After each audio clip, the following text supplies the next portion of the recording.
call the roll and establish quorum. Okay, Supervisor Allen. Here. Supervisor Cano. Aye. Supervisor Christie. Here. Supervisor Hines.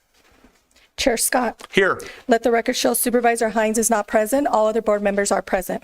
Thank you, Ms. Manriquez. We're now going to move to item 2 on the agenda, the Pledge of Allegiance. It is going to be led by Daniel Ramirez. Mr. Ramirez is a communications specialist with the Pima County Communications Office. Would everybody please rise?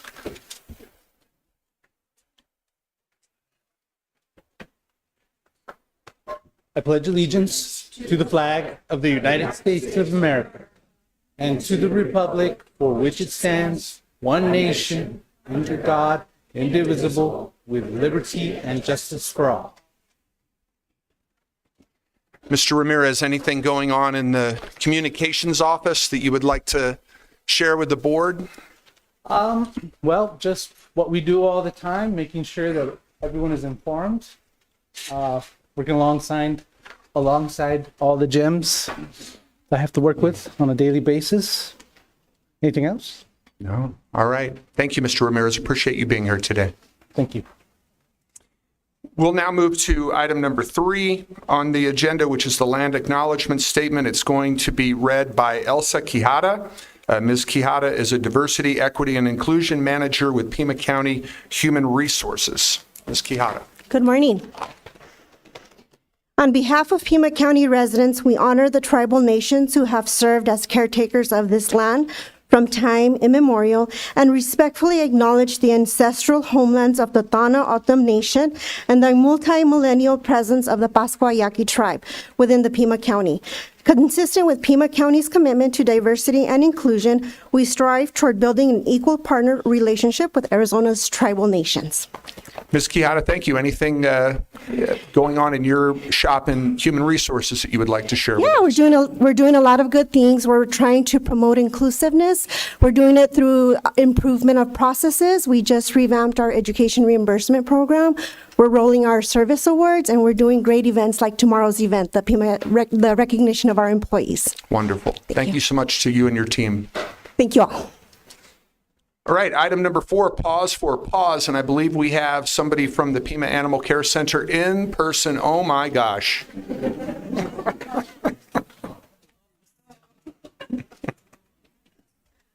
Good morning, everyone. My name is Katie Hutchinson, and I am the Animal Placement Manager at Pima Animal Care Center. And I am here with these 2 little heartbreakers. We have Marco on the left and his sister Pola on the right. These 2 kittens are just one of our many kittens that spend time in our foster program at PAC. So these were some of our first ones to spend a couple weeks in foster, get all that great socialization, and are now eligible to be adopted at PAC. We had over 50 kittens come in just this past weekend, and we were able to place them all in foster homes. So if you guys ever need a kitten or puppy fix, one of the best ways you can help out is by joining our foster program and giving little lives like these a chance to thrive in a home before they're ready to be adopted. We are just hitting our puppy and kitten season and can definitely use any support. So if anybody is thinking about foster, it's a great time to come down and learn more. And then, of course, all of our animals right now are free to adopt for the next couple weeks while we go and prepare for our busy puppy and kitten season coming back in. So if you're looking for a permanent forever home for a pet, it's a great time to come to PAC as well. Thank you. All right. Thank you very much. Nice job of cat juggling, by the way. All right, turn it back now to our clerk for agenda adjustments, Ms. Manriquez. On the regular agenda, page 4, item 17, this is the executive session, and also on the addendum agenda, page 1, item 2, the executive sessions will be heard at a time certain of 12 p.m. On the regular agenda, page 6, item 27, the Wildfire Danger Mitigation Plan. Supervisor Christie requests this item be heard at a time certain of 10:30. And on the addendum agenda, page 1, item 1, it is the presentation of the certificates of recognition for Firewise USA. This item will be taken after agenda item number 11, which is the proclamation for the Wildfire Awareness Month. All right, Thank you. Thank you very much. 2 supervisors, myself and Supervisor Christie, have asked for points of personal privilege. I'm going to go first because it's in honor of a constituent who passed away last week. District 1 in Pima County lost an incredible leader and valued community servant last week when Don Rieger passed away. Don was a proud supporter of the Boy Scouts of America, having served for many years as a volunteer and as the former president of the Scouts Catalina Council. He was also a member of the boards of the Arizona Theater Company and the Tucson Optimist Club, as well as a generous donor to a myriad of local charities and causes. Don is survived by his wife, Mallory, and their 3 sons, Donald, Douglas, and David. Don was a very good friend who left us too quickly and far too soon. He and I met for a meal just a few weeks ago. My strongest memory of our time together was how much of it he spent updating me on the lives of his children and how proud he was of their many accomplishments. An email went out last week to folks in the county who shared Don's love of scouting. The author of the email said the following about Don, and these words of tribute should serve as guides for all of us. Don lived a life full of service, laughter, love, and leadership. While his absence leaves a tremendous void, the example he set and the joy he shared will continue to inspire us all. Please join me in a moment of silence to honor the memory of Don Rieger.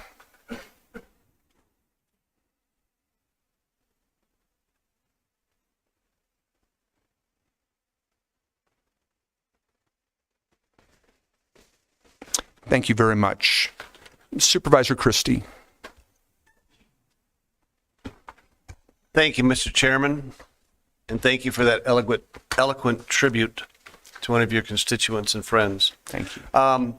This is a particular honor and pleasure for me, and it seems to be on a regular basis at these meetings, and it's again to show off the great accomplishments of the Vail School District, proud members of District 4.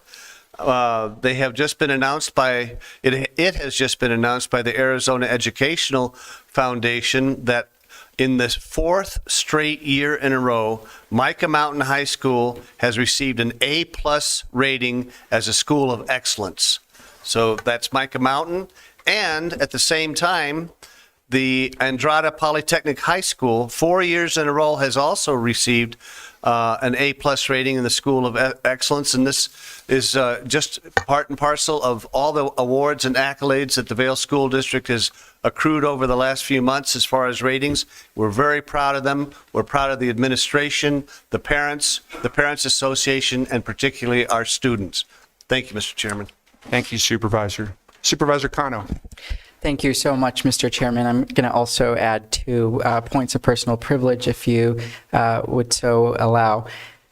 Want to make sure that we acknowledge the loss of the father of our colleague from District 2 last week, and certainly wish Supervisor Hines and his family the best of condolences and sorrows throughout this loss. Also want to acknowledge the late Clarence Boykins, who passed away recently, a valued leader in our community who worked diligently to ensure that the MLK holiday was brought to Arizona, fought for the advancement of many African Americans in Pima County, and certainly will miss the work that he contributed to with District 5 and indeed all of our Pima County supervisor districts. So thank you for allowing us to continue to memorialize these incredible folks that we've lost. Thank you, Supervisor Cano, and welcome, Supervisor Hines. All of us share in Supervisor Cano's condolences on the loss of your father. All right, we're going to move back to the regular agenda, and this is something that I know the board looks forward to every quarter, which is the recognition of the We Are Gems quarterly participants. County administration is going to be presenting the certificates and sharing some words about each employee that we're honoring. Ms. Lesher, any introductory comments? All right. So if the board will join county administration, we will honor these employees.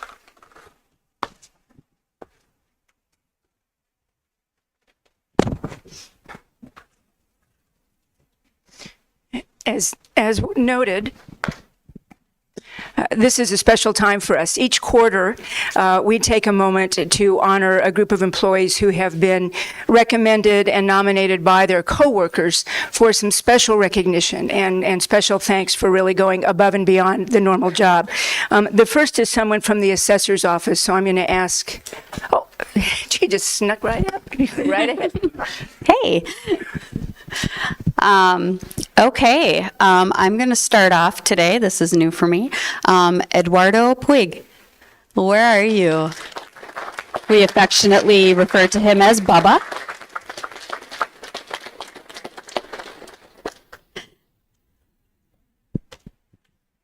Eduardo joined the Pima County Assessor's Office in 2004, starting as a high school senior at Tucson High.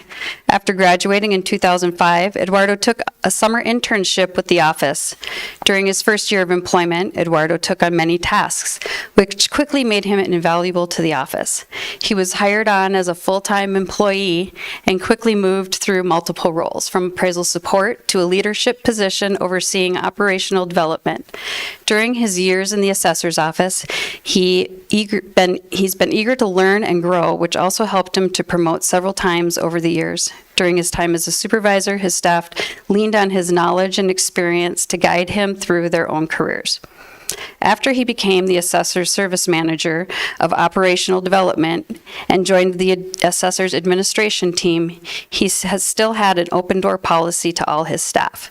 He's always available to help and answer any questions. He often has a line of staff waiting outside his door for their turn to ask a question, including me. His approach is always educational and encouraging. He understands that within time, the staff's dependence will wane as they will no longer have questions as they themselves have gained experience, which is his objective. Eduardo never forgets that he once was in their position, and he was always trying to gain an understanding of, hold on a second, how to do the job. He is always respectful and never makes you feel inferior for asking questions, whether you have been in the office for 1 week or 20 years. I read that because I don't normally do that, but every word was true. This guy has come to mean so very much to me and the assessor's office. We absolutely could not do it without him and everything he does for us. So thank you, and thank you for being my friend. Thank you.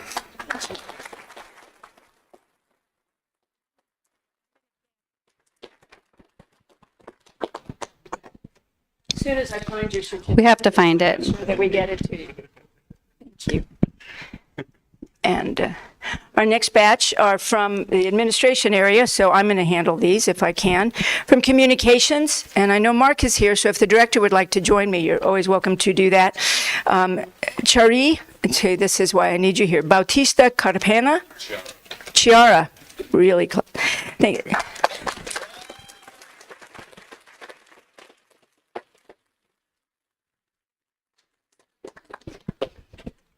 Chiara regularly puts her graphics design skills to use to further the mission and the goals of the county. Her comic book style campaign to illustrate the dangers of long COVID won state and national recognition. And her hand-drawn playing cards for Loteria game conveyed important health messaging in a fun, creative way that was culturally relevant to the Spanish-speaking community. Thank you. Congratulations. And now you're gone. It's here, I promise. I saw I it. saw it. You were, it's right there. Oh, there it is. Thank you, Chair. Thank you. Thank you so much. Lisa Matthews.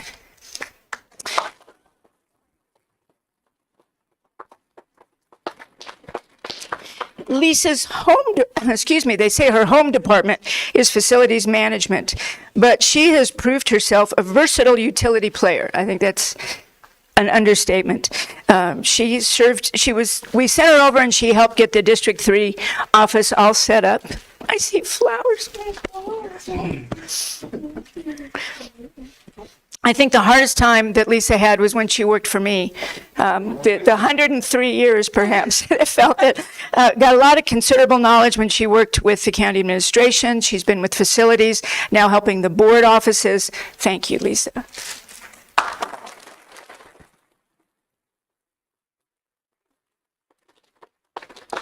Procurement Officer Troy McMaster.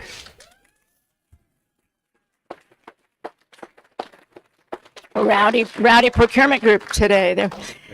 Some people have a knack for reading the fine print in contracts, and Troy is one of those guys.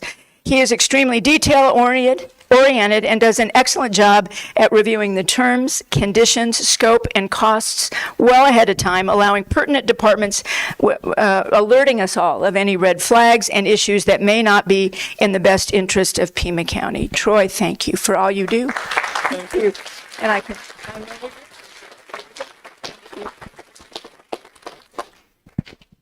Mr. Holmes. You're the next bit. Okay. Good morning. Today we have the privilege of honoring Daniela Aguirre. Daniela is not attending the meeting today, but I will read a little bit about why she's an amazing gem. As a nurse at our Eastside Clinic, Daniela works closely with patients to address concerns, administer vaccines, and serve as a vital resource to our Spanish-speaking population. Daniela has a passion for public health that's evident in her dedication to patient care and her responsible management of resources. Please join me in giving her a round of applause.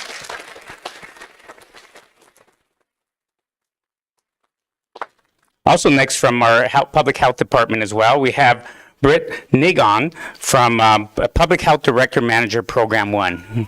Britt.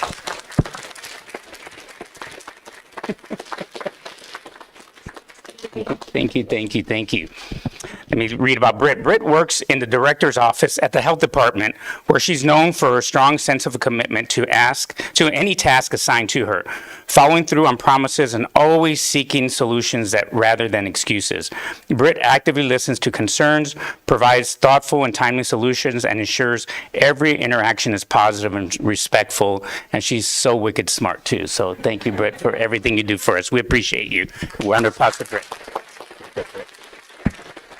Thank you so much. Next, we have folks from Department of Environmental Quality. I'll hand it over to Carmine.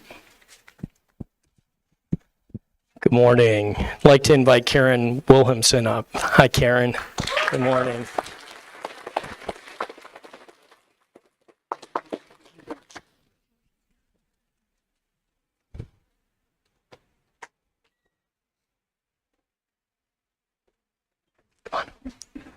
Good morning. Nice to see you. So Karen's with our Department of Environmental Quality, and she has a monumental task of trying to encourage people to drive less in the community, right? And so to save our air quality and protect the beauty of this region. So Karen also is critical to our effort to get county employees more versed in things that they can do to promote, climate sensitivity. So the Green Stewards are a team of county employees that come together to learn about things that they can do not only in their job, but also in their personal lives and within their families and their households. So hugely appreciative of all your efforts, Karen, and congratulations. Thank you very much. Yeah.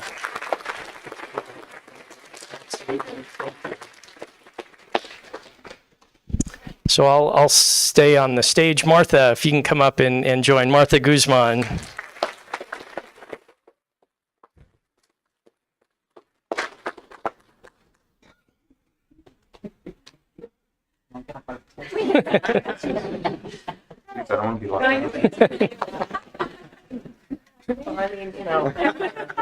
Thank you. Yeah, we're in trouble.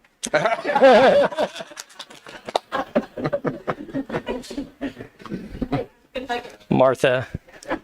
Oh.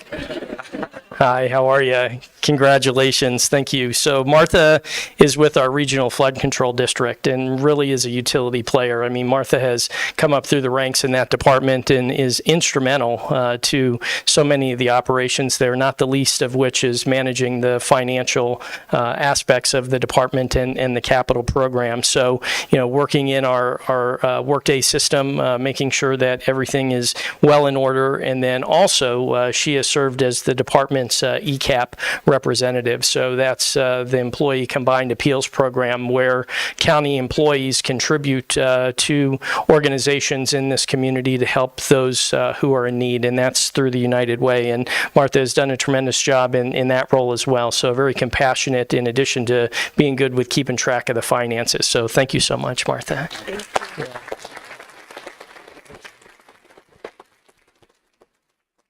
Okay, so I'm going to keep the stage. Jack Haney, Parks and Recreation. Oh, okay.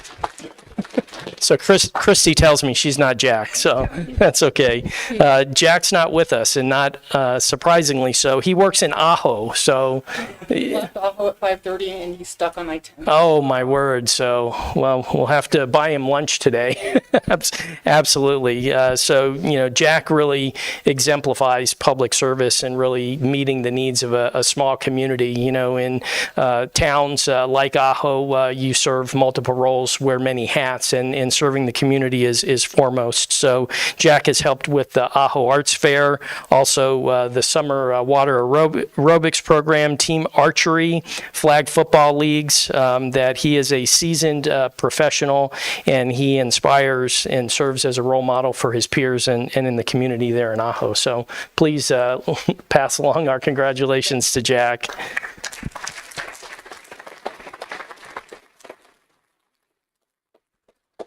Okay, and one more. Matthew Roberts, Conservation Lands and Resources.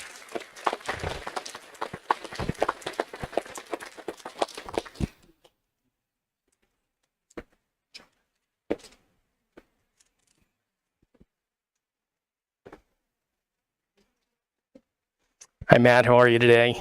So as I said, Matt is with our Conservation Lands and Resources Department. So that department manages over 250,000 acres of open space, as well as cultural and historic assets. And Matt has the great job of being located out at the historic Canoa Ranch. And so out there, he's critically important to that team and the community as well. I mean, that's just a gem in this county and longstanding. And so Matt has built positive relationships, worked to deliver programming, coordinate events out there, works closely with our regional flood control district and helps to manage and maintain the environmentally restored lands out there. And so I know it's an absolute gem. I see folks from Green Valley here today. So absolutely. Thank you, Matt, very much. Congratulations. It's back. Did you have another one? Oh, is that all of them?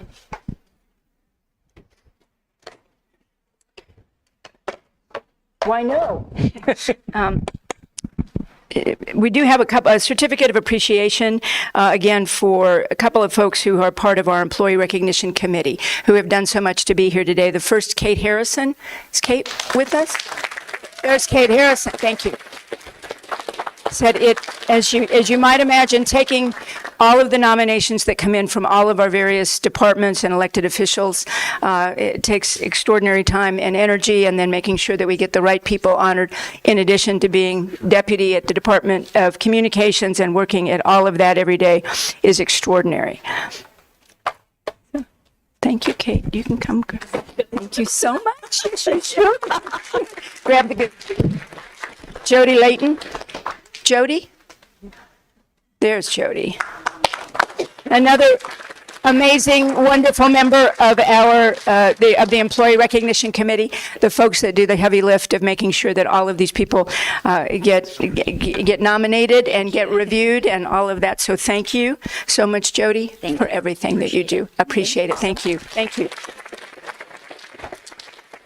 Again, we send these notices out, all the elected officials, courts, all of our departments. We encourage you to nominate not just individuals, but teams of workers, so that we can take a moment on behalf of the board and all of the folks of Pima County to honor all the work you do on behalf of the citizens. Please take a moment to do that. And just a quick reminder that tomorrow from 11 to 1, we will be out in the courtyard of the historic courthouse, all of us, to say thank you to all of our county employees during this Public Service Week for all those extra things that you do for our citizens. There's some snacks, sometimes some good county items, and just a great opportunity to say hello to your colleagues and for us to have a chance to say thank you in person. So thank you, and thank you to all of you. And I know now Comms is going to want you to snuggle up closer as it's strung down so that we can get some great photos. Thank you.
All right, ladies and gentlemen, well, we have another opportunity to recognize one of the members of our dedicated workforce, and that is noted on item 7 on the agenda. This is recognition of the retirement of Pete Kimball. Pete is a buyer with the Pima County Regional Wastewater Reclamation Department, and we're going to be honoring Pete for 23 years of service to Pima County.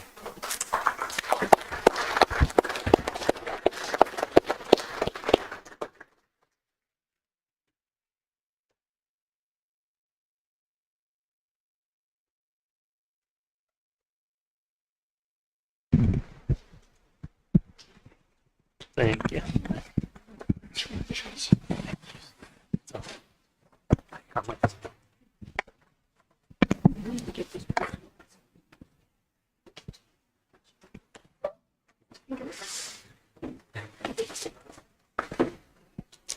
Good morning. I'm Jackson Jenkins. I'm the director of the wastewater department. Pete Kimball next to me here, 23. It's actually a little over 23 and a half years. And it's nice to see the Jim, We Are Jim's Awards, where you had a bunch of people up here, but this is so special. We're just going to do one person right now. I have to say, probably the most incredible thing for Pete is, there's a saying that we have when we manage, we have over $100 million budget in the wastewater department. That's a lot of money we're entrusted with from our ratepayers. And Pete does a fabulous job in the procurement and buying and establishing contracts and master agreements, where his colleagues are just always impressed, because some people will just go and buy an item and move on. Well, Pete is like watching the clock. If it doesn't show up when it's supposed to show up, he's all over it. He calls those vendors anytime, day or night, and saying, hey, where's my item? Or if they somehow make an administrative error and send the wrong bill for the wrong price, he said, nope, the contract says this. And so he's tenacious on that. And that is an unsung hero of our department. We're very conscientious about our costs and making sure we treat them as if they're our own monies. And he epitomizes that. So Pete, thank you for 23 plus years. He worked at our original Roger Road facility initially. Now he's with our sub-regional group, but he's been a key part of our success, and I just have to thank you for that very much, my friend. And good luck. Thank you. Very good. You want to say anything? You sure? Thank Jackson. Thank you, Jackson. Yeah. Your leadership. Oh, come on.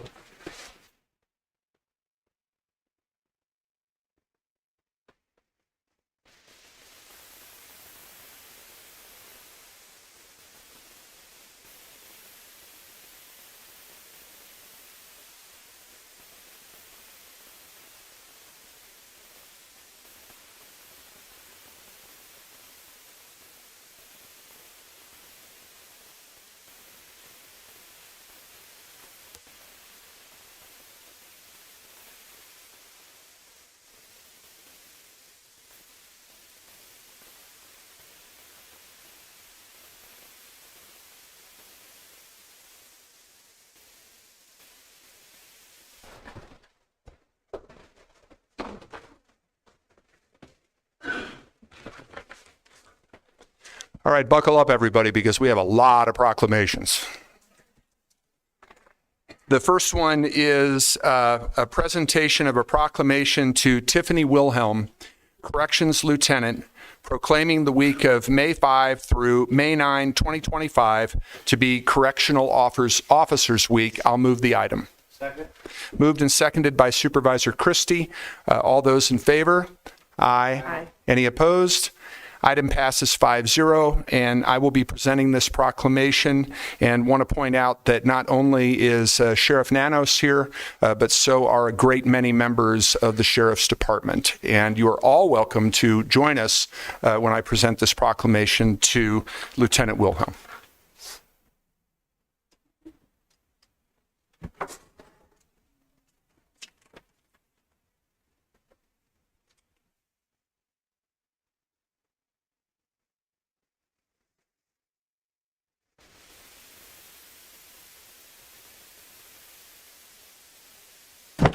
Where's Lieutenant Wilhelm? She's actually stuck in traffic. Oh, all right.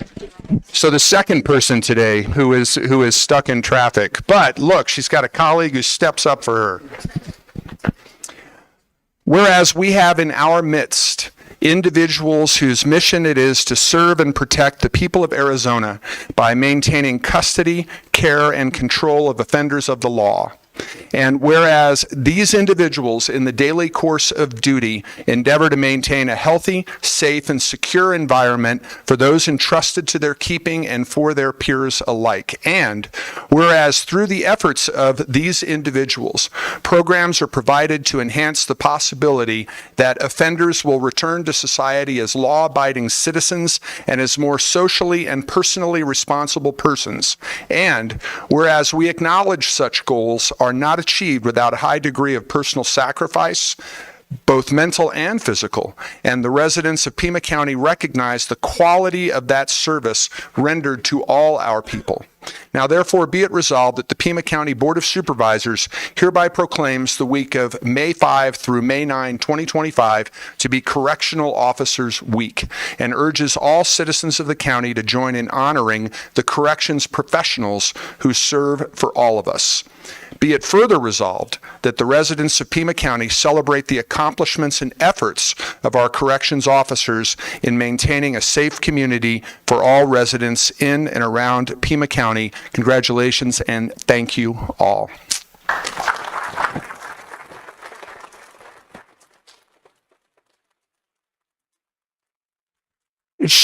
Sheriff, would you like to say anything? All right. Thank you, sir. All right. Thank you all so much. We got to do a picture. I always forget.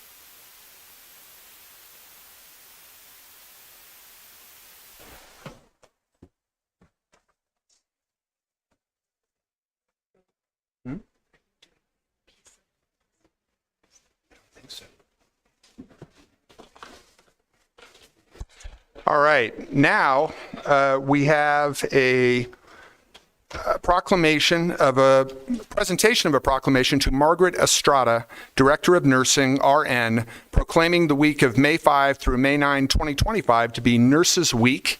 And I will move the item. Second. Moved and seconded by Supervisor Christie. All those in favor? Aye. Aye. Any opposed? Item passes 5-0, and Supervisor Allen will be making this presentation.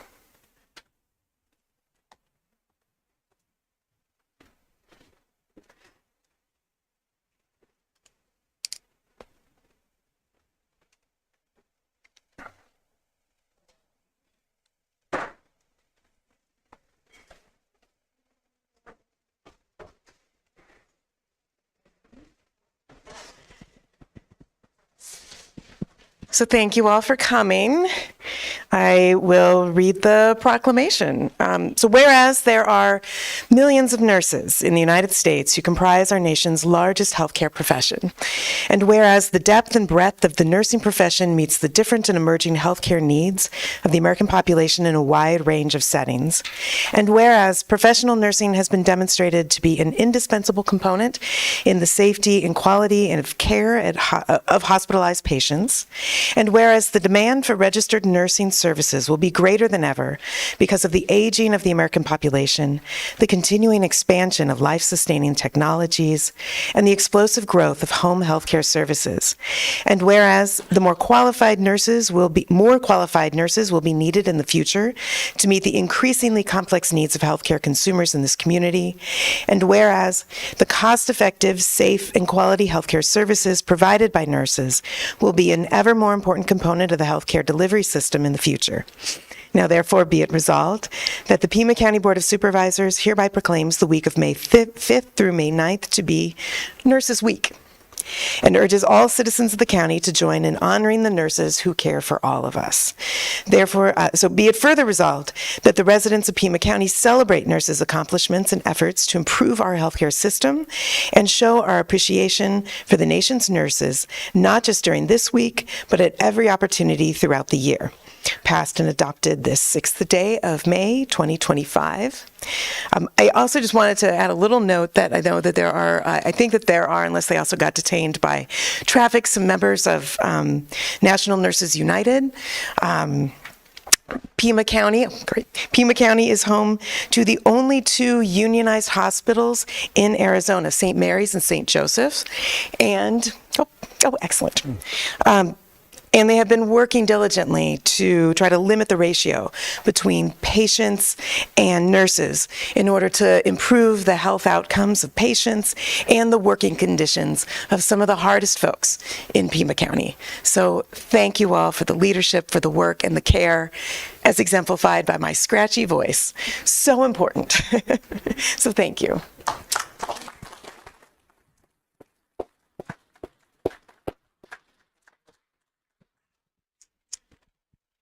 Good morning, esteemed county supervisors. My name is Dennis Florian, and I proudly manage the Pima County Juvenile Detention Facility Medical Department. Standing among you are the dedicated nursing staff that 24/7 hold the jail watch at the jail. They work nights, weekends, holidays, usually away from their families. Now, correctional nursing is not for the faint of heart. Our staff members care for society's most ill and vulnerable populations. I want to emphasize that their tireless efforts and the collaborative multi-interdisciplinary support of our partners at the Pima County Sheriff's Office, the Pima County Crisis Detainment Department, and the Tucson community as a whole has been instrumental in transforming the Pima County Jail to becoming a recipient of the prestigious R. Scott Chavez Award by the National Commission of Correctional Healthcare. Selected for its commitment to serving the opioid crisis related challenges by seeking opioid treatment program accreditation. Now, as you are aware, the fentanyl crisis has become the public enemy #1 of our communities. This horrific drug respects no bounds, and to combat this, the Pima County Jail has taken proactive steps to fight the opioid epidemic, such as the introduction of 4 specialty trained fentanyl canine units, the use of sophisticated body scanning technology, implementation of a medication-assisted therapy program, which provides treatment to over 50% of the facility's population, Additionally, I am proud to announce that the Pima County Adult Detention Center is working actively towards pinnacle certification by the NCCHC, a respected designation earned by less than 1% of all national correctional facilities that offers a comprehensive jail health services, mental health services, and opioid treatment programs.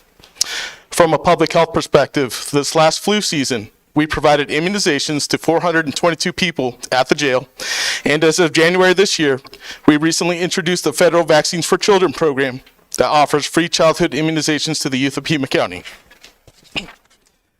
Granted, there is much work that remains to be done.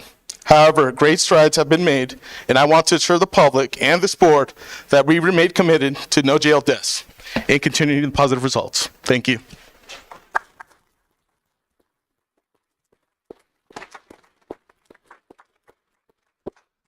Thanks. It's an honor to stand with you guys here today. On behalf of the nurses of St. Mary's and St. Joe's, the unionized nurses here in Tucson, we work hard to not only better the working conditions for nursing and what we do, but in order to help the patients and do the best job we can. Thank you.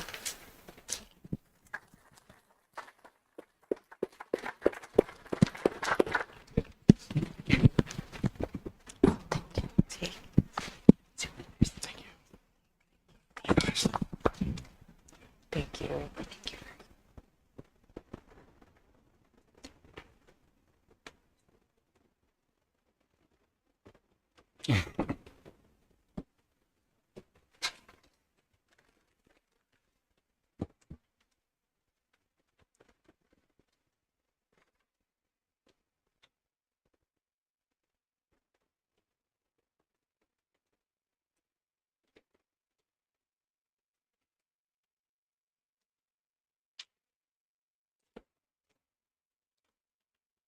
Thank you, Supervisor Allen.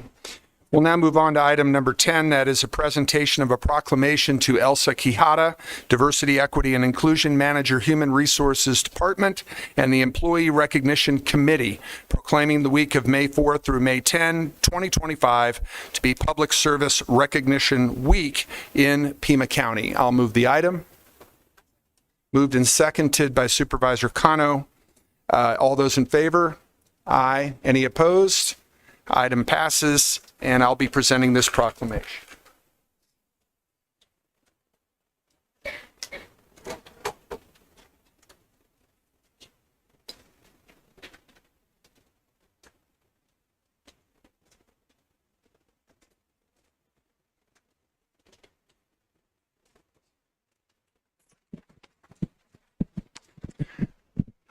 Whereas Public Service Recognition Week, celebrated annually the first full week of May since 1985, honors those who serve our nation as federal, state, county, local, and tribal government employees. And whereas public service employees perform the work that keeps our nation functioning, from providing essential services like public safety, health, and providing clean water, to implementing laws, regulations, and policies that benefit the public in housing, infrastructure, and transportation.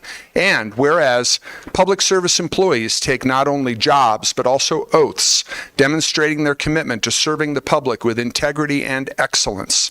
And whereas during times of uncertainty or change, our public service employees continue to carry out their duties with dedication and integrity and excellence, often without recognition. And whereas nearly 7,000 public service employees work diligently for Pima County, ensuring that all the essential services our local government provides are seamlessly delivered to constituents. Now, therefore, be it resolved that the Pima County Board of Supervisors hereby proclaims the week of May 4 through 10, 2025, to be Public Service Recognition Week in Pima County, and encourages the next generation to explore the meaningful and rewarding opportunities that exist in public service. Let us together recognize and celebrate the individuals whose service enhances the quality of life for all, and let us reaffirm our collective commitment to civic responsibility and public trust. Congratulations.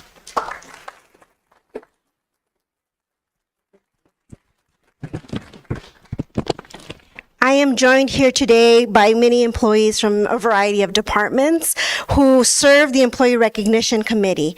It is an honor and privilege to be here before you today to recognize the dedicated public servants of Pima County.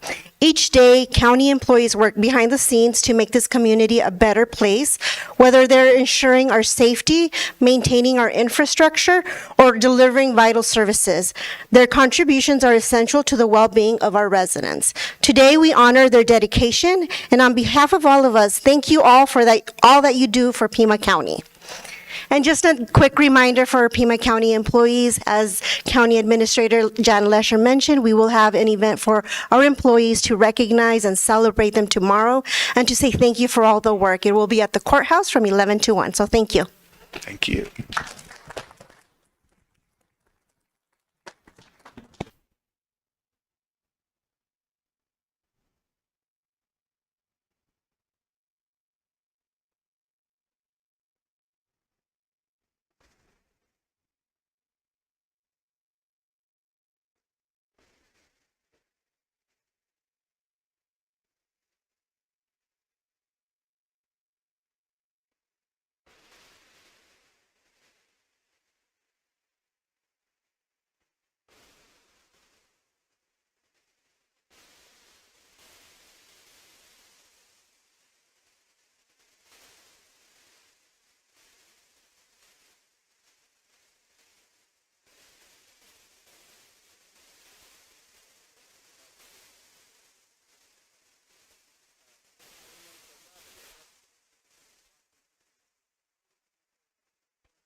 Coronado Forest Deputy Fire Staff Officer. Laith Evans, Arizona Department of Forestry and Fire Management South Division Fire Chief. Chuck Wonder, Santa Rita Fire Chief. Steve Lund, Corona de Tucson Fire Chief. And Joe Gunia, Mount Lemmon Fire Chief, proclaiming the month of May 2025 to be Wildfire Awareness Month. I'll move the item. Second. Moved and seconded by Supervisor Christie. All those in favor? Aye. Any opposed? Okay, item passes 4-0 because Supervisor Allen had to leave the dais. Supervisor Christie. Oh, and by the way, ladies and gentlemen, when we are done with this proclamation, we're going to shift really quickly to the addendum. Item number 1, because we're going to be making presentations of certificates of recognition for communities who have participated in the FireWise program. Supervisor Christie. Thank you, Mr. Chair. This is a particular importance for our district, as we've had numerous wildfire disasters over the years in District 4, everywhere from Mount Lemmon to Vail to points south in Sonoyta. So we all are aware and very sensitive to the issue of wildfires, particularly in light of the Los Angeles situation, and we want to make sure that our community is prepared, that our county has a plan in place, and that we're ready to do everything that we can to mitigate wildfire disasters. Accordingly, we are presenting a proclamation that whereas May is the National Wildfire Awareness Month dedicated to increasing prevention and preparedness for wildfires throughout the United States, and whereas wildfire significantly impacts Pima County's environmental, economic, and social well-being, and whereas, according to the 2024 data from the National Interagency Fire Center, humans caused 89% of the fires in the United States in 2024, resulting in over 4.6 million acres burned, and whereas in 2024, there were 2,191 fires in Arizona, resulting in 282,000 acres burned. And whereas Pima County needs the community's help, which they can provide by taking steps to protect themselves and their property, and whereas residents must prepare to survive wildfire by ensuring proper management of vegetation surrounding the home and appropriate home construction and maintenance to resist ignition, and whereas residents can save precious time in an evacuation by preparing a go bag and family evacuation plan ahead of time. And whereas educating oneself about wildfire prevention, safety measures, and emergency response and their procedures is crucial in fostering a resilient and fire-adapted community.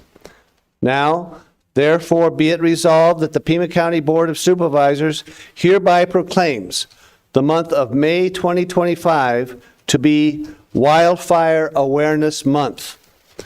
The board encourages all county residents to take proactive steps to plan for any situation, including signing up for myalerts.pima.gov, Pima County's emergency messaging system.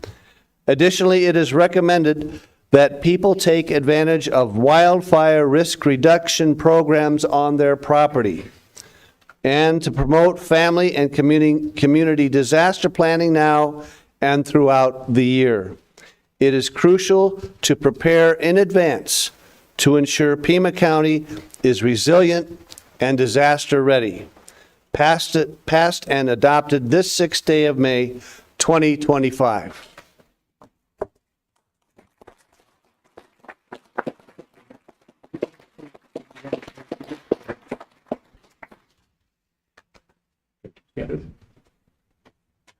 Hey, I'll just say thank you for that proclamation as well. And on behalf of all those that are helping us with fire prevention and awareness, as you know, our trusted friends say, only you can help prevent those wildfires. Thank you. Thank you very much. We appreciate the proclamation, but more importantly, on behalf of myself and the other chiefs here in Pima County, we do want to say thank you for the support we're receiving from the board on this important issue. So we appreciate you very much. Thank you.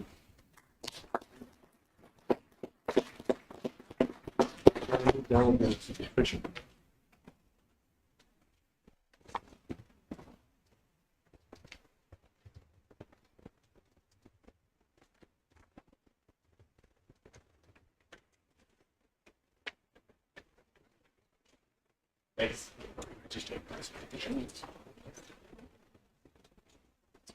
Okay.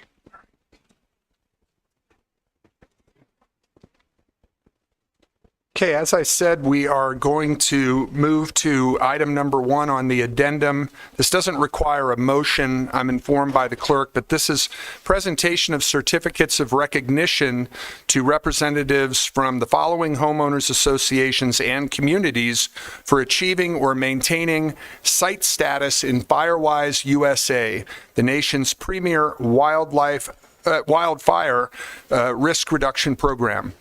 Peggy Storniolo and David Kruger Duncan, Kanoa Hills Townhomes, Denise Pape, Kanoa Estates, Larry Mislicki, Desert Hills 2, Donna Collins, Portillo Hills 2, Bonnie Myers and Jay Kenton, La Cañada Desert Homes 1, Bruce Grieshaber, The Springs at Santa Rita, and Sally Crum and Joe Gunia, Mount Lemon. Supervisor Christie. You would be so kind, could you join me? Yes, sir. Here? And when I name your homeowners association, your name, if you would please come up. Again, dovetailing with Wildfire Mitigation Month and Wildfire Awareness Month, today we recognize and congratulate the 14 Firewise sites in Pima County, 11 in District 4, 2 in District 1, and 1 in District 3 that have worked to reduce the risk of wildfire in their communities.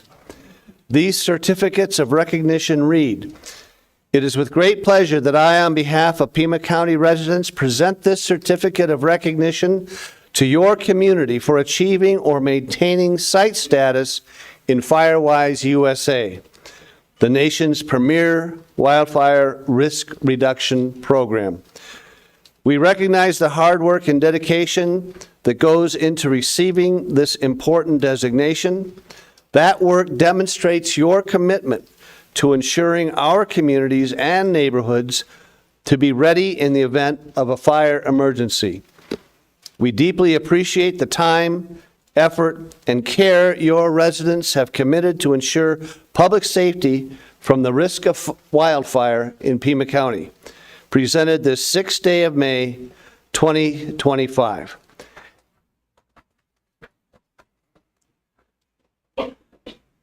So if we would, at this particular time, ask Denise Pape and Garrett Pape of the Canoa Estates Homeowners Association, which was certified in December of 2024, to come forward.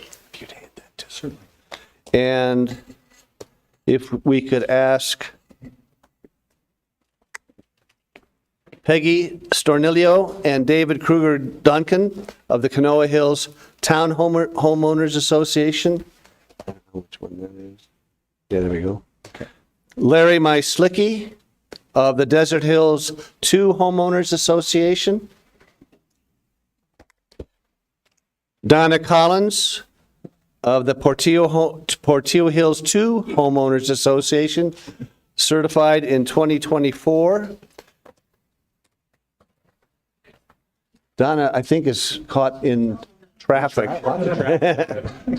She's in Dallas trying to fly here. Bonnie Myers and Jay Kenton of La Cañada Desert Home 1 Homeowners Association. Is that Portillo Hills? Portillo Hills. And we want, I think, La Cañada? Yes. Bruce Greishaber of the Springs at Santa Rita Homeowners Association.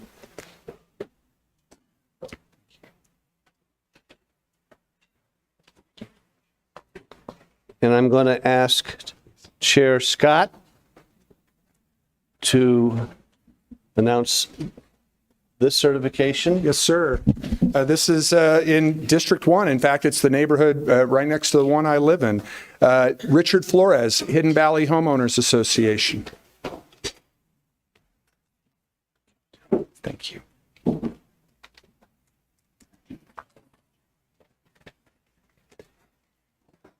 And Stephen Bingham and Mount Lemon Fire Chief Joe Gianna, Mount Lemon Homeowners Association, certified way back in December of 2004.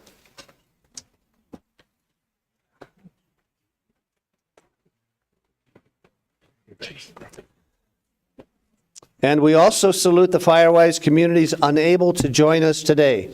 The Catalina del Sol Homeowners Association, Portillo Ridge Homeowners Association, Saguaro Hills Estates Homeowners Association, Solar del Viejo Homeowners Association, Sunrise Association Council, the Highlands at Dove Mountain Homeowners Association, and we thank them all for their hard work, dedication, contributions, and effort to making sure that Pima County is prepared for wildfire disasters. Thank you. Congratulations.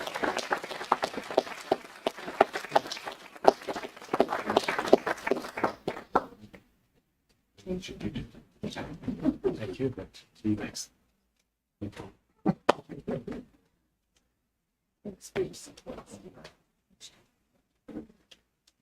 How the hell are we doing it?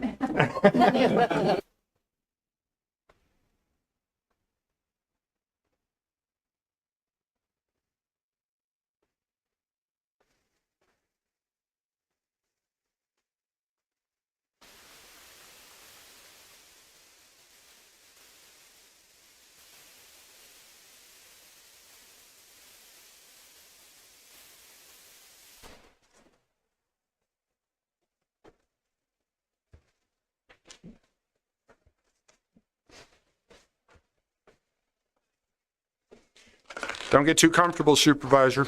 We're going to move to item number 12, presentation of a proclamation to Heath Vescovi Chiordi, Director, Frank Dillon, Deputy Director, and Kelly Maslin, Administrative Services Manager, Economic Development Department of Pima County, proclaiming the week of May 11 through May 17, 2025, to be Pima County Economic Development Week. I will move the item. Moved and seconded by Supervisor Cano. All those in favor? Aye. Any opposed? Item passes 4-0 because Supervisor Hines had to leave the dais. And as I said, Supervisor Christie will present this proclamation. That's what I have in my clerk's notes, and I don't go against the clerk's notes. You do, yes, sir. This is,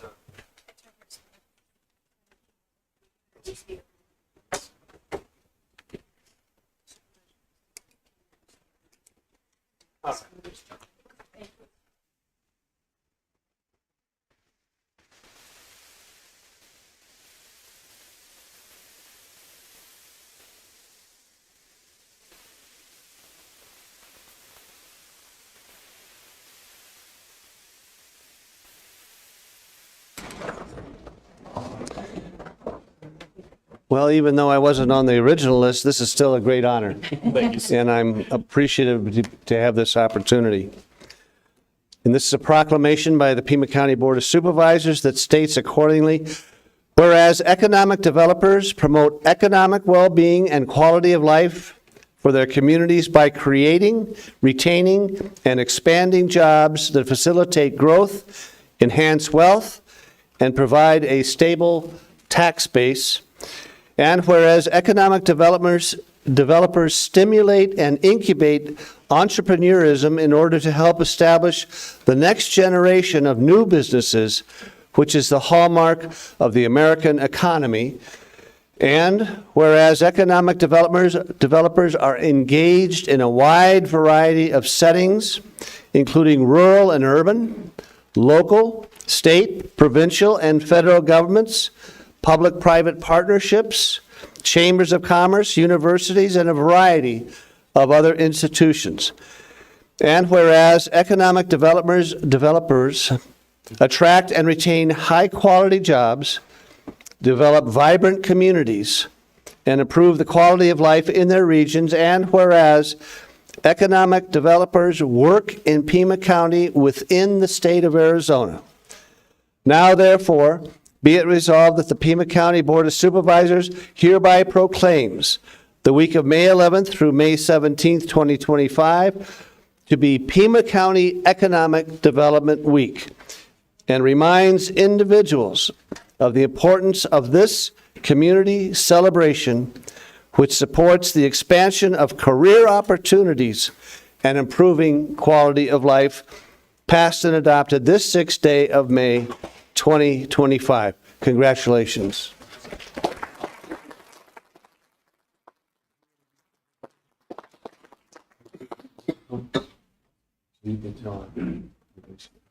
Thank you. Thank you. Thank you. Thank you. There we go. Thank you very much. Chair, Vice Chair, Supervisors, it is very much appreciated. I just want to say, number one, to everybody on this stage right now, thank you for the work that you do every single day, whether it's business attraction, retention and expansion, workforce development, infrastructure development, small business support, innovation ecosystem support, housing loans. Everything that we do every single day makes a difference in increasing the vitality of our regional economy here. And I do want to give a brief moment to each individual to just say their name and their organization. And for everybody, again, thank you so much for coming and representing Pima County Economic Development and economic development for Southern Arizona. Thanks, Heath. Susan Dumont with the Chamber of Southern Arizona, formerly Sun Corridor. Thanks, Heath. Casey Curio with the University of Arizona Center for Innovation. Liz Pocock with Startup Tucson. Danny Nee with Community Investment Corporation, a supporting organization of the Pima Industrial Development Authority.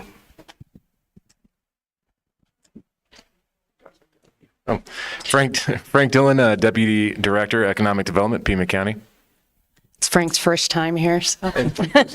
Kelly Mousen. Should welcome. Yes. Kelly Mousen, I'm Assistant Director for Pima County Economic Development. Rob Elias, representing Southern Arizona Hispanic Chamber of Commerce. Dr. Denise Bowles with the Vail Chamber. Zach Yenser, the Chamber of Southern Arizona, formerly the Tucson Metro Chamber. Once again, thank everybody very much. We appreciate you. And thank you again, supervisors. We appreciate it very much. Thank you.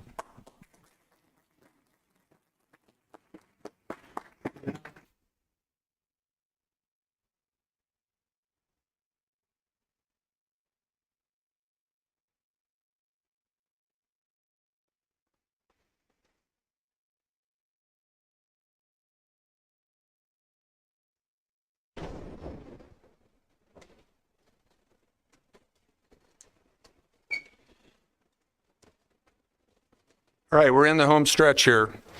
We now have a presentation of a proclamation to Carlos Ruiz, owner, HT Metals, and former chair of and District 4 Representative Small Business Commission, proclaiming the week of May 4 through May 10, 2025 to be National Small Business Week in Pima County. I'll move the item. Second. Moved and seconded by Supervisor Christie. All those in favor? Aye. Any opposed?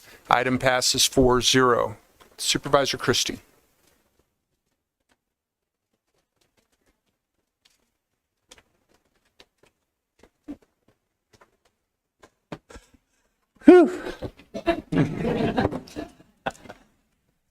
This has special meaning to me.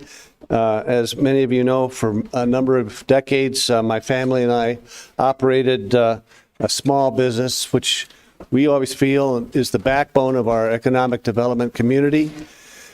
And as the breadwinner for many, many families that have opportunities to advance their careers, put bread on their table, and to make their quality of life better. So it is indeed another honor for me to be able to present this National Small Business Week in Pima County proclamation, which reads, whereas Pima County recognizes and values the hard work, dedication, and entrepreneurial spirit of small business in the region, and whereas small businesses are the backbone of Pima County's economy, and whereas we support small businesses, jobs are created and local communities preserve their unique culture, and whereas this country's 33.2 million small businesses create nearly 2 out of 3 net new jobs in our economy and spur economic growth in Pima County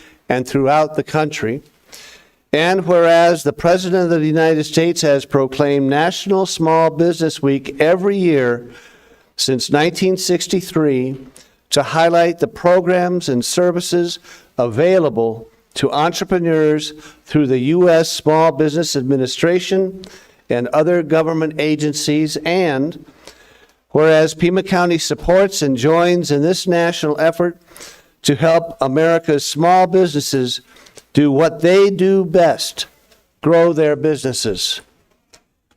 And they create jobs, and they ensure that our local communities remain as vibrant tomorrow as they are today. Now, therefore, be it resolved that the Pima County Board of Supervisors hereby proclaims the week of May 4th through May 10th, 2025 to be National Small Business Week in Pima County, passed and adopted this, the 6th day of May, 2025. Congratulations.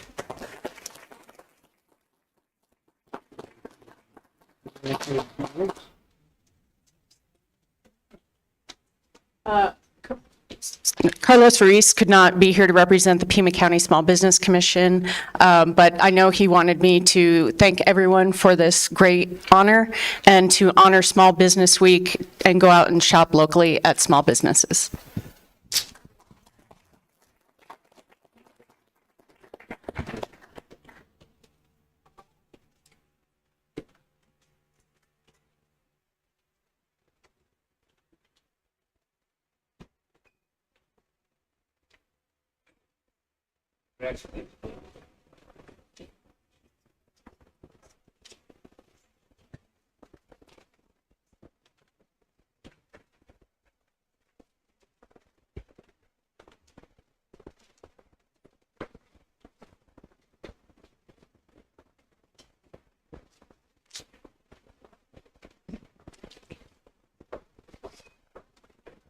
Thank you, Supervisor Christie. We're now going to move to item number 14, presentation of a proclamation to Alexis Padilla, Vice President, and Dan Turrentine, Food Drive Coordinator, National Association of Letter Carriers, Branch 704, proclaiming the day of Saturday, May 10, 2025 to be National Association of Letter Carriers Food Drive Day. I'll move the item.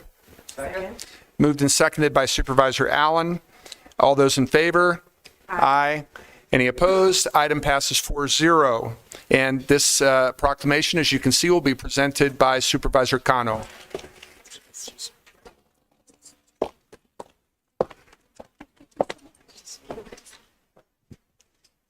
2 more to go, everyone. It's an honor to be able to offer this proclamation. My first one is District 5 Supervisor. Thank you for asking.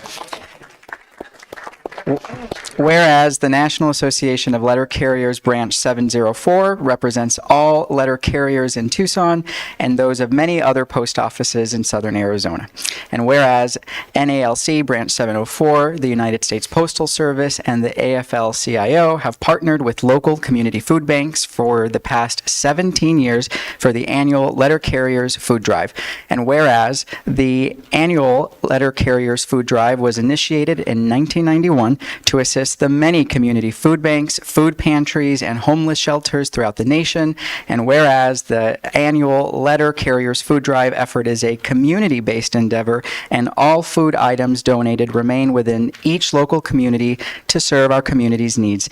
And whereas in 2024, the NALC branches 704's letter carriers collected nearly 300,000 pounds of food and $20,000 in cash in southern Arizona. Now, therefore, be it resolved that the Pima County Board of Supervisors hereby proclaims Saturday, May 10th to be National Association of Letter Carriers Food Drive Day and encourages all Pima County residents to join in this important effort by leaving food items near their mailboxes on Saturday, May 10th for letter carriers to pick up as they make their rounds, passed and adopted the 6th day of May 2025. Who's going to say some words? Yeah, absolutely.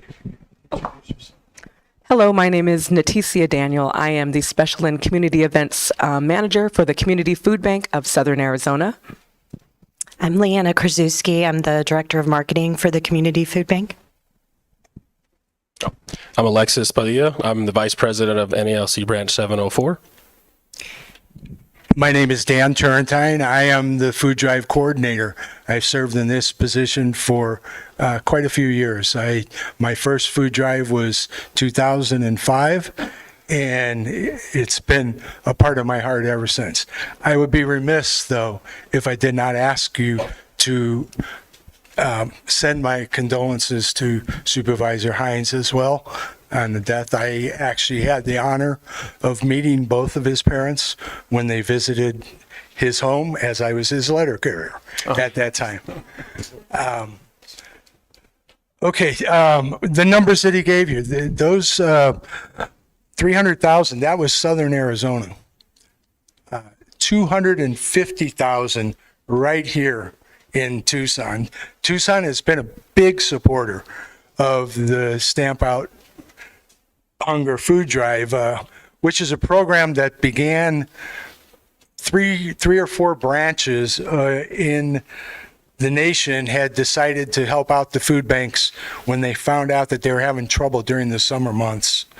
And they decided to do it on the second Saturday of May, which generally is the day before Mother's Day, most of the time. Once they decided to make it a national program, they got these branches that had started the effort and got them together and decided which plan to go by. Guess what? It's an Arizona program. Where one of the branches that initiated this effort came from Phoenix. I want to tell you that we do much better than they do. And that is due to our community, because we come together and support our community members. We're asking for your help again. This is the 33rd annual food drive. As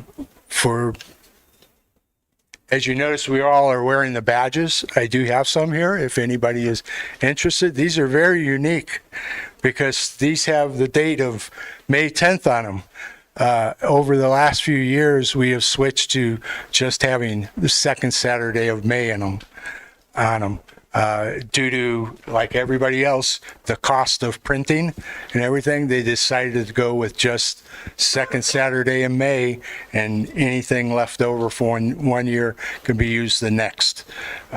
So we're trying to be as efficient as possible, as well as all of our government agencies, I know, have to be.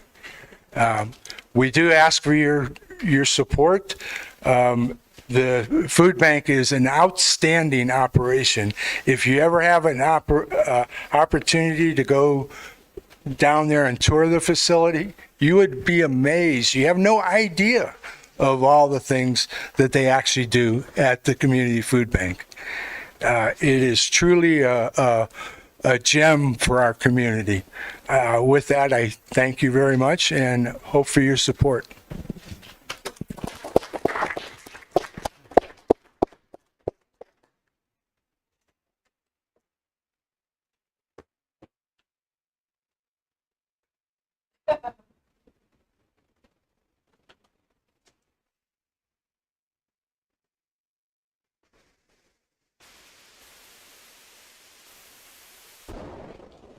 Thank you. Congratulations, Seabed. Thank you. Thank you.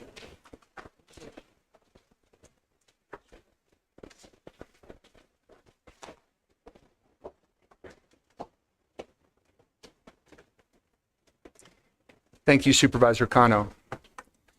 All right. Our final proclamation is item number 15 on the agenda, presentation of a proclamation to Amanda Anderson, Division Manager, Health Department, proclaiming the week of May 5 through May 9, 2025 to be Heat Awareness Week. I'll move the item. Second. Moved and seconded by Supervisor Allen. All those in favor? Aye. Any opposed? Item passes 4-0. I think before we present this proclamation that a couple of my colleagues had remarks that they wanted to share. I'm going to call first on Supervisor Cano because I know a lot of the work in this area was done by his predecessor, Supervisor Grijalva. Thank you so much, Chair Scott. As we commemorate Heat Awareness Week, we have to remember that 101 heat-related deaths occurred in Pima County last year alone. And so this isn't just a public safety issue, it's a humanitarian issue. It's also a matter of watching out for our neighbors, doing smart things, wearing hats, drinking water, staying in the shade, not leaving your babies or dogs in the car, things like that that all contribute. And look forward to a lot of awareness over the next week, but most importantly, this is a year-round commitment to this issue. And I'm passing it on now to Supervisor Allen. Yes, sir. Thank you, Chair Scott. Well, and I wanted to add a couple of points that I think were highlighted in the report that we just received on the effects of the work that we did last year around heat awareness. So one was that last year, the county and all of our regional partners, which included over 20 governmental, nonprofit, faith-based shelter provider partners, deployed a cooling center at over 40 different sites, including 23 of our public libraries across the county, serving thousands of people over the summer months. The second thing that I think is really significant, too, is the website that was built up to provide people information in the times of emergencies. So there's a cooling center map that received thousands of hits, and the highest times were during substantial storms and the power outages, and folks looking to just locate available cooling centers. So our 2025 cooling center network is going to deploy an updated website in about a week, where we will, once we finalize the partner list, and we'll be activating our heat partner response on the 14th of this month. Thank you, Supervisor Allen. And I would just like to add that I would encourage everybody in Pima County, especially contractors who work with the county and any business that is interested in putting together a heat emergency plan, to look at the county's Beat the Heat portal. It is just a treasure trove of very important information. So I will now read the proclamation, and if Ms. Anderson is here, she will be taking it.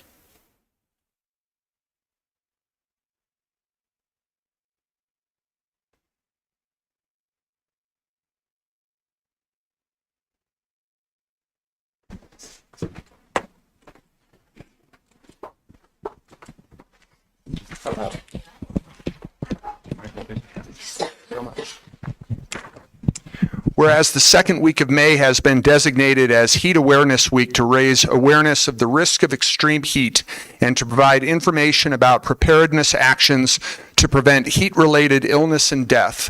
And whereas 2024 was the warmest year on record globally, with increasing temperatures continuing to threaten the health and safety of Pima County residents, and whereas extreme heat waves during the summer months pose one of the biggest weather-related threats to life in the state of Arizona and are the leading weather-related killer nationally. And whereas in 2024, there were 101 heat-related deaths in Pima County.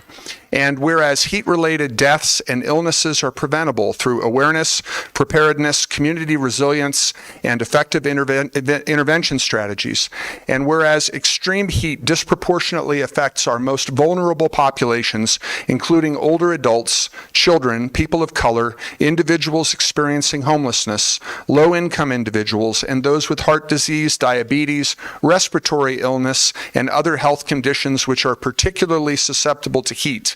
And whereas Pima County is committed to ensuring the safety and well-being of its workforce, particularly those impacted by extreme heat conditions, through policies, resources, and protective measures aimed at mitigating heat-related risks. And whereas the Pima County Health Department, in collaboration with local partners and stakeholders, continues to strengthen efforts to protect residents from the dangers of extreme heat. Now, therefore, be it resolved that the Pima County Board of Supervisors hereby proclaims the week of May 5 through May 9, 2025 to be Heat Awareness Week, to raise awareness about the dangers of extreme heat, promote preventive measures, and encourage community-wide efforts to protect the health and safety of all residents. Pima County, in collaboration with local partners and stakeholders, will continue to strengthen efforts to protect residents from the dangers of extreme heat through coordinated initiatives, public awareness campaigns, and resource distribution aimed at reducing heat-related illness and death. Thank you all so very much.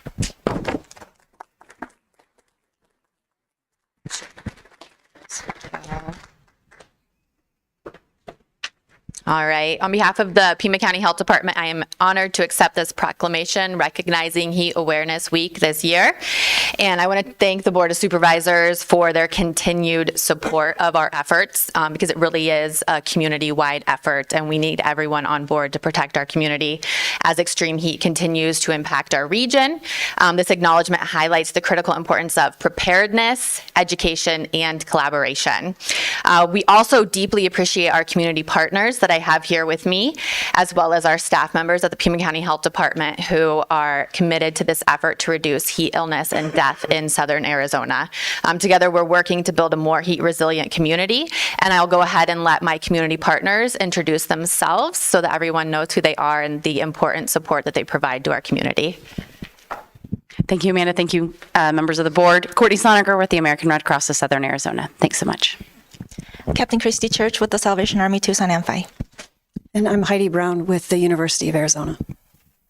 Thanks. Thank you. Thank you. Thank you.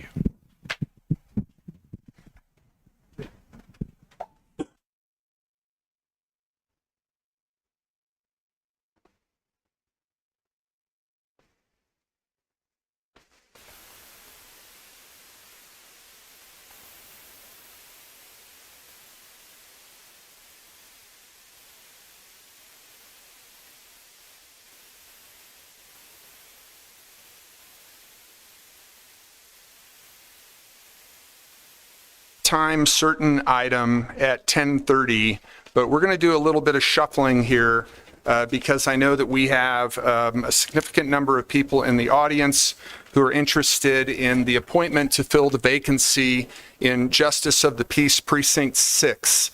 So we're going to go to item number 26 on the agenda, appointment of the Justice of the Peace Precinct 6. Would any of my colleagues like to put forth a name for nomination? Supervisor Allen. So, much of JP 6 or Precinct 6 is within District 3. So we spent a lot of time both talking with some of the current Justice of the Peace, spent a little bit of time looking at the justice court system to try to understand a little bit of what the needs are and what some of the priorities are, looking at the system as a whole. So, I think this position is incredibly important.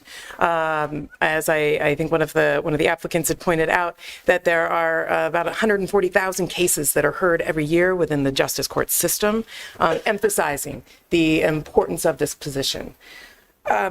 For me, it is important that we have somebody who can hit the ground running, somebody who can have a lot of compassion as well as understands flexibility, right? This is the system that has the greatest caseload, that the greatest number of folks from our communities are stepping into in some of their worst days and worst times possible. The previous judge for GP6, Judge Ball, was an attorney. And one of the things that we heard consistently was the importance of an attorney filling this role, both because of the need to hit the ground running, but also because an attorney was somebody who is looked to from the other JPs who may not have the legal background. So the importance of an attorney became really clear.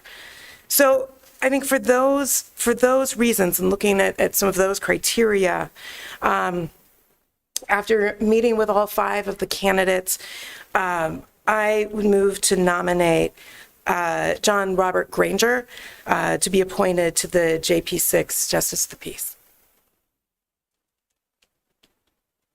Okay, that motion dies for lack of a second. Supervisor Cano. Thank you so much. I want to thank all of the candidates who I had the chance to meet with individually. We had great conversations about the direction of the court and the experience that each of these candidates would bring. I believe all of them are experienced, and most importantly want to thank the candidates for being here as well. Today, I am going to be nominating an individual who brings more than legal experience. He brings heart. From serving as a law clerk to advocating for children and now working as a juvenile prosecutor, this candidate has shown a deep commitment to fairness, dignity, and real solutions that center people, not punishment. This candidate understands that justice doesn't happen in isolation. It requires collaboration, consistency, and trust. And as we navigate a new chapter for the justice courts, David Miller is ready to lead with a steady hand and a clear vision. I believe he is the right choice for this moment, and I'm proud to offer this motion for David Peter Miller's appointment as Justice of the Peace for Precinct 6. Okay, that is moved by Supervisor Cano and seconded by Supervisor Allen. Any further discussion? Supervisor Hines, I'm sorry, were you seeking recognition? My apologies. Go ahead, sir. Yeah, and I don't know if this is how impactful this will be, but I just was looking at the update from HR that wasn't completed, and that's here at the dais for us with regard to criminal background check and employment verification. It appears to be ongoing or incompleted for, I guess, several of the folks that we're looking at. I just wanted to call that to the attention of my colleagues to see if that impacts the timeline from when we want to make this decision, or if that's not. I don't know. I'm just making sure everyone is aware. Thank you, Supervisor.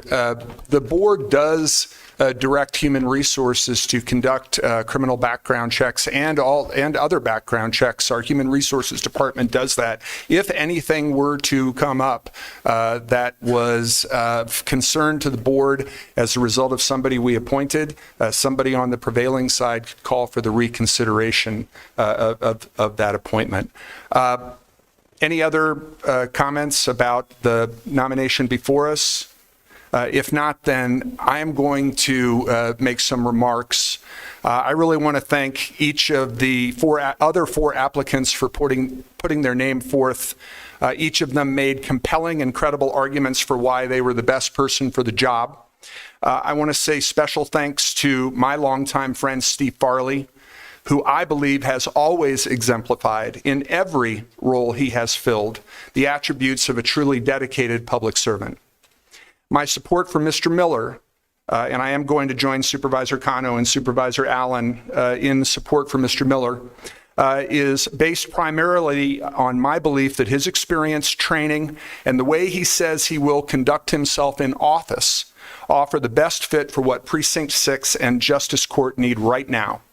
During his interview with me and also in the League of Women Voters Forum, I was impressed with how he said he would meld what he has learned as a professional with his understanding of the role of a justice of the peace. Mr. Miller admitted to me that he feels challenged and somewhat daunted by the prospect of being a political candidate, but he is willing to be one because of the importance of Justice Court's duties and its responsibilities to the public. I am proud to support him. So let's do a roll call vote, unless there were other supervisors who wanted to offer comments. Supervisor Christie. I heard a lot of names. Could we repeat the one that's under consideration? It's David Miller. Thank you. All right. We'll do a roll call vote. Okay. Supervisor Allen? Yes. Supervisor Cano? Aye. Supervisor Christie? Yes. Supervisor Hines? Yes. Chair Scott? Yes. Congratulations, Mr. Miller.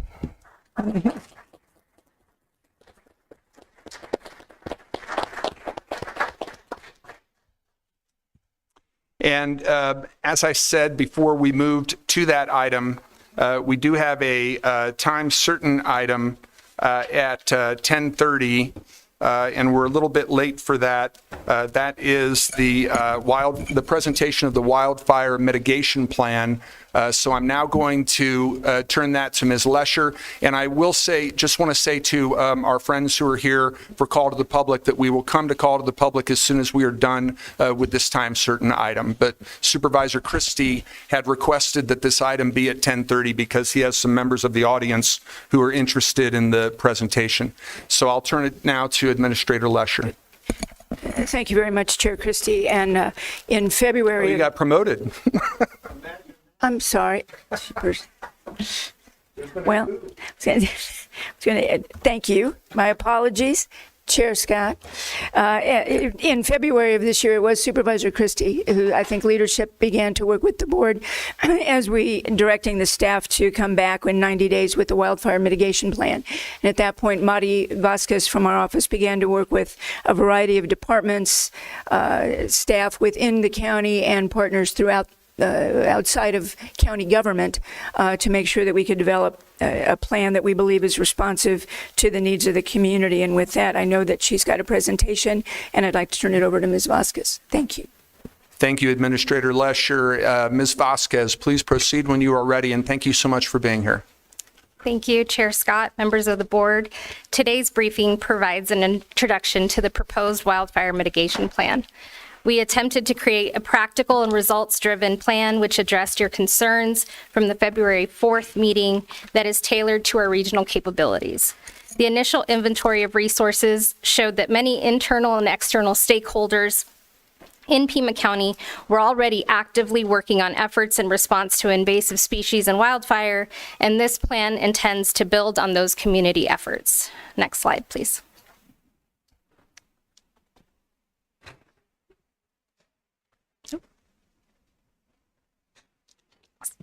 According to data from the National Weather Service, Southern Arizona faces a heightened wildfire risk due to severe D2 and extreme D3 drought. May through July temperatures are trending at 50 to 70% above normal, and forecasts show that Southeast Arizona has an elevated likelihood of significant wildfire activity this season. Next slide. Pima County's vast topographical regions create unique wildfire challenges. Rural interface fires occur where large blocks of wildland vegetation border homes, and the structures that are next to this, what's called the WUI, often have the fine fuels spread the fire. While urban intermix fires occur in areas with a high density of homes mixed together with dried vegetation, like washes.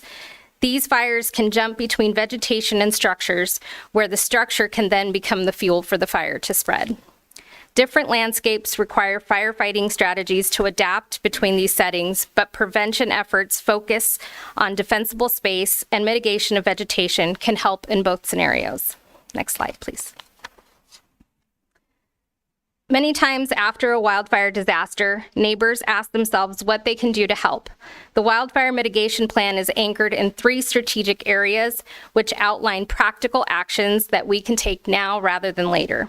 Those 3 goals are prevention and public education, reducing ignition risk before it begins, and helping residents act early to prepare and stay safe in the event of wildfires.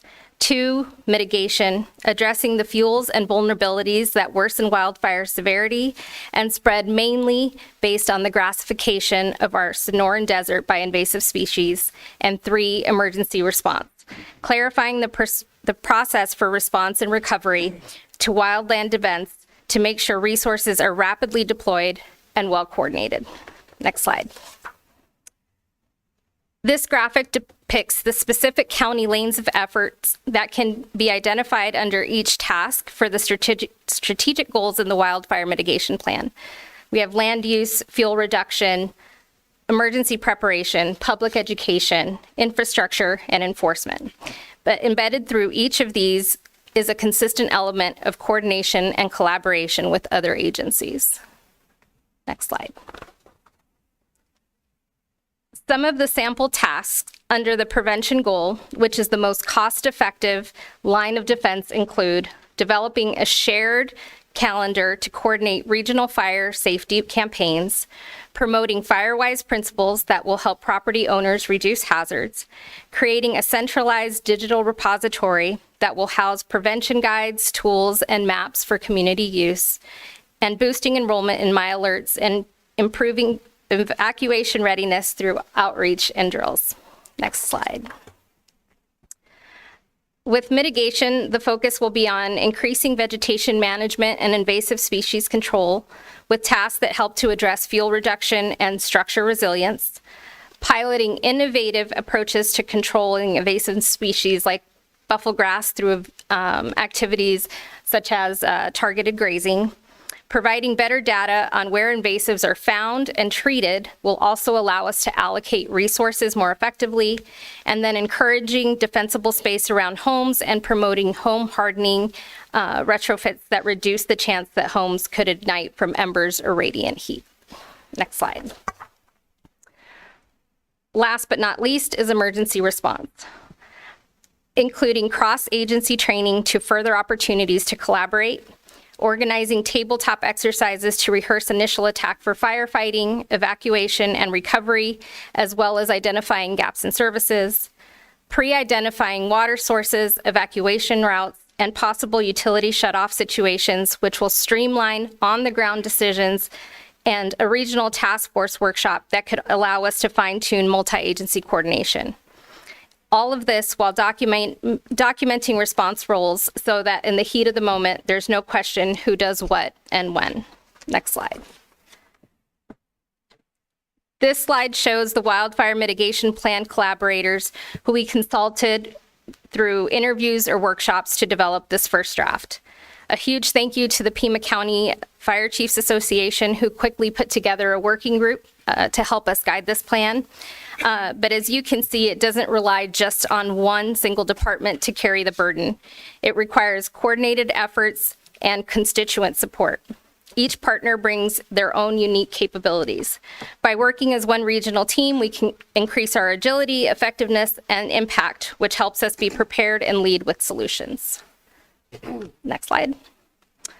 This concludes the presentation for now. We look forward to working together on this community risk reduction wildfire mitigation plan that helps us build a more resilient Pima County, and your continued support ensures that we stay proactive and aligned in our mission. Happy to answer any questions you may have. Thank you, Ms. Vasquez. Supervisor Christie. Thank you, Mr. Chair. Thank you, Ms. Vasquez. Thank you, County Administrator Lesher. This, I think, is a very significant start in a very important factor in our community, and outlines the fact that everybody involved is very aware of the dangers of wildfire mitigation and the necessity that we all share in trying to find a solution and how to deal with it when it happens. So I commend all the efforts that were put together in this preliminary report. I've got several questions and a couple of statements, and instead of stopping after each one, let me just briefly list them, and you can answer them accordingly to the shortness of the question. I like the idea about the Wildfire Depository Center issue. So if we could get a little, slightly little more detail about what that all entails, that would be great. One of the things in the original memorandum dated back on January 30th of this year that we presented to initiate the wildfire danger mitigation plan from our office, one of the bullet points that I did not see fully addressed or really addressed at all that I think is essential in the overall plan. And that's bullet point number 2 of the memorandum that states that we are asking the county to conduct a comprehensive evaluation of all county property, particularly road right-of-ways, parks, and conservation lands in wildfire-prone areas for opportunities to apply regular and additional clearing. As we know, the county owns extensive lands. Much of the land is vulnerable to wildfires. I do not see any kind of addressing or suggestions regarding the county land and how those lands need to be prepared just as much as any lands in any kind of wildfire mitigation plan. So if we could get some evaluation of all county properties and how we're going to mitigate the wildfire dangers. I have an interesting letter from a constituent. It says, I am writing about a problem I have encountered in my own HOA that is prevalent in many HOAs throughout our county and state. The HOA governing documents prohibit the fire mitigation best practices recommended by the NFPA and DFFM and other agencies. We formed a Firewise committee and spent months fighting for members of our community to be able to do the basic mitigation needed to create a defensible space without violating our HOA requirements. We have succeeded in getting approval, but still face implementation issues in a hostile environment. I bring this to your attention because we are one of many HOAs in the area with well-intentioned but outdated governing documents that are putting our community at risk. We need something at the county or preferably the state level that overrides these potentially dangerous HOA guidelines. And this is on Creosote Canyon in zip code 85749. This is concerning that there are HOA regulations and stipulations that prevent an HOA from involving itself in the mitigation of wildfire danger and implementing the Firewise plan. And I'm hoping that the county can either look at a local county regulation that could override this, or some type of relief, or at the state legislature. But it is something that can't go on into the next sections. It needs to be addressed immediately. I'm very concerned about that. From the Green Valley Council, they state that the Green Valley Council has in the past administered grant money to our member HOAs for bufflegrass invasive species mitigation. This fund zeroed out 2 years ago. The mechanism is in place for re-engaging this initiative. Our members applied for assistance through the council. Applications and member budgets were reviewed before disbursement was made through the council. And they believe that $50,000, as was notified in or underlined in the plan, would be a good starting point for mitigation assistance for the 25,000 residents and 100 plus HOAs in Green Valley. They also went on to state that they think that the projected cost range is insufficient for the needs of the county. I could spend a good portion beyond the $50,000 seed money in Green Valley. They have a significant bufflegrass issue, and they've been taking very proactive steps in trying to combat that, and I think their position needs to be addressed as well. From the Southeast Area Council, that's the Vail area and Corona de Tucson and points south and west.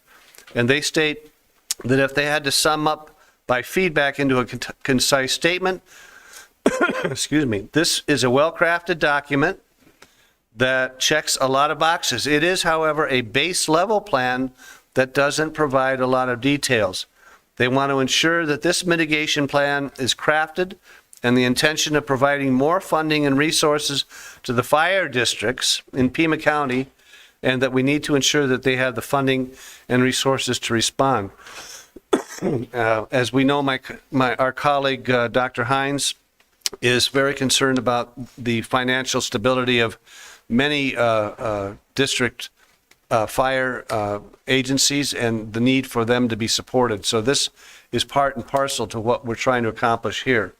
And then from Mount Lemon, their statements are that they need what they call the updating of the CWPP. That, I believe, is the County Wildfire Preparation Plan that's supposed to be updated every 10 years. It has expired. That, excuse me, they feel needs to be brought to the present situation. It mentioned that the cost was to be absorbed by that department, and they also are concerned that any kind of grants that they may be able to write for or apply for will be hindered by the fact that the CWPP is not up to date. So for them to try to seek outside funding, non-Pima County money for these types of things, we need to get the CWPP updated so they can do that, as well as for our own edification. And that's from the Summerhaven Mount Lemon community. And finally, I want to note that Chief Jim Tucker of the Rincon Valley Fire Department is expressing support for the Pima County Wildfire Mitigation Plan, and he commends the county's proactive leadership in developing this thoughtful, collaborative approach to wildfire risk reduction. I echo his words, and I'm hoping that we can get some concise answers from my questions and add them to a much more significant and effective wildfire mitigation plan. Thank you, Mr. Chair. Thank you, Supervisor Christie. Administrator Lesher, that was a lot. I'm Yes? sorry to, Go ahead. to interrupt. Could I ask if there are any members of the audience that might be able to speak to this? Certainly. Do we have anyone that wants to make any comments regarding the wildfire mitigation plan? Okay.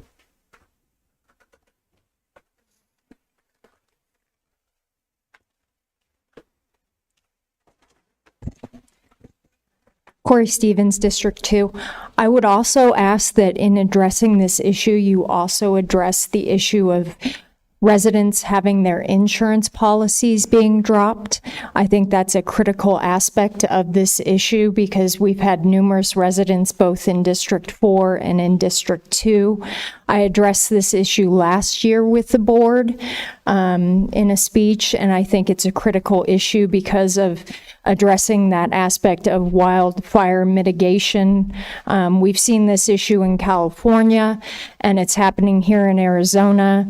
It's happening currently in the Phoenix metro area.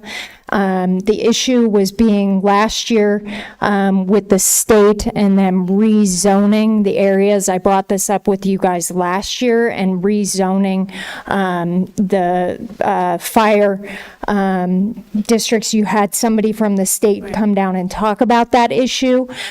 So what's happening is the insurance policies are being dropped. So out in District 2, Matt, with a rezoning issue, it's out to Elephant Head. It's out in my area. I'm fortunate in my residence because I have a fire suspension system in my house. That won't be an issue for me. Chief Wonders out here, we ran into that issue out in Saurita because we had an issue with the fire department, rural metro leaving. So this is a huge issue, and you guys need to look into this because it's going to happen here where the insurance companies are going to back out. If we do not get this under control with fire mitigation, the insurance companies are going to back out. Homeowners are going to be left in the dark, and we're not going to have any means to protect ourselves. So there is that aspect of it, and so you need to look heavily into that issue.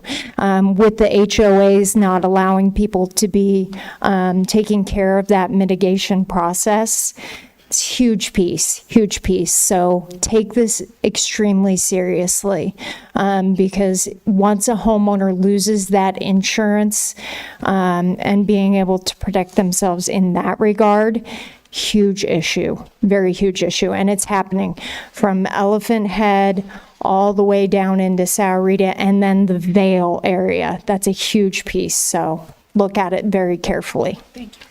Thank you, Ms. Stevens. And you might remember this because I know you're a frequent attendee at our meetings.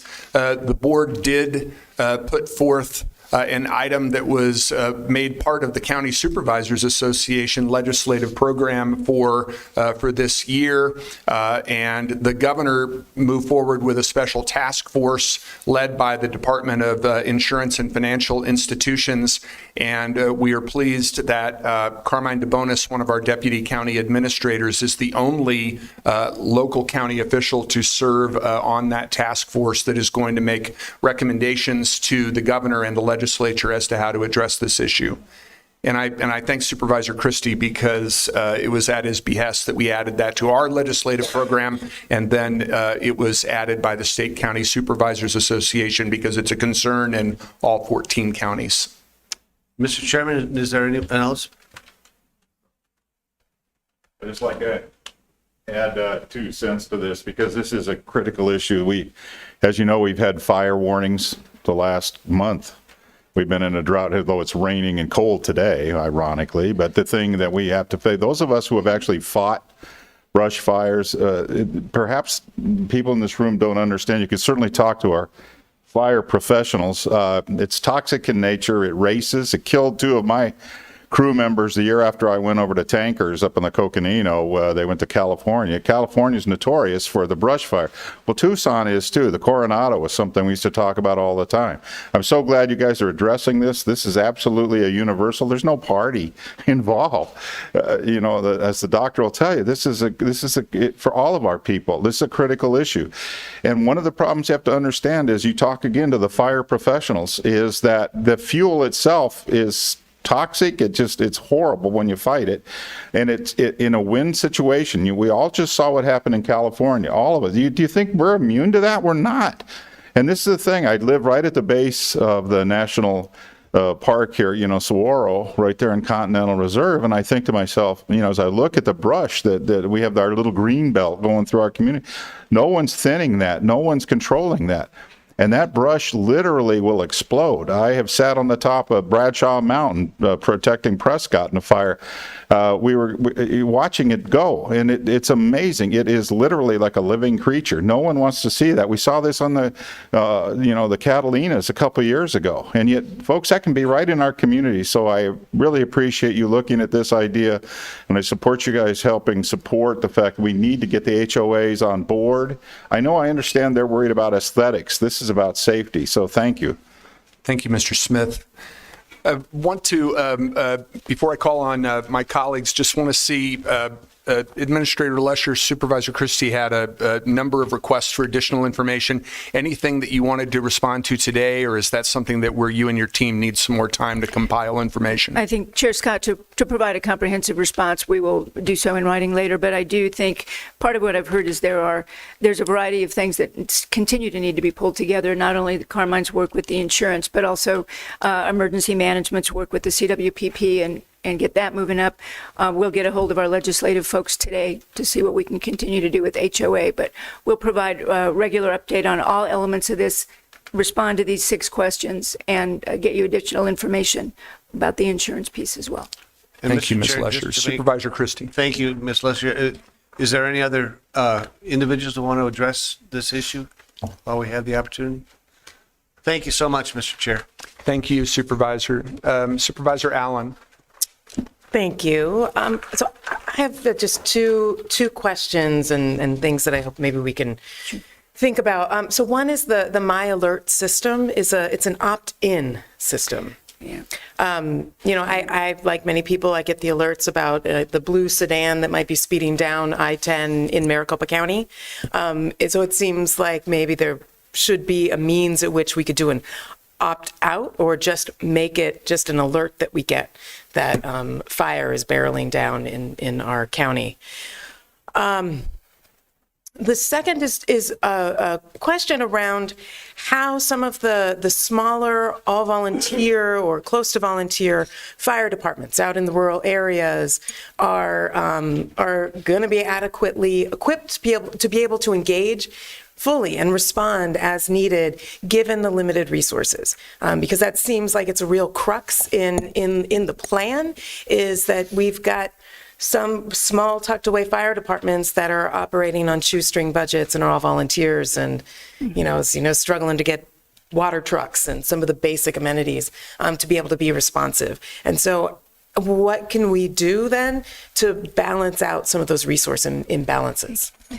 Chair Scott and Supervisor Allen, if I may, since the last time we had many of the fire chiefs with us, we began some initial conversations, but one piece that we looked at immediately that I've asked Marty to dig into a little bit deeper right now, we went through and looked at all of the county-owned properties, Old Tucson, Desert Museum, some of the different rural areas, and working with the assessor's office, looked at what the assessed valuation was. And if we, as a government, we don't pay tax.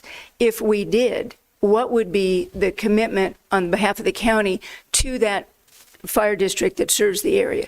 You look at, again, out by Old Tucson and Desert Museum, and they are supported in large part by small, either volunteer or rural fire districts. And they're the largest entity that might be providing a tax base would be us, and we don't. So we started with looking at what would add up to, we think initially maybe $900,000 that would be simply a way that we can value what we would be paying into the fire district as a county. And we're going to noodle through that one a little bit more. We can report back. But I think that's one of the ways that we thought, how do we work with the chiefs and figure out how do we find a way that makes sense to establish a dollar amount to work with the fire district. So, many of the districts have mutual aid agreements, or if not all of the districts have mutual aid agreements. We need to make sure that both sides of those agreements have the tools and the information they need to be able to adequately partner. Thank you. Supervisor Hines. I was just going to add, in a little bit to echo what the administrator said, we working on some long-term funding solutions with some of the fire chiefs that we had here presenting with us to get something, passed at the legislature. Probably not until next year potentially, but given the urgency, I would be hopeful. And also, this should be very bipartisan. This was never a partisan issue when I was in the legislature. This is the kind of thing that, to allow counties to refer things to the ballot so that we can support the fire districts the way we need to long term. I would hope that that kind of solution, that's Maricopa can do one thing, Pima can do another, Yuma can do a different thing. If that is something that we can get passed through our work at the legislature, I think that would be incredibly helpful in terms of long-term solutions as well. Thank you, Supervisor. Any other questions or comments from my colleagues? All right. Well, Ms. Vasquez, thank you very much, and I imagine we'll be seeing you back here before too long. Right. Thank you. All right. I appreciate the patience of our constituents who signed up for call to the public. I explained why that was a time-certain item that we just completed. So we're going to now move to call to the public. And citizens attending the meeting shall observe rules of propriety, decorum, and good conduct.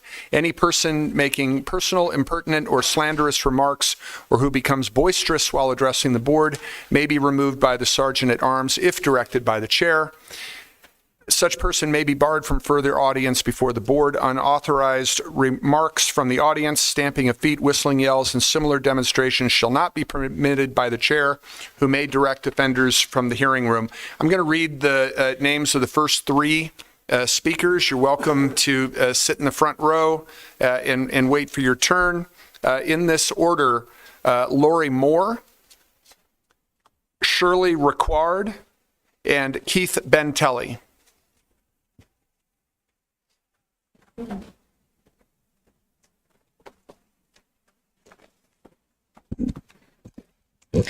Good morning. My name is Laurie Moore, Common Sense Voter, District 1.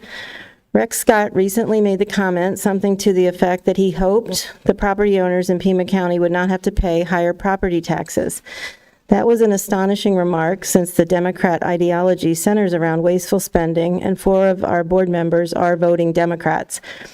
How did Pima County get into this mess? Back in 2020, the Democrats across the country and in Pima County voted for the global socialist puppet Joe Biden, and this is what we've had to endure since then. Democrats voted to print money, which fueled inflation, because when you run out of money, you must print more. Democrats voted to shut down pipelines, which made the U.S. have to import fuel, driving up the cost of everything. Democrats across the country and in Pima County wanted racist DEI practices to continue in schools and businesses at the peril of both. Democrats support indoctrinating children in public schools over achievement scores, which is the reason for the 50% decline in public school attendance and the need for empowerment scholarship accounts. Socialists and lefties do not want merit-based achievement. They want equity based on race and gender. I can understand why. IQ could be telling, judging by the issues they hold near and dear. Democrats across the country and in Pima County support the idea of young boys being neutered through gender-affirming care. And they support men beating up on women in sports. But here is the biggie. This is what got us in the mess we are in now. Democrats across the country and in Pima County overwhelmingly voted for open borders, which brought millions of resource-sucking illegals, drugs, child sex traffickers, and criminals into the United States, all costing us money. And the Democrats on this board in this county aided, abetted, harbored, and financed the illegal invasion to the tune of $117 million federal dollars. There was no vetting and no tracking. FEMA and DHS are now withholding $51 million from Pima County until the board provides the identities and locations of 600,000 untraceable illegals.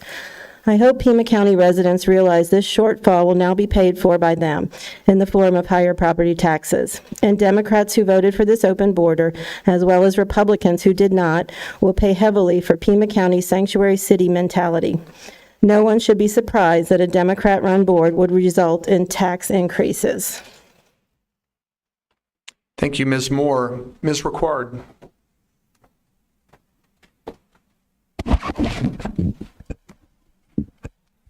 Hubris is a Greek word defined as dangerously overconfident. Hubris aptly describes this panel's response to the issue of climate change. You believe the planet is warming catastrophically due to us humans. What our climate will be like in 20 or even 100 years can now be adequately projected. And if we eliminate the burning of fossil fuels, then we can prevent the climate from changing. These 3 suppositions, totally based on hubris regarding the changing climate, are patently untrue and based on the fact that facts and truth are being suppressed by the media. Here are the truths.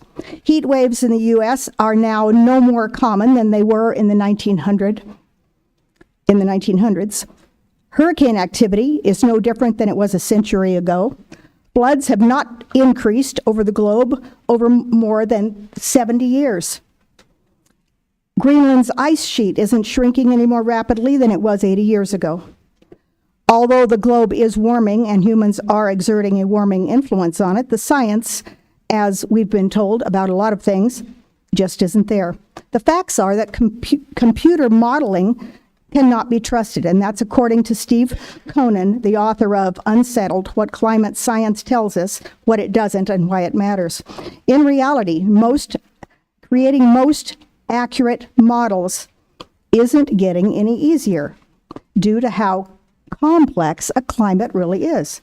But it seems that almost everything that's happening to us is being blamed on climate change. Factoids, we get over 80% of the world's energy from fossil fuels, and CO2 doesn't disappear from the atmosphere in a few days, as would smog. It hangs around for a really long time, up to 1,000 years. In fact, almost 60% of any CO2 that we emit today will remain in the atmosphere 20 years from now. So we can do precious little to try to change that, folks. Your lack of knowledge and your hubris is leading to bad decisions, as it has in so many instances in the past, such as our $51 million budget shortfall. We are all doomed to suffer because of your hubris. And Ms. Lesher, Tim Locks is asking, how long is it going to take to get answers from his email about the $51 million budget shortfall? He's waiting patiently. As my grandson, my younger grandson, aptly says to me on multiple occasions, Grandma, we've been duped, and we've been duped by you all. Thank you, Ms. Ricord. Mr. Bentelli is going to be our next speaker, and the three speakers after him are Corey Stevens, Joel Strabala, and Dawn Lucian. Mr. Bentelli, please proceed. Thank you. Good morning, Chair, Vice Chair, Supervisors. I'm Keith Bentley. I'm here today representing the Tucson Alliance for Housing Justice. I also serve as the lead of TPCH's System Performance and Evaluation Committee, and I'm a research professor at University of Arizona, where I specialize in evaluation research with a focus on homeless and poverty locally. At this point, I'm obligated to say that the views I express today are my own and do not represent the views of the Arizona Board of Regents or the University of Arizona. With that out of the way, I'm so excited to be here to communicate to you all the Tucson Alliance for Housing Justice's enthusiastic support for the 3 cents for affordable housing proposal. In our view, this is a very, very smart approach that is incredibly well suited for our current extremely unique moment. Why do we feel this way? Homelessness is high, and current levels of inflow into homelessness is currently overwhelming our local homelessness response system's capacity to both meet existing need and get households back into housing. And I want to emphasize that this is happening during a period of very low unemployment. I and many others like this proposal because it addresses a primary root cause of the homelessness problem, which is insufficient affordable housing. I've been watching the data for a couple years now and hoping for things to start getting better. And they really have been steadily getting worse. The major drivers, high rents and high home costs, are not abating. And now we are in a situation where the feds are not going to help us in the near term. The state legislature has not done enough. And every 6 months, I read another article about how the current pace of permitting and construction are nowhere near enough to get us out of the hole we're in. And I don't know if you caught the article this Sunday in the Arizona Daily Star about how permits for new home starts in the first quarter of this year were down 36% relative to the first quarter of last year. And that rate last year was already insufficient to get us out of the hole we're in. Pima County has a huge range of strategies available to us to address the affordable housing shortage. We have really great plans. We have our regional commission, and we have the affordable housing sections of the Prosperity Initiative. A primary missing piece, however, is funding. Let's provide the resources we need to actualize these great ideas and protect the most vulnerable households in our community. The Pima County property tax rate is slightly below the national average, and if this proposal passes, it will be slightly above the national average in 10 years. And if someone is telling you that it will be the highest in Arizona, that's not a big accomplishment considering that Arizona has the third lowest average property taxes in the country. This is a normal, very fair mechanism for generating revenue for outcomes that will benefit all residents of Pima County and property owners in Pima County as well. I just want to end by saying that the annual cost that we spend is about $50 to $70 million responding to homelessness. A 2023 cost estimate said that we would need an additional $100 million annually to fully address current need. And that is just mitigating homelessness, shelters, and housing programs, not the actual stock. Compared to the $207 million raised over 10 years, this is a very modest ask of property owners, and I think a very appropriate and reasonable ask for them to contribute to help us mitigate this problem. So again, I want to say we support this, and thank you so much for considering this proposal. Thank you, Mr. Bentley, and my apologies for mispronouncing your last name. Thank you. Ms. Stevens. What are we going to do to treat the underlying conditions of homelessness and mental health?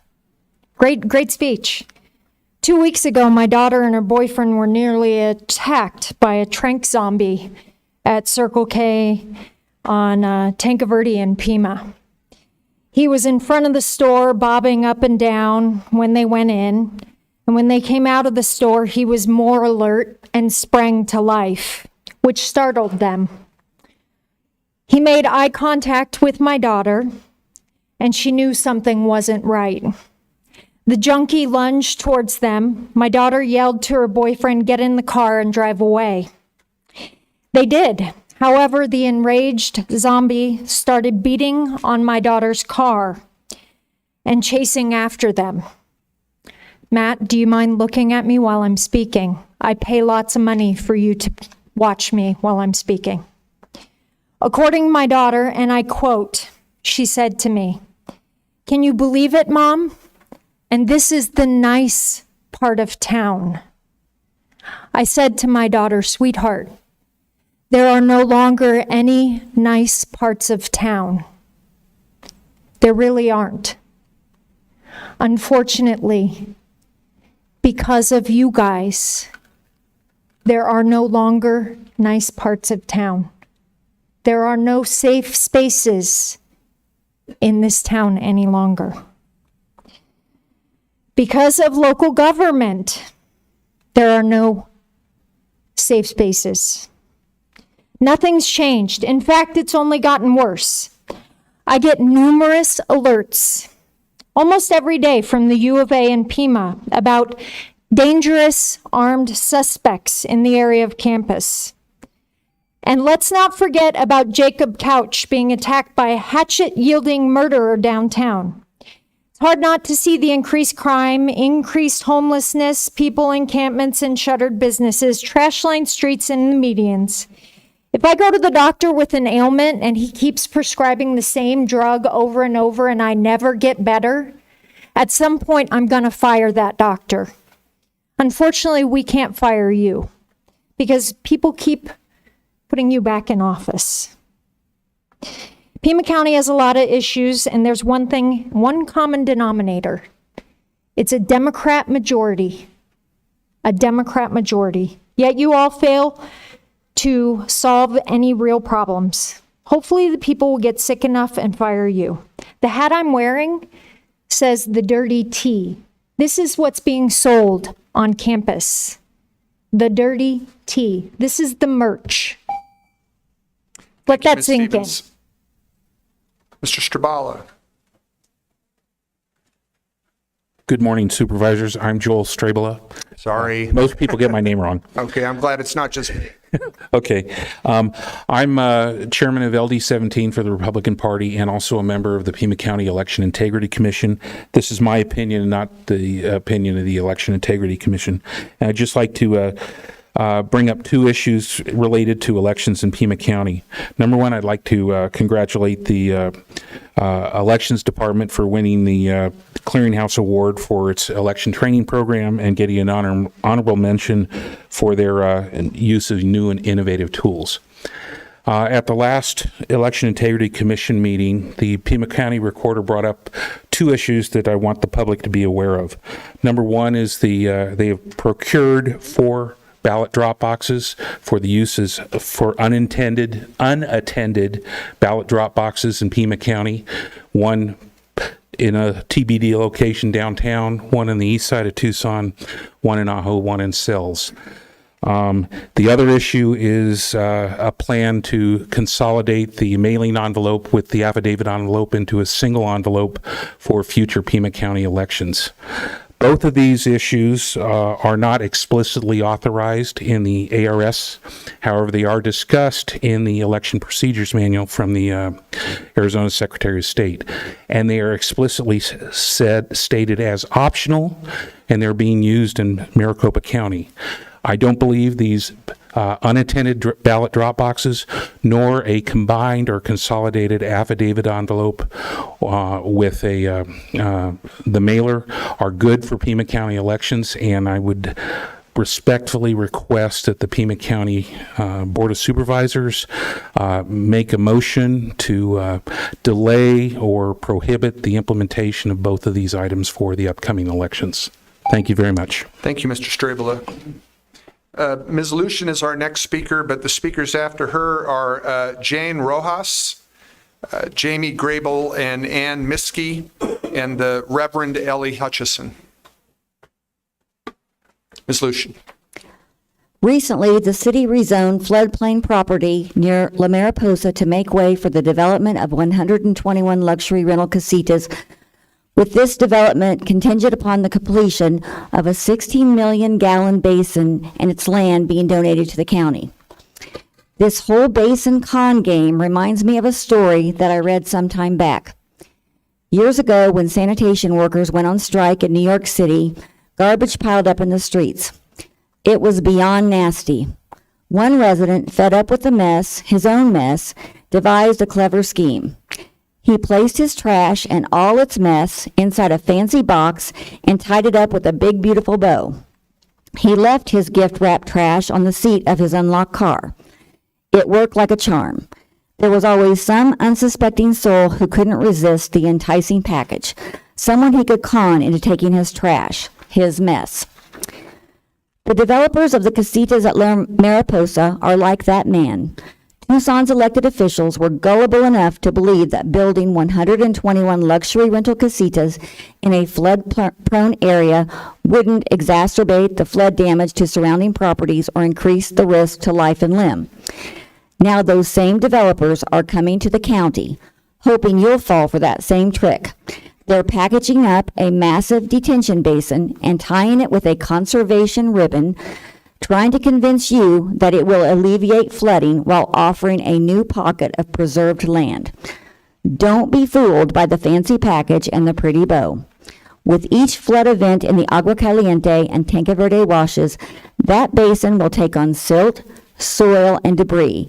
It will be a continual maintenance headache, a burden, one that Pima County taxpayers will have to bear, especially when I heard about the shortfall. And if someone drowns in floodwaters, as has nearly happened before, the county will become the target of liability claims and lawsuits, especially if the basin has not been sufficiently maintained. Cha-ching.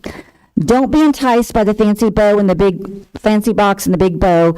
Don't get conned into taking a mess off someone else's hands. The county taxpayers deserve better than this, and you all know better than this. Thank you. Thank you, Ms. Lucian. Can I give this to... You can give them to a staff member from the clerk's office right there. Thank you so much. Ms. Rojas.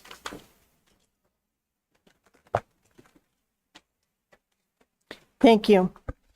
Casita Village at La Mariposa presents Pima County with a costly gift of land which includes a flood-prone basin that will burden taxpayers without providing any real benefit.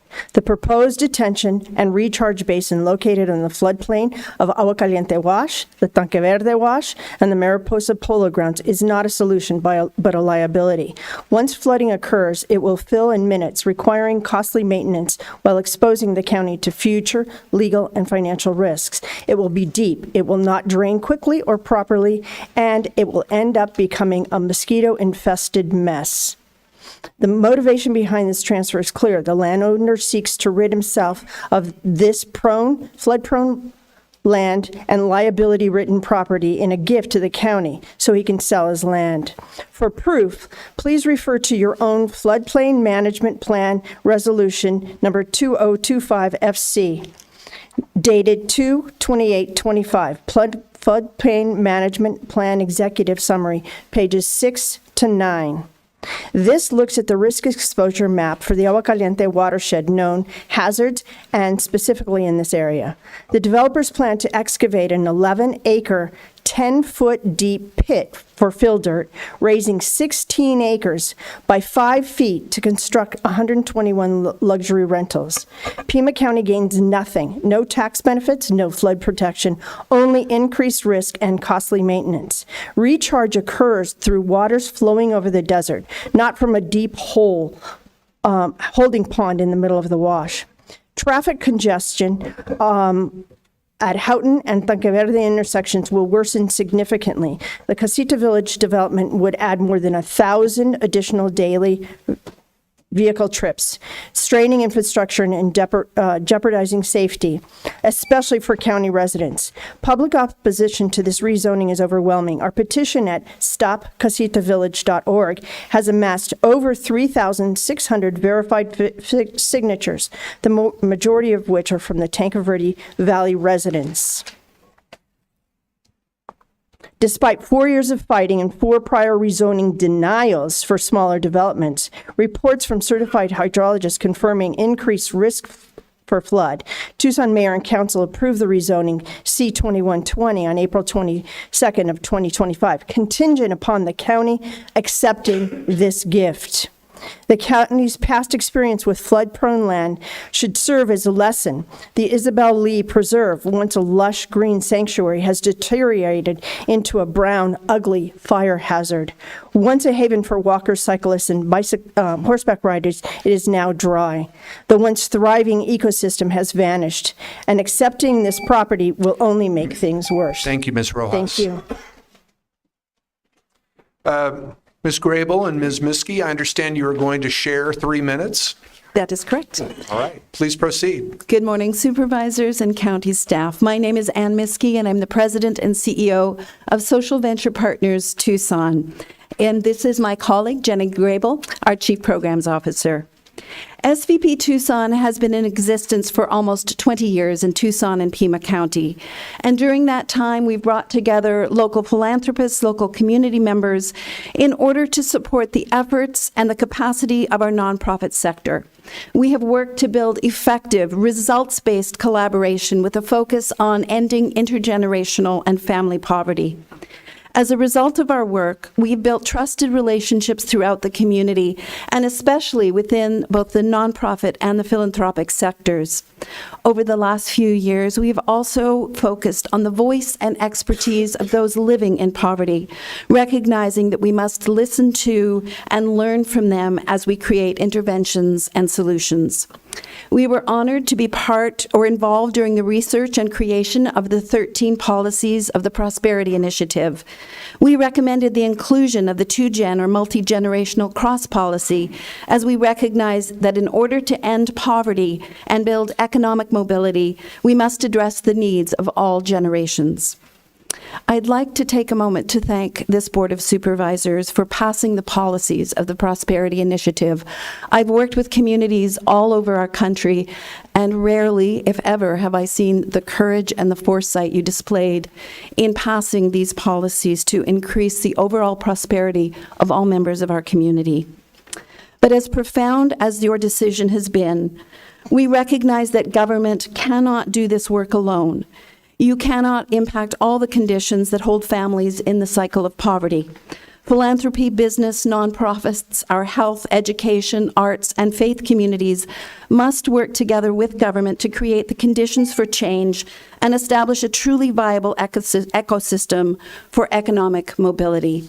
Therefore, I'm proud to announce that we at SVP Tucson have made the decision to become the backbone organization and lead the Community Coalition for Prosperity, or as we fondly refer to it, the CC4P. The CC4P will work across all sectors to build collaborative alignment with the Prosperity Initiative, work in meaningful partnership with local government, and hold all of us accountable to the commitments made to the families in our community through the policies of the Prosperity Initiative. We're already working with a number of local key organizations within Pima County, including the United Way, the Water Center for Systems Thinking, the University of Arizona, and 8 nonprofits that are part of our 2-gen cohort and have made commitments from a number of other organizations in the sector who are excited to work with us, with the city and the county on this vital endeavor. Well, that was well timed. Thank you so much. Thank you.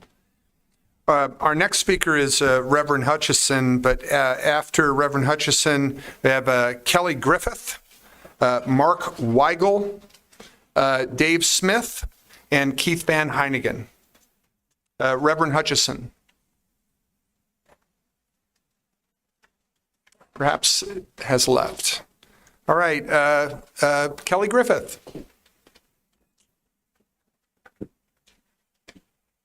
Good morning. Good morning, Ms. Griffith. Wow, 70 agenda items. Well, we only meet twice a month.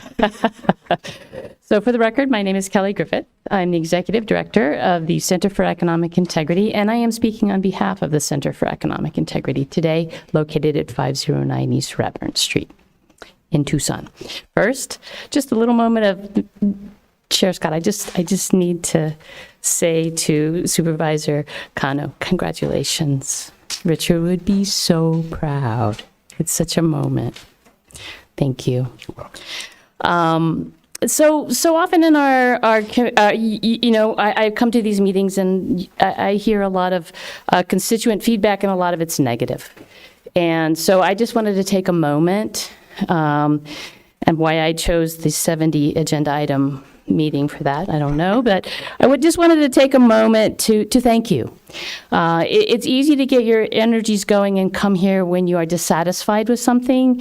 It takes a lot more effort when you are happy with something to come and just say thank you. So I wanted to say thank you for supporting the Pima Early Education Program for scholarships, and I know that you have some agenda items later around that. Your leadership and vision, really, you're just sort of carving out a very special space that I hope other municipalities around the state will consider, given the fact that the fiscal policy at the state and federal levels seems to be going in the opposite direction when it comes to access to high-quality early childhood education. So thank you for doing that. But the real reason I'm here is I want to extend my gratitude to county staff members. They have just done a brilliant job of overseeing PEEPS and documenting its impacts. And, I lead a coalition. Staff are always eager and willing to work side by side with our community coalition.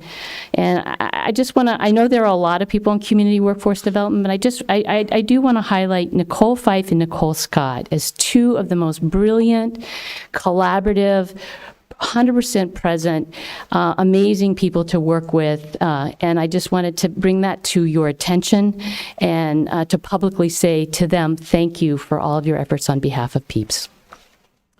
Thank you, Ms. Griffith. Mr. Weigel.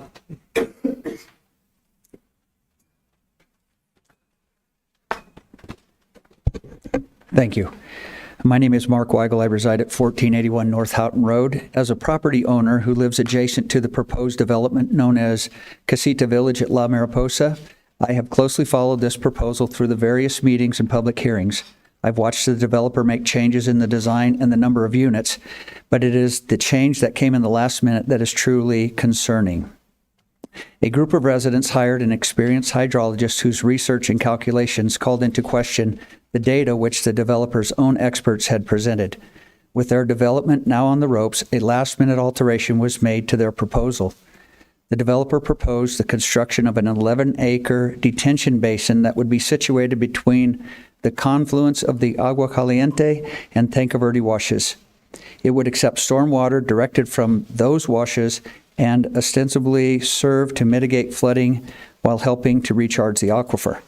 To alleviate any concerns about maintenance costs or liability risks, the developer proposed handing this Trojan horse over to the county, and the mayor and council eagerly agreed. This prompted me to examine the county's detention retention standards, and I'm hard-pressed to see how this basin can comply with those standards. One requirement is it will be located, it will be over 1,000 feet downstream from the proposed development, and water entering that basin will be so loaded with sediment that it will lead to costly maintenance. It will be deeper than what the county typically allows, and with sediment buildup more likely to hold water longer, leading to mosquito breeding issues. It will take on rushing floodwater, so dry wells are not a possibility. And due to its depth, it cannot meet the standards of a stormwater harvesting basin. I couldn't find a single standard that would apply to this basin, and the issue of liability, given that I have already seen at least one swiftwater rescue, puts the county squarely in the crosshairs, a place which the developer's representatives stated the basin should be. Clearly, Tucson Mayor and Council failed us when they took a cavalier approach to this development in a flood-prone area, an area which I might add is the only area not owned by the County Flood Control District in the Agua Caliente watershed. Well, since Tucson is located in Pima County, that makes us residents of Pima County as well, so I urge you to take a more conscientious approach and just say no to this basin.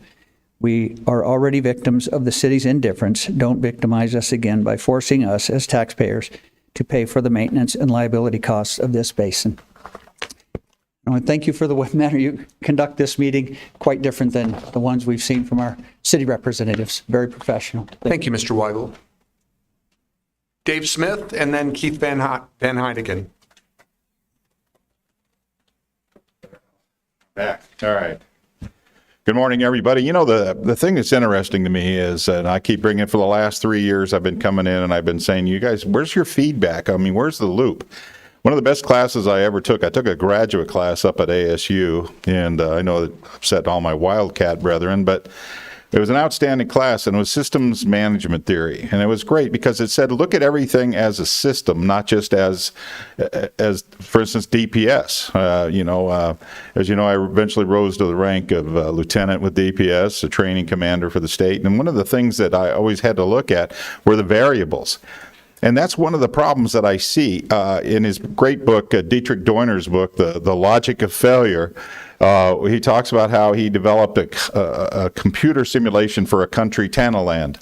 I don't know if any of you ever read that book. It's outstanding in it that he talks about the difficulty in governing in any situation is that you have a complex series of variables. It's a system.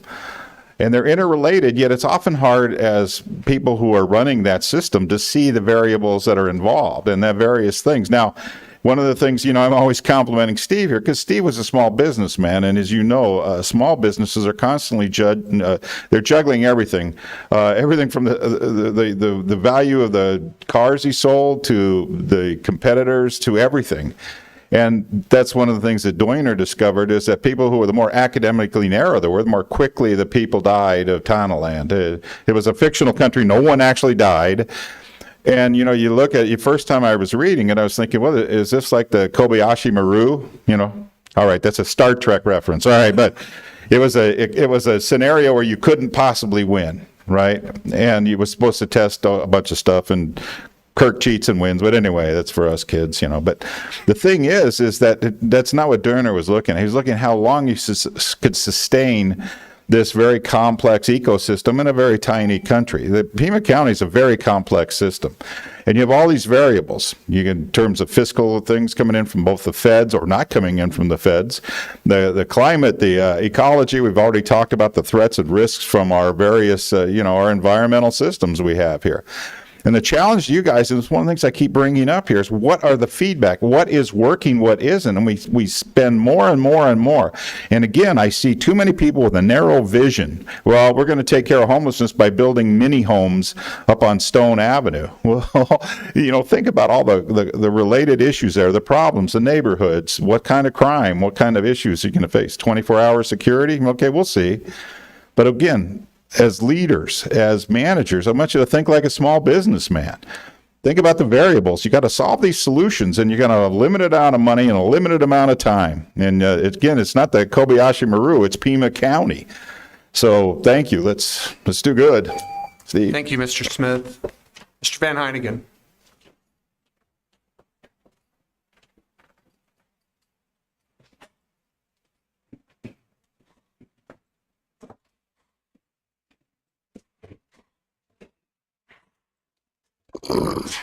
Good morning. My name is Keith Van Heinigen, and I'm wearing a 15-year-old Tea Party shirt today. But it goes back further than that. Let's go back to Ross Perot. We warned you, we told you, and you still suck. Here's your Java Juice Joint of the Day comments. Your results-driven plan and poverty initiative have our metropolitan area looking like a third world country in a time where the budget has doubled in the last 5 years. That's criminal. That's all that is. Where do you live? Do you look around?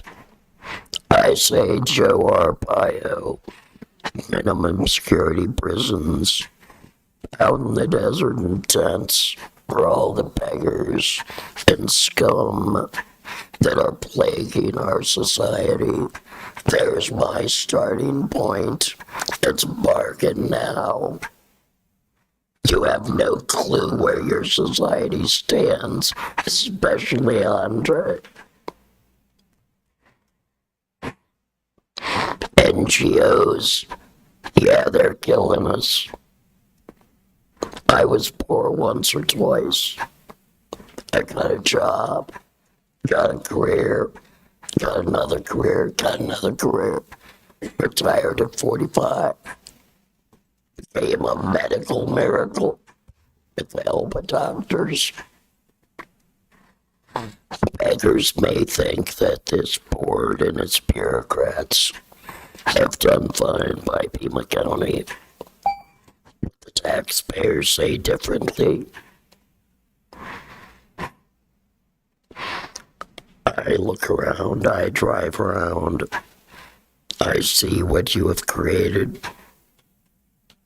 And now, with these huge budgets, the city wants to take over the power of TEP. I'll be the first to move. My wife agrees. She's ready to retire. How many tens of thousands will do it? Go ahead, turn off the lights in the middle of summer. Enjoy your heat. Die in the heat. It's Mayor Rita Romero, the biggest idiot I've ever met. Destroys TEP just like everything else in this town with Pima County's help. Thank you, Mr. Van Heinigen. Mr. Van Heinigen was our last speaker. I'll now close call to the public and ask. I'm sorry? Oh. Thank you, ma'am. I'll now close call to the public and ask my colleagues if they would like to respond to a criticism or ask staff to follow up on any of the items presented. Supervisor Christie. Thank you, Mr. Chair. We heard several allegations or accusations regarding the flood control issue at the casitas at La Mariposa. I would respectfully request that flood control, I know they've been involved in this, but if they could issue a statement addressing the numerous accusations by numerous speakers today, addressing them and giving a conclusion as to what they found versus what was stated. You'd like that in a memorandum to the board, Supervisor? Please. Thank you. Any other responses or requests for follow-up? All right. Thank you all very much. We're going to do a little bit more reshuffling with our agenda because I know that we have some folks here who are interested in the hearings at the end of the agenda. So if you will go to item number 64, and then we're going to go through the other hearings because we have a time certain item at noon. And I want to make sure that we take care of these. And then I promise staff in the back who are here for presentations that we will move on to presentations as soon as we're done with the time certain item, which is an executive session at noon. All right, item number 64. This is a hearing, unfinished business. Tie vote on April 15, 2025 resulted in postponement of the consideration of this item. This is a hearing for a fireworks permit at Caterpillar Incorporated in Green Valley. If there is nobody here to speak to this item, I will move to close the public hearing and approve the permit. Second. It's moved and seconded by Supervisor Christie. Any discussion? Supervisor Allen. I just feel the need to say, it's my understanding that we are going to be considering a fireworks policy in a forthcoming meeting. I'm excited for that because in lieu of that, I just consistently will not support fireworks presentations. I feel like the Jennifer version of Debbie Downer, because I am an ooh-ah and oh-er, just like everyone else. But just the concerns, given that we considered a wildfire mitigation plan today, it's a heat awareness week. All of these things just gives me great concern about fireworks. So I just wanted to explain my vote around these. So. Thank you, Supervisor. Any other questions or comments? All right, all those in favor of approving the permit indicate by saying aye. Aye. Aye. Any opposed? All right, item passes 3-2 with Supervisors Allen and Hines opposed. The next item, next hearing 65 is also a fireworks permit. This is at Mountain View High School in celebration of their high school graduation. If there's nobody here to speak to this item, I will move to close the public hearing and approve the permit. Second.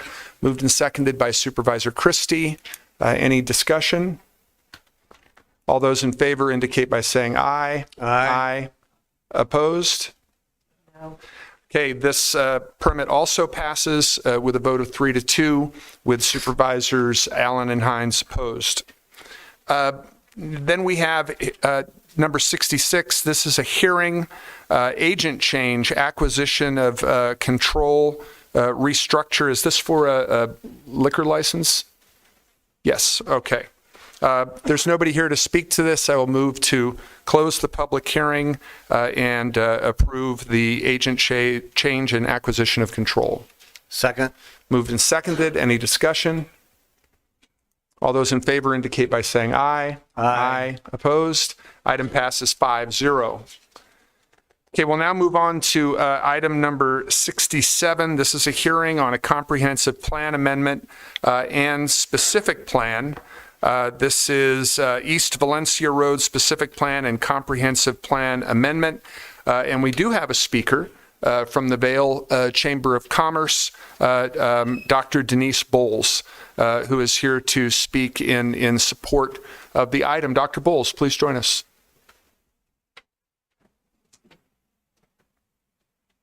Thank you. Good afternoon. I'm Dr. Denise Bowles, president of the Greater Vail Area Chamber of Commerce, and I'm here to express support for the Black Angus specific plan. Sorry, I forgot this part. I'm so new at this. Thank you, Chair Scott and members of the board and distinguished guests. Southeast Pima County is experiencing rapid growth.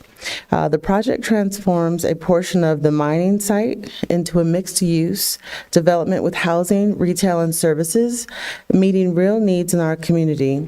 It supports major employers like Raytheon, the Air National Guard, U of A Tech Park, and Vail School by providing nearby housing and daily amenities for their workforce.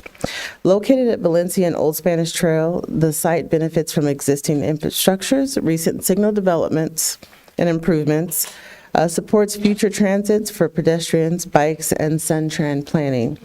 Water will be provided by Spanish Trail Water Company, an ADWR, design provider with a proven 100-year supply. Expanding services here adds system redundancy where it's currently lacking. This development brings essential services like groceries and restaurants closer to families and reduces long commutes. It also restores open spaces and improves access to Pantano Wash and Rincon Creek, preserving the area's natural character. Importantly, this site is buffered from residential areas and aligns with the Pima Prospers comprehension plan by repurposing distributed land and encouraging compact, walkable growth. This is a reasonable development that adds lasting value to the region. On behalf of the Vail business community, we respectfully request your support and vote in favor of the Black Angus specific plan. And I want to say thank you for providing the opportunity to allow me to speak before you all. Thank you, Dr. Bowles. Supervisor Christie. You're in the process of asking for those speakers. We do have speaker cards, but I'm happy to call on you if you know of a speaker who hasn't turned in a card. I do, and they're not here, and it's from the Rincon Valley Fire District, if I may. You may, absolutely. It says, the clerk wants to know if your mic is on. It is now. This is from the Rincon Valley Fire District. Dear Chair Scott and Supervisors, as Fire Chief of the Rincon Valley Fire District, RVFD, I am writing to express our strong support for the Black Angus specific plan. This mixed-use redevelopment project represents a forward-thinking, well-planned effort to meet the growing needs of southeast Pima County.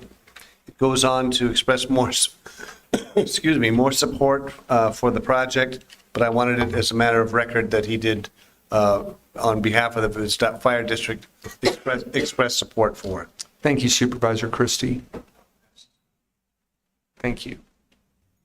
I know Mr. Oland is here on behalf of the applicant. You indicated to the clerk that you didn't need to speak, but you're certainly welcome to, especially since you're approaching the mic. Thank you, Chair Scott. No, actually, the good doctor said it better than I was going to, so I don't really have anything else to add. I'd be happy to stand for questions, though. Any questions for Mr. Oland, who's here on behalf of the applicants? All right. Supervisor Christie. Thank you, Mr. Chair. If there are no other individuals who want to speak on either side of this issue, I would like to close the public hearing and move that that P24SP quadruple 03 Black Angus Mine LLC et al.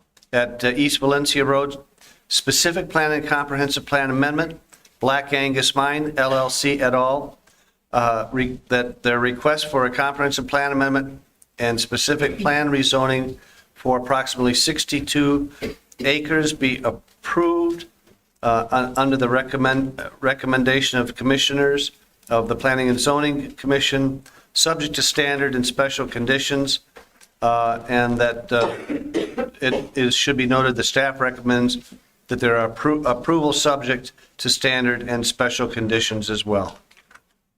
I'll second. Any discussion? Supervisor Hines. Question, I think probably for staff. What was the land used for previously by the mine specifically? And I would just like to know if there's environmental mitigation necessary and how that specifically has been determined. Administrator Lesher. Thank you, Chair Scott. Mr. Poirier. Thank you. Chair Scott, Supervisor Hines, it was a currently is still being operated as an aggregate mine. So I believe they're taking up soil and dirt to use to manufacture typically concrete and maybe other fill. It is currently active, not under, and it's currently private property, so not under the same scrutiny as, say, what is the proposed Rosemont mine being located on federal land. This is a private mine then with minimal restoration requirements.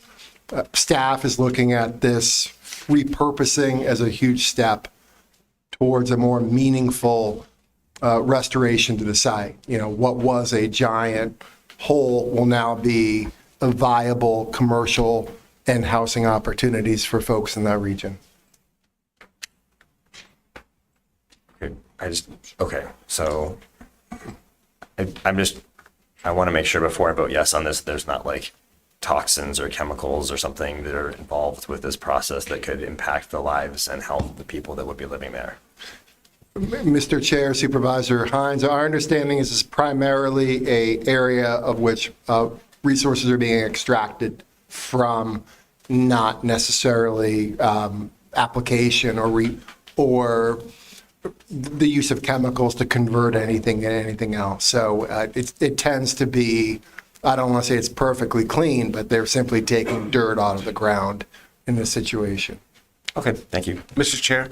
Supervisor Christie. I do know after discussion with the developers that they are in the process of discussions to retain two different environmental mitigation groups to address the situation and to return the properties to its former self prior to its use as a mine. Thank you. And I would also point out, and I think my colleagues may know this, but for the purposes of public awareness, the Coalition for Sonoran Desert Protection has supported this project and encourages the board to approve it. Any other further comments or questions? Supervisor Allen. I was also going to note about the coalition and I'm really encouraged by that support, but then also just really encouraged at this use, about this plan and making, converting a mine into mixed use development. I think this is exactly the sort of thing that we need to be doing and investing in, given our housing crisis, and then just given the air quality issues that mining can contribute to. So it just seems like it is a win-win on many levels. So I thank the developer and the community for really moving this forward and for development services and working to make this happen. Thank you. Thank you very much. Any other questions or comments? All right, we have a motion. It's been seconded. All those in favor indicate by saying aye. Aye. Any opposed? Item passes 5-0. Thank you very much. All right, we're going to move on to our next hearing. This is a conditional use permit for Juarez West Ajo Highway. This is in District 3. Supervisor Allen. Did you want to move this item? I'm sorry. Yes, so moved. But, and close the public hearing? Oh, I'm sorry. Were they here to speak? Yeah. Speak on behalf of the conditional use permit? And you certainly can, but when you're done, if you could fill out a speaker card with the clerk's office, but go ahead, you can fill it out after the fact. Okay, thank you. Is it possible to place documents up here so that you can see them? Yes. Or have you already seen everything? So when we originally filed, I'm sorry, my name is Sherry Wattis. This is my husband, Jaime. When we originally filed for the mailbox store, we put that we would like to have some small retail shops inside with the post office. Per the special conditions that they have on here, it's for the mailbox only, no other commercial uses. I also wanted to, oh, sorry. I thought they could see it already. It's right here. Do I need to turn it over so you can read it? No, you're fine because we can flip our monitors and we can see it even if the screen up there is kind of far away. Okay. And then my second is that we might not have, we're being held to the Maven Marie Behave Conservation System, and we purchased the property. It's 2.35 acres or 102,366 square feet, and we're allowed to use 15,360 square feet, 20% of my property. And as we speak about, we're not supposed to make any other disturbances, and you're speaking about fire, the whole property is covered with grass like this high and dead trees. So like we need permission to remove stuff like that.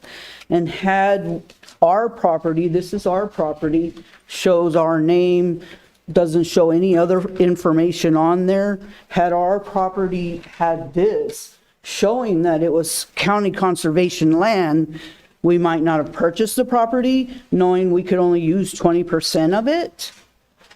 It's not really fair. And then this would be the picture of our property, that little tiny pink dot. And that all yellow is only a small portion of what's owned by the state of Arizona, and it's vacant land. So as we talk about fire hazards, all this property is vacant. We have multiple fires that start in the 3 Points area just from lightning striking the ground.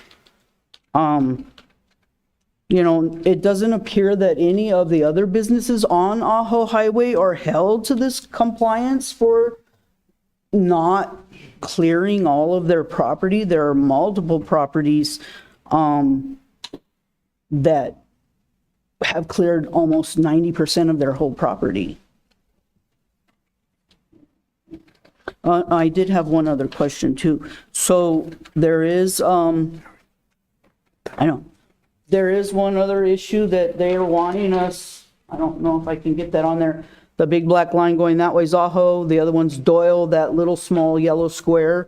We're having to pave to our property line per SDSS standards. Okay. Oh, I'm sorry. No, you're okay. And the only quote we've got so far for that little tiny piece is verbal, and they're talking about $14,000 just to pave that little part of Doyle Road to continue. Okay. So just All right. That's county property, that one, and the little, what is it? it says it's unincorporated Pima County, but part of the special conditions on that they put forward on our conditional use permit that we need to abide by is paving that little piece of road. Okay. Any questions for the applicants from board members, or any questions for staff? Supervisor Allen. I guess I would like to hear from staff kind of about the requirements on this land and how it relates to the requested permit. Chair Scott, board members, this is the second hearing of a two-part hearing process that went to the Pima County Hearing Administrator back on March 12th.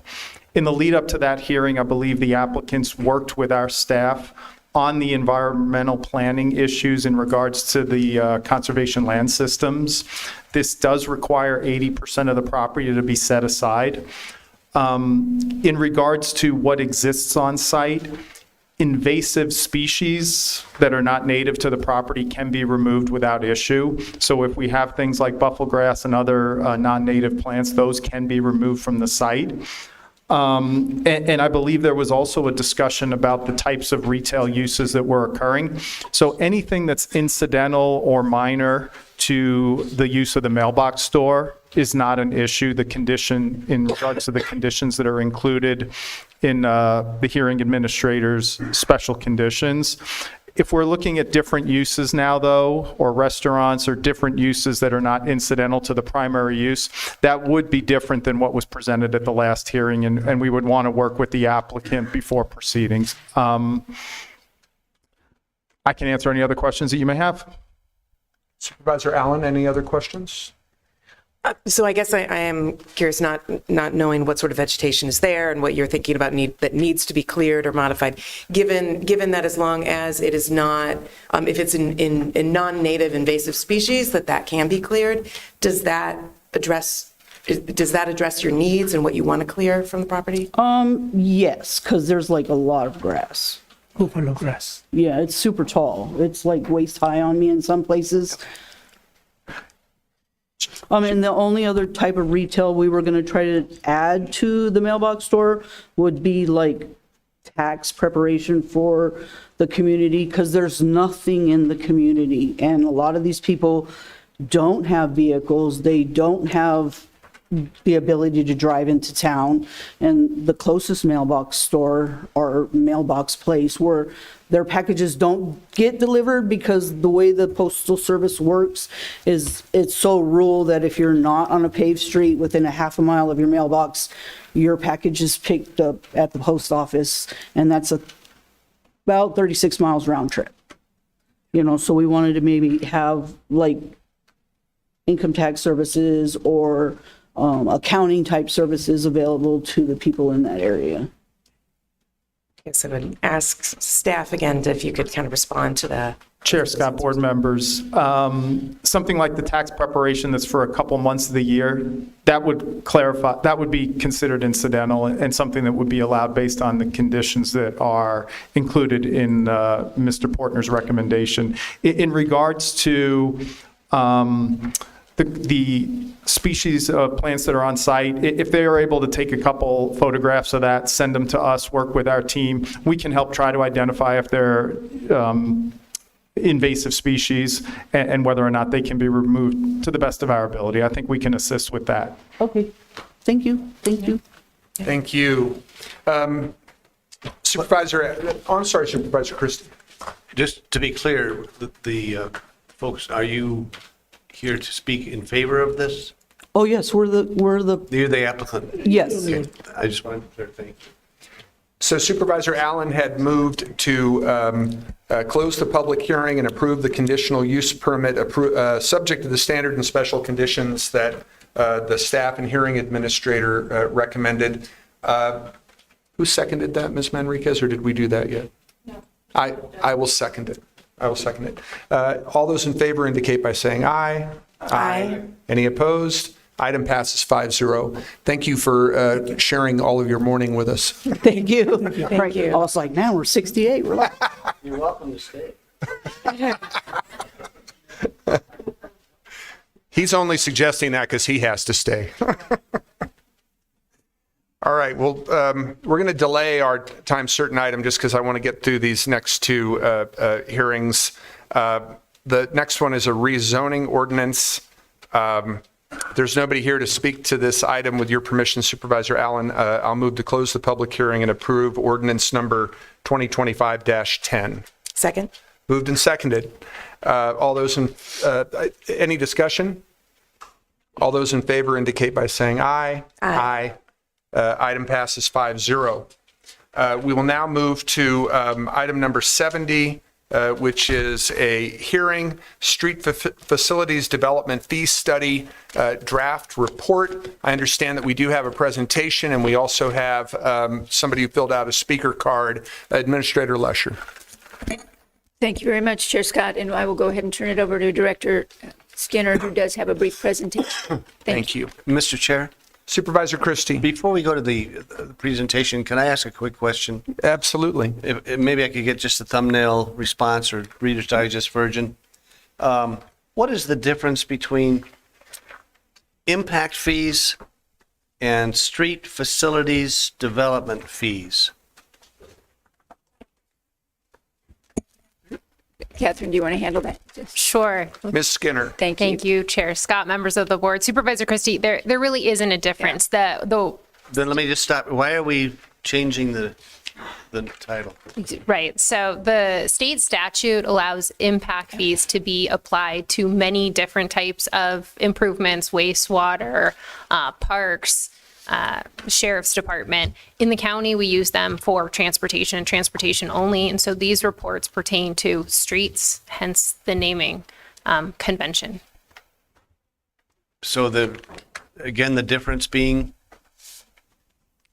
The difference being that the street fees, why we're calling it the street fees, is because at Pima County, we only use them for streets. They are not a broader impact fee that might be applied for other public services. Are we going to be using this term in all these instances now that were formerly impact fee nomenclated?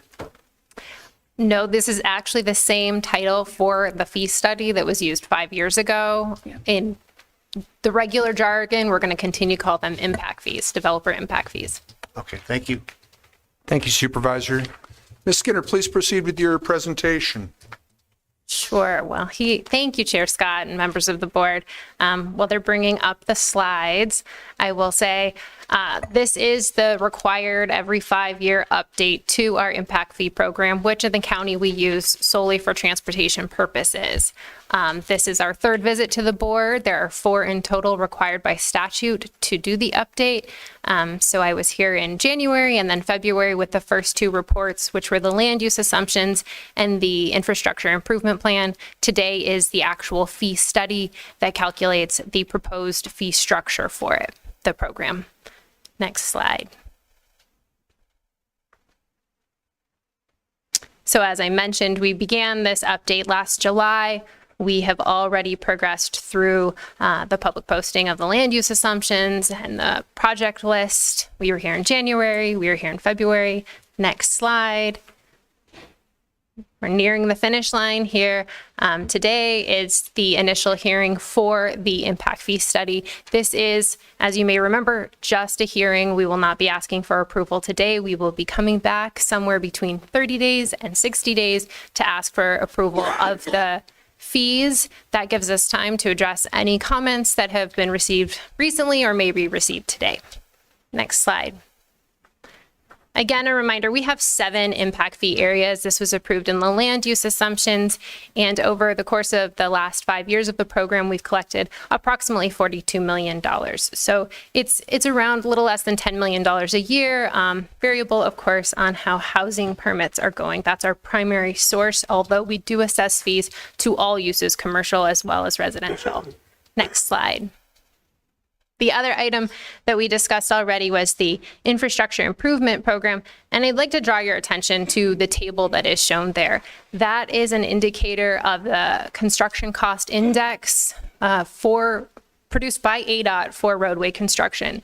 Since we did this assessment 5 years ago, there's been an 80% increase in the cost of building roadways.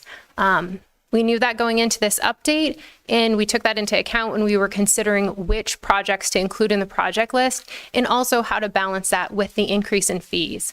But there will be an increase in fees because of this severe increase in costs over the past 5 years. Next slide.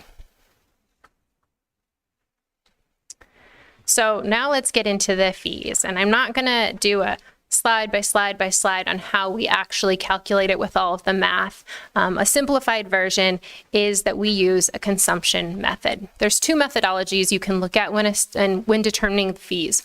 One is you determine how many projects you need to do, the cost of those projects, and divide it by the amount of permits you expect in whatever that impact fee area is.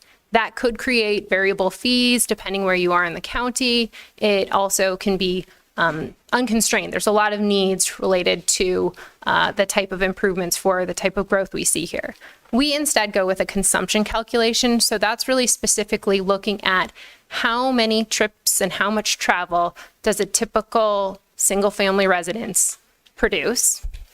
How much capacity can a single lane of a road take? And how much does it cost to build that roadway?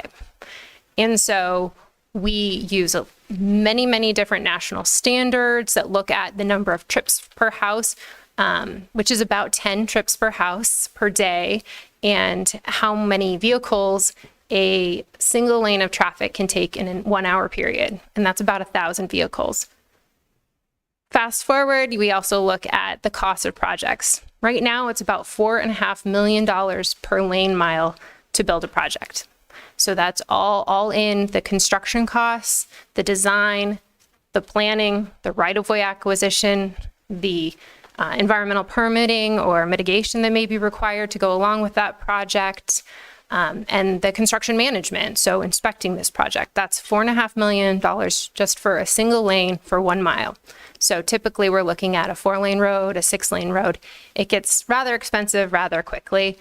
Point of comparison, right now we're working on West Valencia Road from Mission to Camino de la Tierra. That's being widened to a 6-lane facility, and we're looking at upwards of $4.5 to $5 million per lane mile for that roadway. So it's very comparable to a current project. So we take that math of $4.5 million per lane mile, we divide it by how many trips or how much of that mile each house is going to use in the peak hour, and we come up with that fee. So the next slide does not provide, we've got a whole host of different fee structures depending on what the use is for that type of permit. As I said, there's residential fees, there's commercial fees. The single family residential is basically our base fee. It's looking at a typical unit and then using trip generation tables that again are nationally used. It's what's used when we're doing traffic impact studies. We determine what the increase or decrease from that single family unit would be, and have a whole host of fee structures.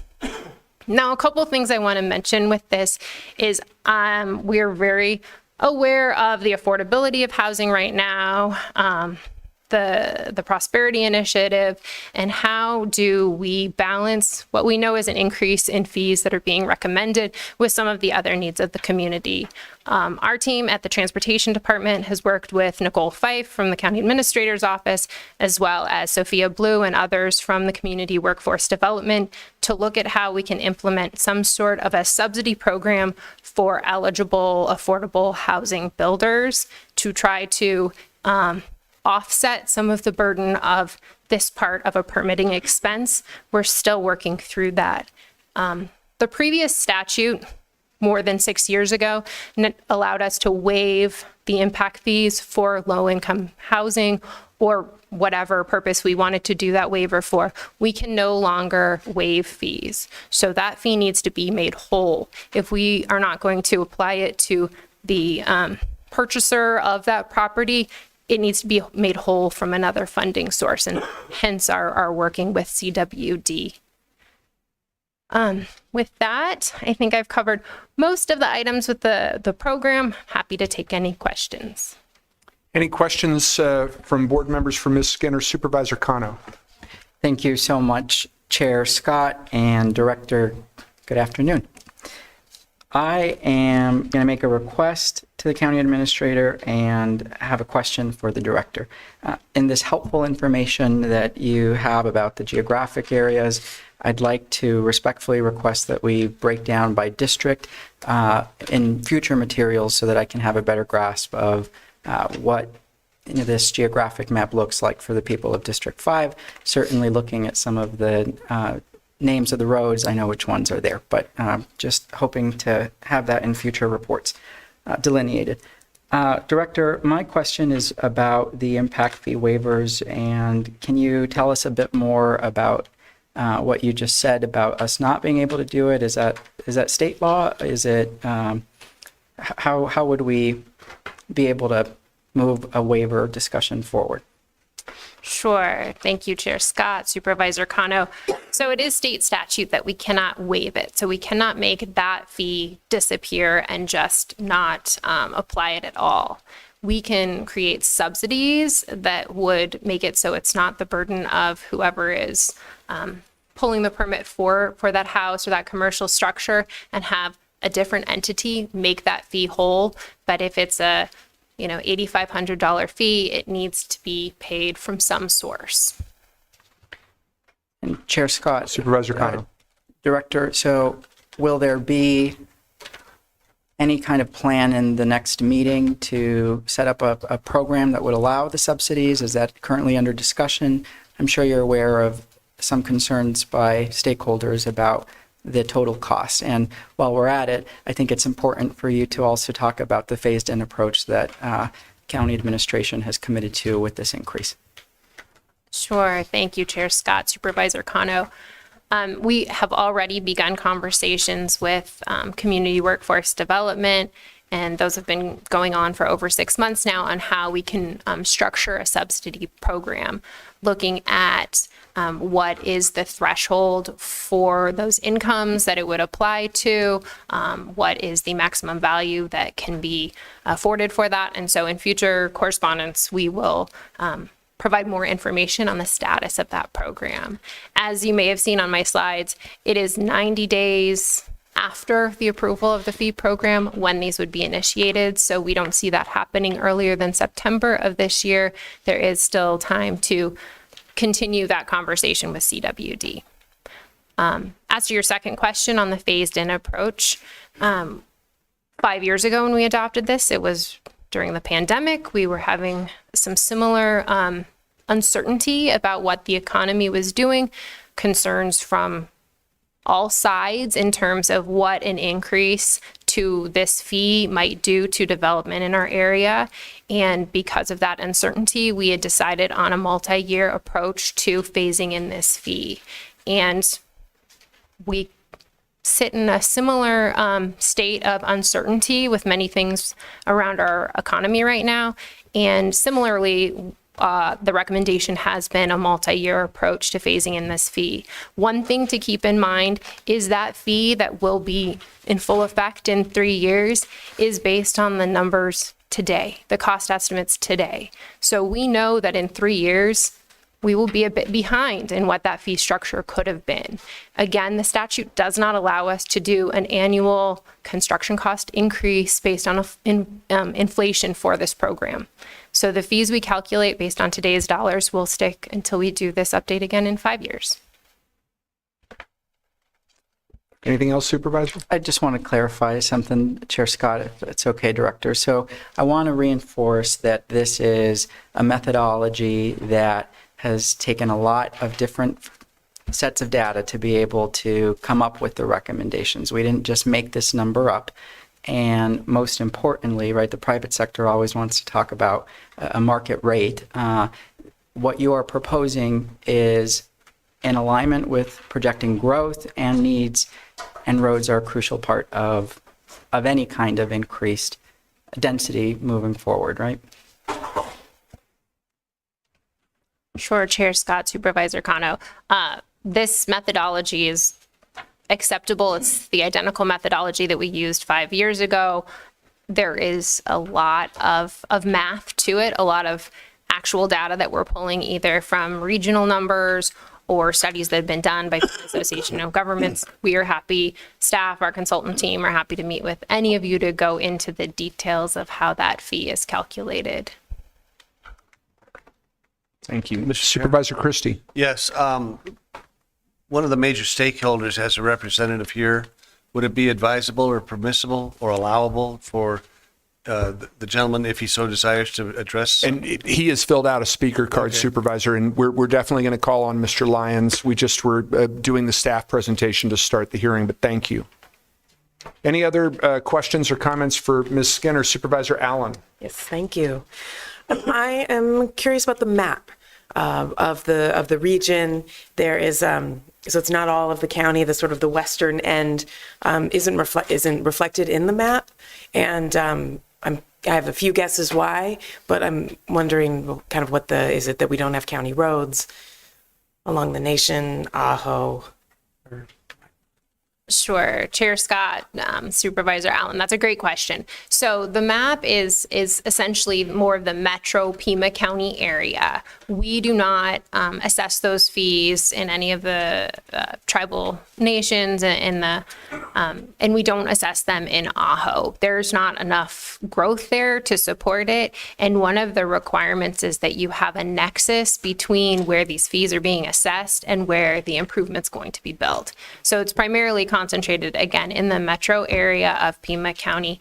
And then the maps themselves, we tried to build areas that had some natural geographic features or roadway geometries that made sense that it was grouped together. So I-10 is a natural dividing line. Some of the mountain ranges are natural dividing lines. And so we tried to build, again, those areas within where we would have a nexus with the roadway improvements. Thank you. Thank you, Supervisor. Any other questions or comments for Ms. Skinner from members of the board? Right, if not, I'm going to call on Brendan Lyons, who is here representing the Southern Arizona Home Builders Association. Mr. Lyons has also communicated with the board in writing, and his letter to the board is attached to this item. Mr. Lyons, thank you for sharing your morning with us. It's my pleasure. Thank you, Mr. Chair, members of the board. My name is Brendan Lyons, Director of Government Affairs for the Southern Arizona Home Builders Association, located at 2840 North Country Club Road. I want to begin by thanking you and county staff. It has been a pleasure to continue to work through ongoing dialogue throughout this process, and we appreciate the opportunity to continue to work together in good faith. We heard throughout this morning's presentations and previous weeks, months, and years of the ongoing and urgent housing crisis that plagues us today. Housing affordability remains one of the most urgent issues facing our community. The county's own housing needs assessment shows that we need approximately 116,000 homes by 2045. Yet studies continue to show that the current regulatory environment already adds 24% or nearly $94,000 to the cost of an average $400,000 home. Now, the proposed 37% increase in streets facilities impact fees would add over $3,100 more, placing even greater strain on working families. We recognize that impact fees are a necessary tool for funding infrastructure, but they must be used with precision. According to the National Association of Home Builders, for every $1,000 added to the cost of a new home, prices out 444 families right here in Southern Arizona. The proposal alone could disqualify over 1,200 local households. To that end, we respectfully urge the board to consider 3 key actions. 1, adopt a fee lower than the proposed amount to help preserve affordability. 2, implement a longer phase-in period. I understand that it's currently 3 years, but ideally 5 years to give the market time to adapt. It's been addressed. We also encourage the board to seek out ways to create incentive programs, including impact fee waivers for mixed use, missing middle, and below median income housing. Lastly, we continue to have legal and procedural concerns, including cost allocations, particularly to non-construction costs, service level increases, and administrative expenses, which we believe warrant further review and clarification. We share the county's goal of investing in smart infrastructure, but that must go hand in hand with addressing our housing crisis. We urge the board to delay final action and direct staff to continue to work with stakeholders such as SABA to find a balanced solution. Thank you for your time and for your thoughtful consideration. Thank you, Mr. Lyons. Supervisor Kano. Thank you, Chair Scott. Hi, Mr. Lyons. I have a question. Sure. I'm curious how SABA suggests that we balance the need for infrastructure investment with affordability in the market rate housing sector, particularly given that impact fees directly support road capacity essential to new developments.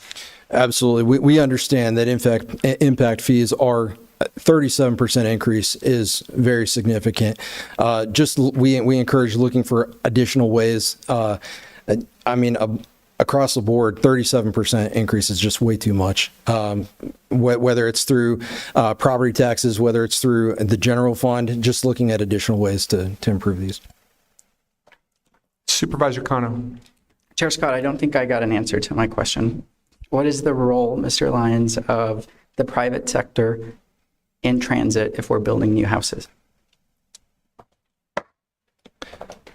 The role of the private sector is to continue to build new houses, but again, the 24% increase on government fees and regulation just continues to add to this growing crisis.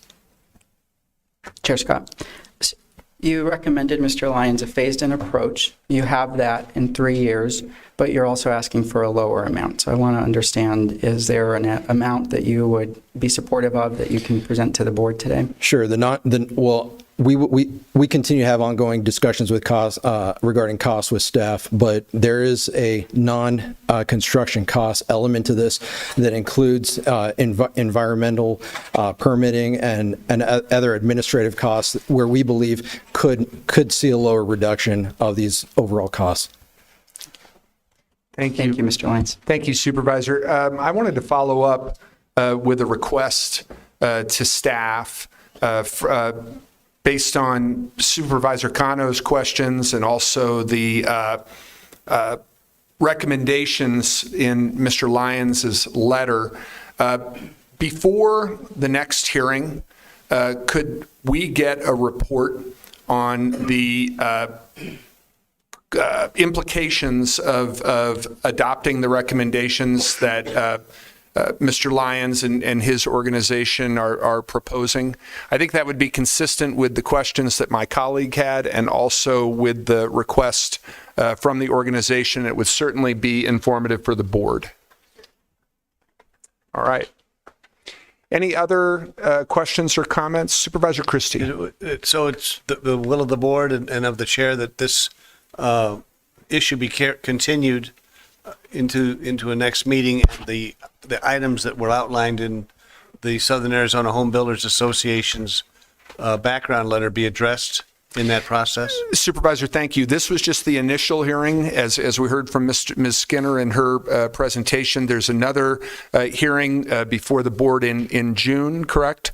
And I requested that we get some input from staff as to the recommendations from Mr. Lyons's organization prior to that hearing.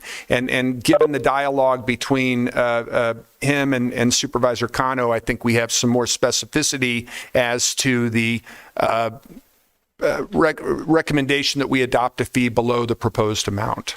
So I'm just wanting to get some input from staff as to the implications of the recommendations from SABA. But I also point out that both staff and Mr. Lyons have said that the dialogue between staff and all stakeholders, not just SABA, continues. And could I ask, beyond Mr. Lyons' organization, what other stakeholders are part of this dialogue with staff, Ms. Skinner? Our primary meetings have been with MPA, the Metropolitan Pima Alliance, and with SABA, sometimes as joint meetings, sometimes individual. We also, in early stages, reached out to many of the developers in the community, sent out mass emails that go out when we put out any of our draft reports. We haven't had a lot of feedback from some of those other entities, though. Okay. All right. Any other questions or comments from board members? Supervisor Kano. Thank you, Chair Scott. I want to thank our Transportation Department for their diligent work on this, and I'm hopeful for the conversations that can happen with these stakeholders. I do believe that there are many more that need to be a part of this discussion, and what I ask of the Home Builders Alliance, since they testified today, is that you really come to these negotiations with the county with an open door and with a willingness to compromise. I don't want this to be a situation where the business community is going to point fingers at us. We hold the public sector accountable by following market rates, by using data-driven analysis, and this board is going to be tasked with putting a recommendation that can be digestible and that is going to be able to invest in the long-term planning of our roads and our infrastructure. And I just firmly believe that for this to move forward, Chair Scott, it can't be one of those situations where we're pointing fingers at one another. We're growing as a region, and impact fees are a universal tool used in every community to be able to get us to where we need to be. I have deep concerns about affordability, and I want to ensure that that's a key part of the discussion moving forward as well. But this is also the cost of doing business, and that's my message to the home builders.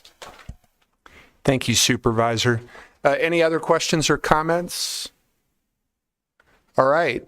Well, if that is the case, I think the only action that we need to take here is to close the public hearing, correct, Ms. Manriquez?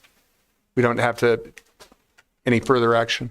Right, so I will move to close the public hearing. You don't even need to do that? Okay, all right. Ms. Skinner, thank you for spending your morning with us. All right, we're past the time certain for executive session, but I think Mr. Jerkowitz is going to be very forgiving, and I will entertain a motion to go into executive session. Second. Thank you. I moved it, seconded by Supervisor Allen. All those in favor? Aye. Any opposed? Item passes 5-0. We'll be back at the sound of the gavel. Thank you.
Ladies and gentlemen, good afternoon. Thanks for your patience.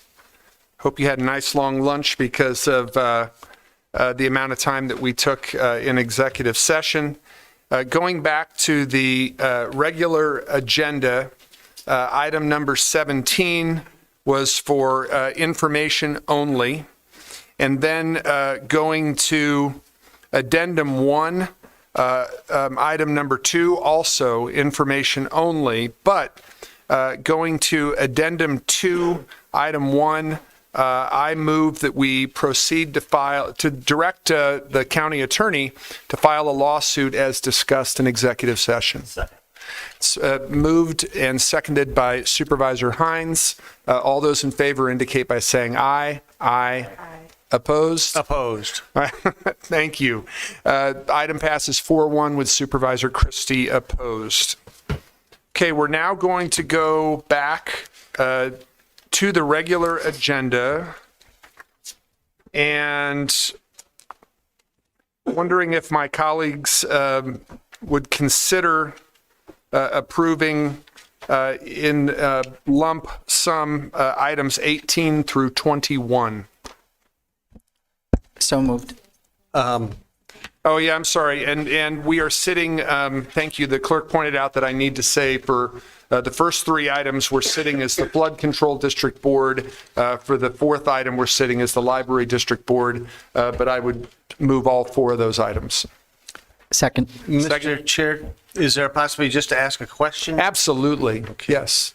So that was moved and seconded by Supervisor Kano. Supervisor Christie.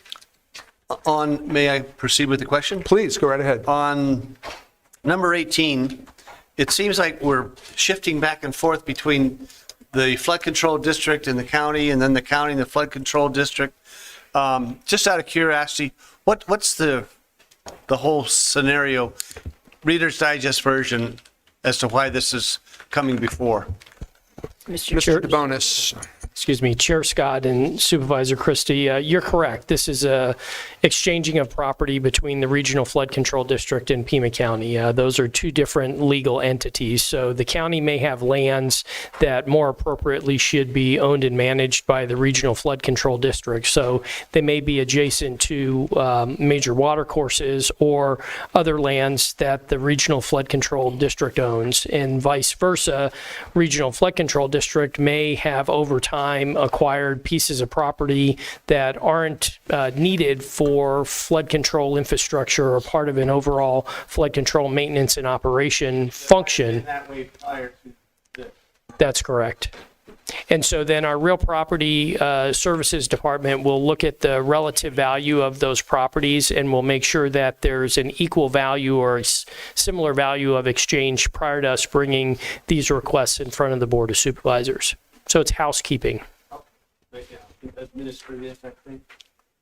Mr. Chair. Thank you, Mr. DeBonis. Thank you, Supervisor Christie.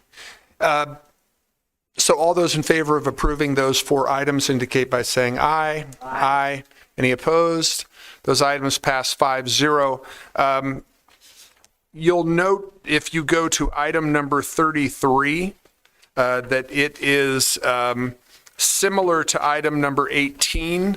But it needs to be approved by us in our capacity as the Board of Supervisors, so I will move item number 33. Second. Moved and seconded by Supervisor Allen. Any discussion? All those in favor indicate by saying aye. Aye. That item passes 5-0. I haven't forgotten what I said about presentations, by the way, to everybody in the back. I'm just getting through these items really quickly. Let's go to item number 22, approval of the consent calendar. And thank you. And we're back to sitting as the Board of Supervisors. I will move approval of the consent calendar as posted. Second. Moved and seconded. Any discussion? All those in favor indicate by saying aye. Aye. Aye. Any opposed? Consent calendar passes as posted. Okay, we're now going to go first to item number 23, which is unfinished business elections operations report. Then we're going to consider, because Ms. Hargrove is here, we're going to consider item number 58. After we do 23 and 58, then we're going to go to the agenda item number 28, which is update on federal and state executive, legislative, and judicial actions, then item number 29, and then we'll go back to regular order. Could you repeat that? I actually could. So we'll turn it over to item number 23, unfinished business, elections operations report, Administrator Lusher. And I will turn it over to Election Director Hargrove. Thank you. Thank you very much. Ms. Hargrove. And also want to point out that we have with us our county recorder, Gabriella Casares Kelly. Good afternoon, Chair Scott, members of the board, Administrator Lesher. They are pulling up the PowerPoint presentation now. So, okay, thank you. So when I recognized that this item was on the agenda and that wasn't quite sure what the item entailed, but I did put together a presentation and some numbers to try to address maybe some of the questions that may have come up about costs for transitioning from precincts to vote centers.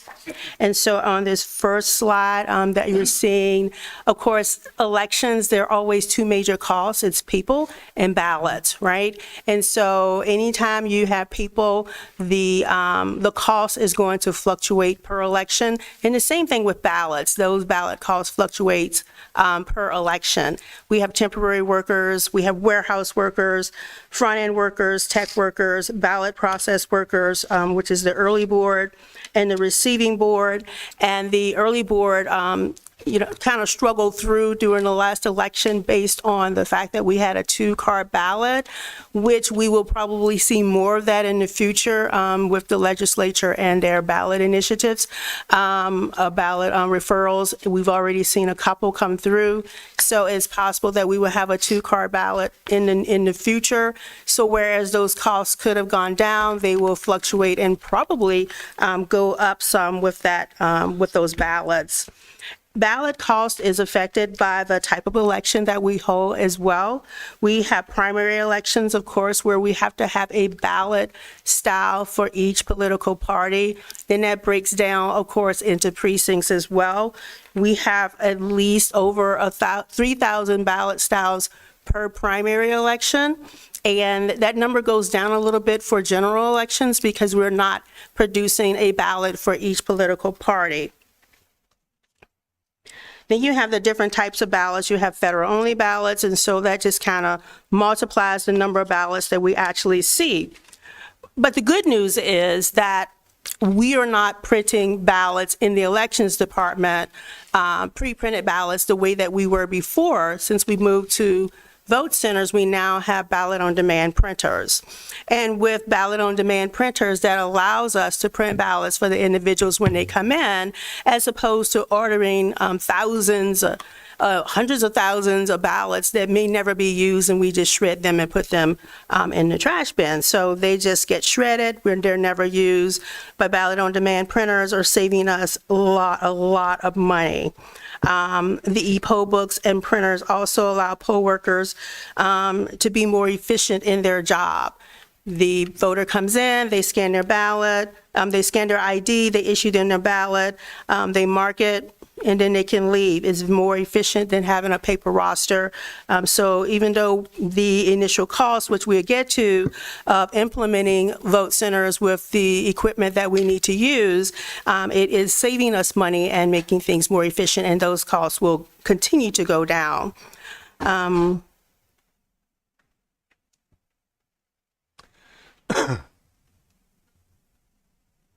Okay, next slide, please. So the estimated cost that was presented, I believe early in 2022, if not late in 2021, and then the board adopted vote centers in 2022. The projected cost savings for before implementation was $289,484. The initial number of vote centers that were presented to the Board of Supervisors was 100. And by the time we ended, when I got here in April, by the time we ended going into the August 2022 primary election, we were at 129 vote centers, and we used 126 vote centers in the 2024 election. Next slide, please. So as we look at those one-time costs that are associated with the implementation of the vote center, a lot of this was in the implementation plan that was presented to the Board of Supervisors as the proposed cost. I won't read all of them, but the total startup cost was $1,199,234. That was the proposed startup cost for both elections and the recorder's office. But the actual cost was $1,207,521. And so there was some additional one-time costs that fed into that, in addition to the increased cost of the printers when those printers were changed out before the election. And so there, you can see that there was a little bit more cost to implementing the vote center for one-time cost. And then there was, of course, the HAVA grant that was used for implementation to purchase the voting equipment with a net cost to total one-year cost is $504,796, and the actual cost for the implementation was $597,652, which actually isn't bad with all of the additional changes that we had to go through to implement that. Next slide, please. So this is where we get into the ongoing cost of conducting elections with vote centers as opposed to precincts. And the proposed cost for the recorder's office was $55,000 for Precinct Central, which is the licensing for the electronic poll books that we use on election day. The cost for the elections department, proposed cost was $207,900 for licensing fee, but included in that cost were other programs that we do not actually use just for vote centers. We would use them if we had precincts.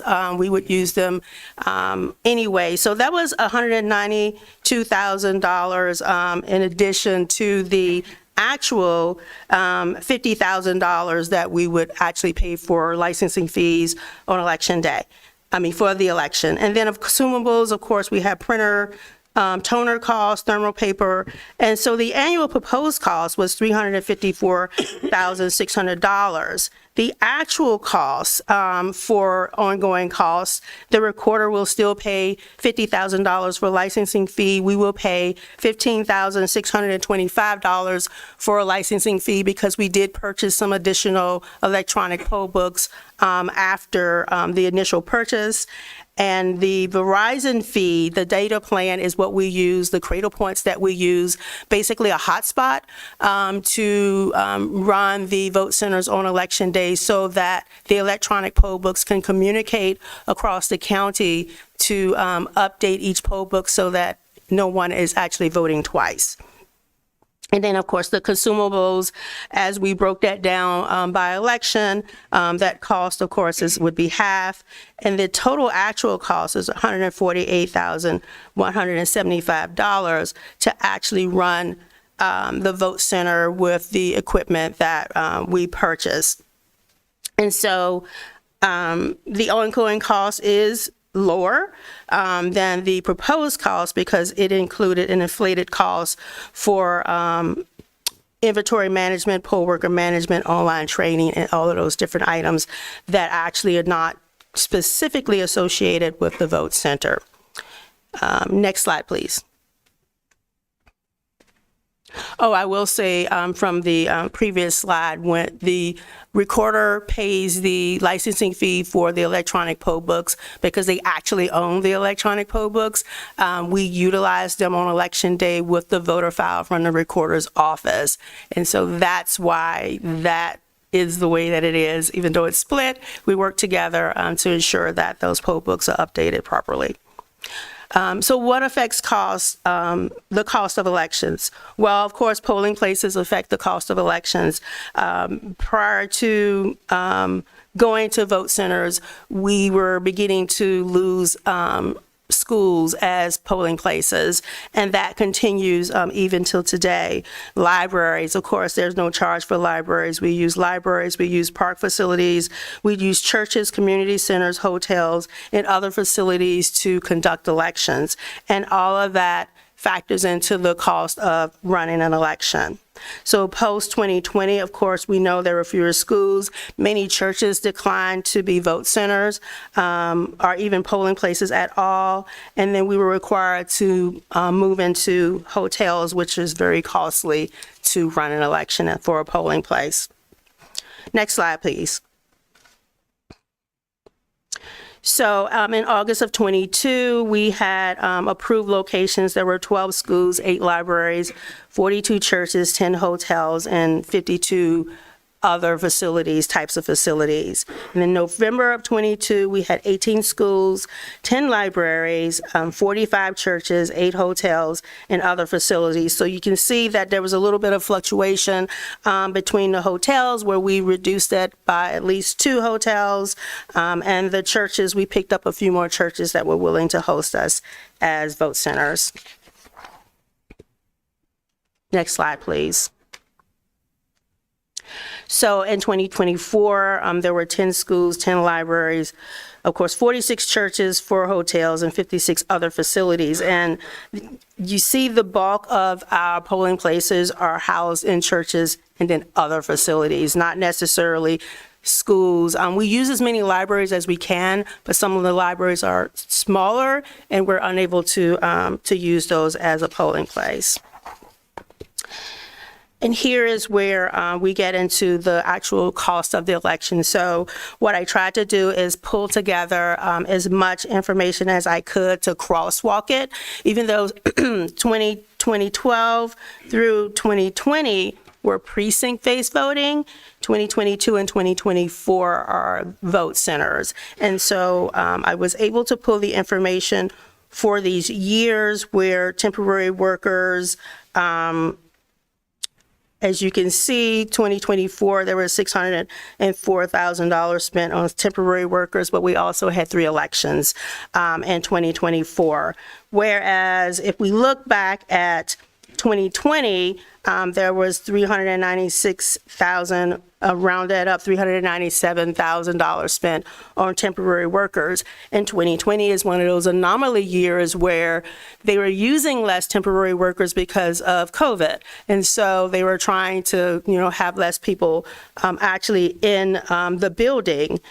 So the 2024 temporary workers also speaks to the 2-car ballot that we actually had to deal with in the general election. So we had to staff up and ensure that we had more people in 2024. So that is not showing a cost savings. Overtime is comparable with 2018 and 2020, where we were in the $200,000 range. Election pay and mileage, very comparable across all elections. 2016 was actually higher than 2024. So 2016 was $900 and roughly $44,000, whereas 2024 was $808,000. So that number is staying level, but beginning to go down a little bit. But ballot costs is where you see the huge difference. if we would look at even 2012, let's say 2012, because that was a long time ago. So we had $1 million that we spent on ballots in 2012. Then we also spent $1.1 million in 2020. The elections department spent $474,000 on ballots in 2024. And that covers the elections in 2024, which is a significant cost savings. Hotels for classes, we did increase the number of hotels we use for classes because we did increase our classes.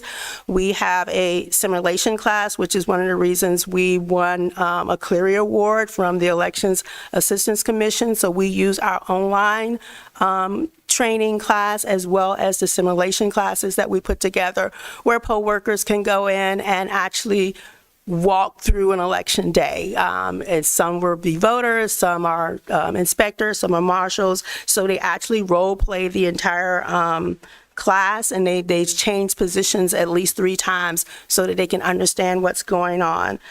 So while that cost has increased, it does actually benefit Pima County to have those trainings. The cost for a polling place rent actually has decreased from most of the elections. 2014 is a midterm election, so it's not a presidential, but all of the presidential election years, 2012, 2016, 2020, were higher than 2024. So 2024, we spent $76,000 roughly. In 2022, we actually spent $83,000, and that was precinct base. Equipment delivery, of course, the cost of labor and trucks has increased, so the cost of that also increased. Next slide, please. And so for election pay, of course, there has been a decrease from previous election cycles of at least $136,000. I spoke about 2020 being kind of an anomaly because of COVID. Ballot cost has significantly decreased. The cost, the county saved $653,000 during the 2024 primary and general elections. Polling place cost has decreased by $7,400, and overall election cost has decreased for the elections department by $295,000, really kind of keeping in line with what was expected in the beginning. Next slide, please.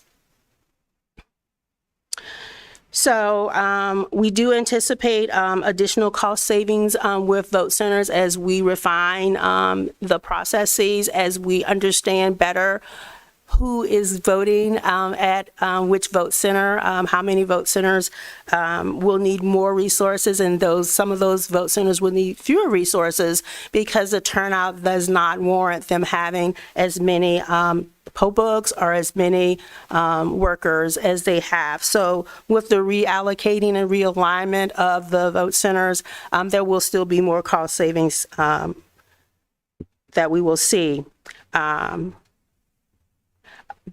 Cost is also, of course, we've been talking about legislation, dependent on the legislature. So it really depends on what the legislature does, whether or not we will save money. And coming up in 2026 is an additional cost because we now have to receive early ballots from individuals. We receive early ballots anyway. They can drop off their early ballots.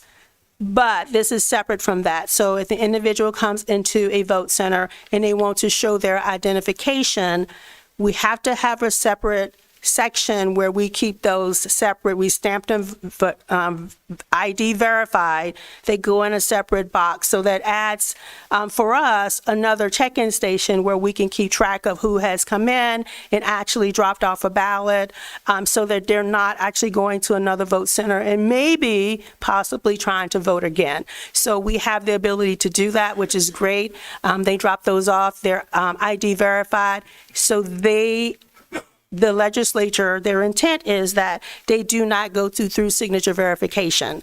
So the Recorder Casares Kelly and I have to still work through that process of how we're going to handle these this new process of early ballots being dropped off that will not be signature verified and dealing with the voter credits. But that's one additional thing that the legislature has added for the 2026 election cycle. Next slide, please. And it's just very obvious looking at the graph that 2024, we did save money in 2024. Operating vote centers is not really costing the county more money, but there are other outside factors that factor into how much we spend on running an election, preparing for an election, and actually counting the ballots. Next slide, please. So you see 2024 at the top, and it's a little less shorter than the others. We'll just say shorter because it's a graph, but you can also see where the cost has decreased, and ballots is the yellow. 2012 was huge. The cost for ballots in 2012 was huge. That cost fluctuates, of course. In 2022, we spent more money in ballots. I spent more money in ballots, creating a contingency plan in the event that possibly the equipment did not work.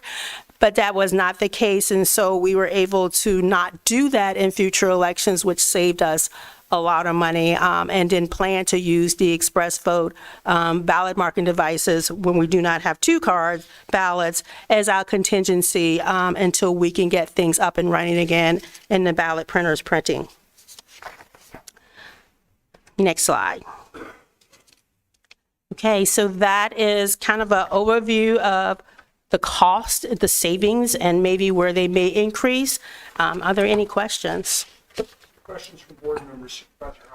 Thank you, Chair. And thank you for the presentation. Congratulations on the recognition. I think that's well deserved. So why, you referred earlier in the presentation to certain polling locations deciding that they didn't want to be polling locations anymore. What was there? Is there like a theme for some reason, or what were you finding in that? So there are different reasons. I'm sorry. Chair Scott, Supervisor Hines, there are different reasons for that. In 2022, the main reason was because we were still reeling from the 2020 elections. Some of the churches decided they didn't want to have anything political in their buildings at all, so they opted out. Of course, schools, it was a safety issue for schools. They didn't want individuals in the school that didn't need to be there, but that was 2022. And then we fast tracked to 24. The schools, it was more of parents threatening board members at their board meetings, and the superintendent, Dustin Williams, he actually told me a story about one board meeting where the board members had to be escorted out through a back door because the meeting was so rowdy. And so they were concerned about not just the students, but about the administrative staff and maybe even the teachers, because we may not be able to control where voters go on election day when they come into the building, because we do not know if they're all coming in to vote. They may be coming in to do something with the school and the office. So they were concerned about that, and they did not want to have anything to do with elections at all. And Supervisor Hines, just to add to that, as a former principal, I asked that my school not be used as a precinct because on voting days, we had more of a challenge of making sure that students were staying where they were supposed to be. And students were sometimes taking advantage of the relaxed security around the perimeter to leave campus. Wow. Okay. One more quick question. I know the legislature made some changes, but it sounds like if it's going to complicate things on your end a bit, but that should, I would hope, greatly decrease like processing and verification and like time to be able to tabulate the ballots, right? Chair Scott, Supervisor Hines, yes, that is actually the intent. Absolutely. Okay. Thank you. Thank you, Supervisor Hines. Supervisor Christie. Thank you, Mr. Chair. Director Hargrove, back in 2022, you presented a cost analysis of what it would be to go from from precincts to vote centers. And in the last page of your presentation, you provided the board with a cost and savings of a vote center model. And this is a copy of that. And it has various titles, headings of costs and annual costs and savings. Could I ask a favor? Could you give this to the director for me? And take a look so you remember, make sure I'm saying the right thing here.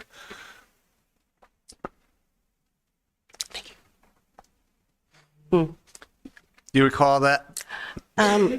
Chair Scott, Supervisor Christie, I recall seeing it, but I was not here when it was presented.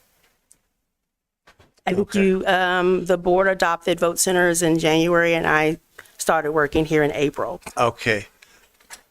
Using that as a model that was presented to the board on this, may I make a suggestion, and may I also request that on your time, if it is possible to do that, it be provided to the board? And that's basically is to take that page that shows the proposed costs, then show the last election's actual costs under those same headings, and then a third column with a variance. Scott, I'm happy to.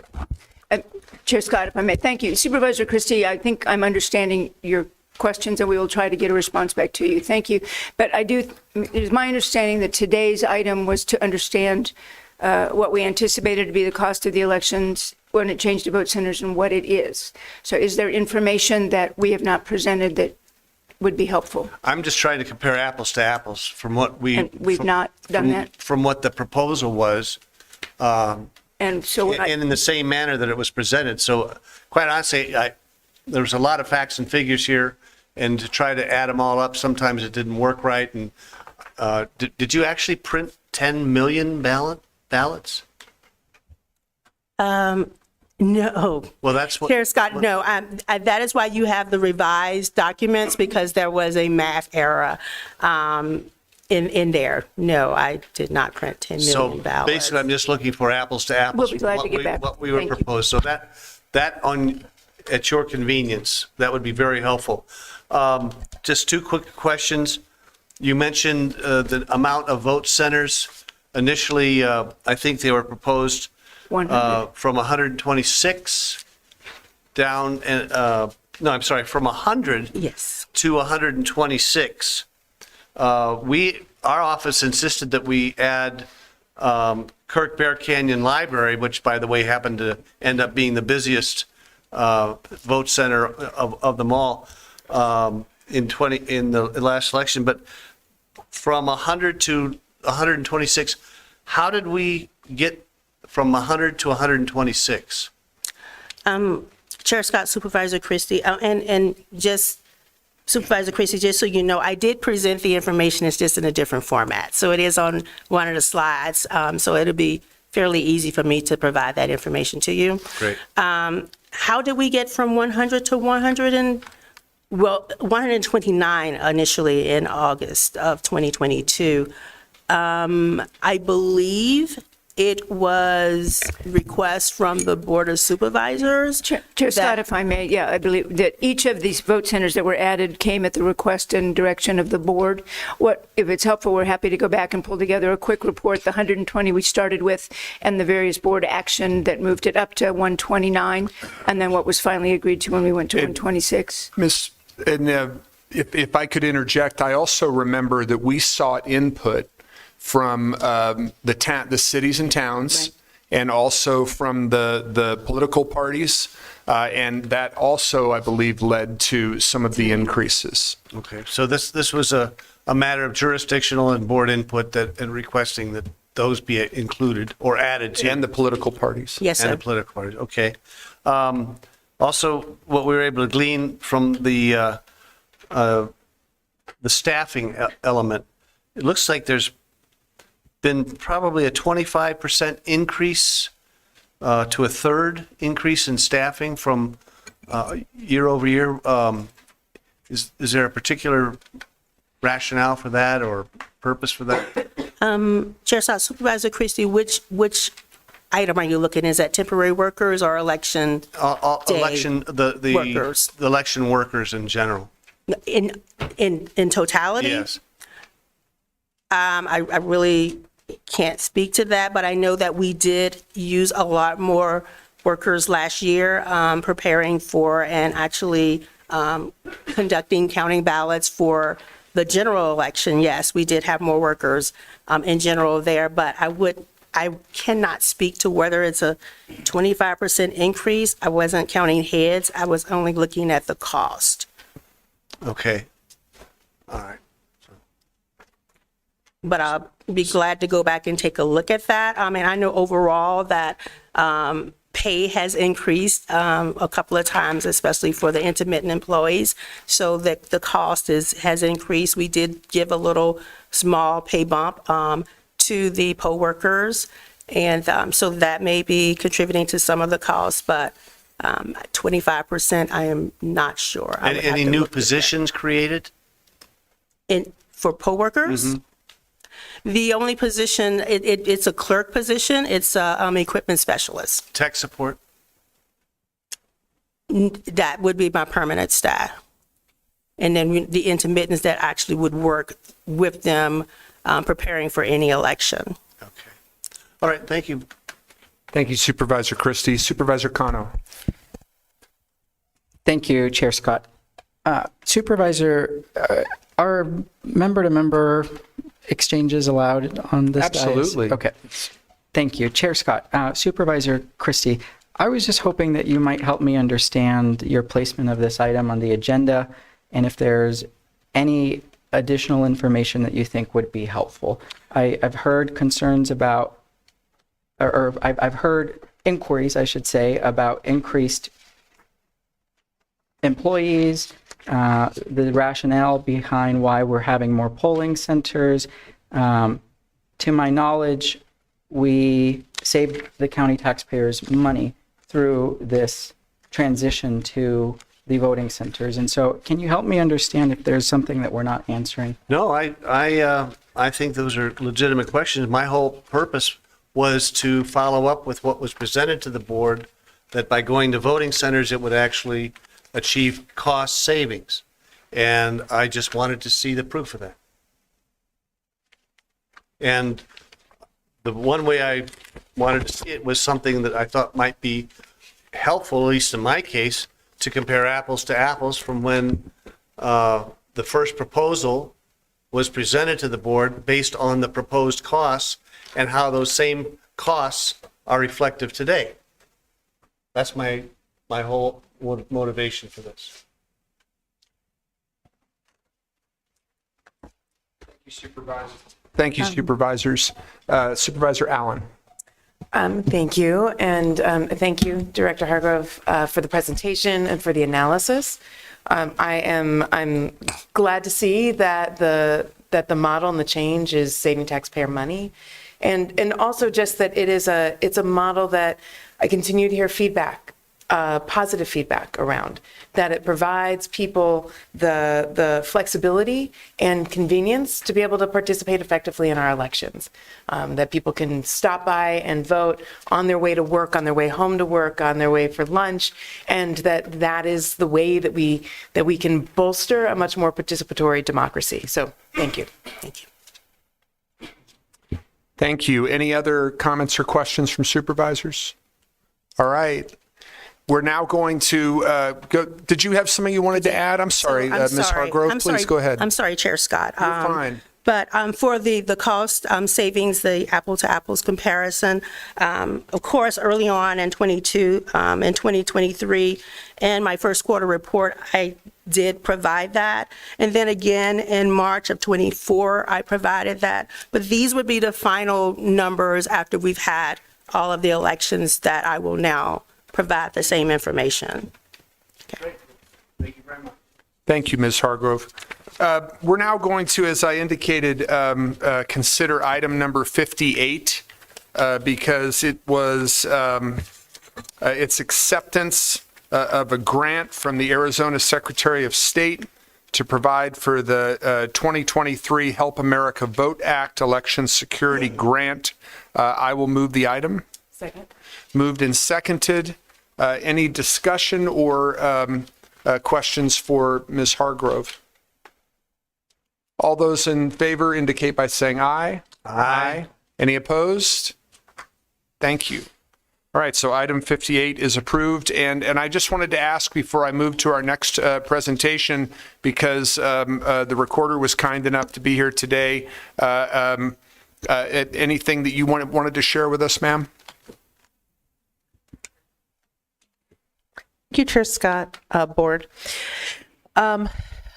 I just wanted to say that, when we had originally had these conversations about cost and savings, not cost savings, this was never proposed as simply a means to reduce that cost for taxpayers.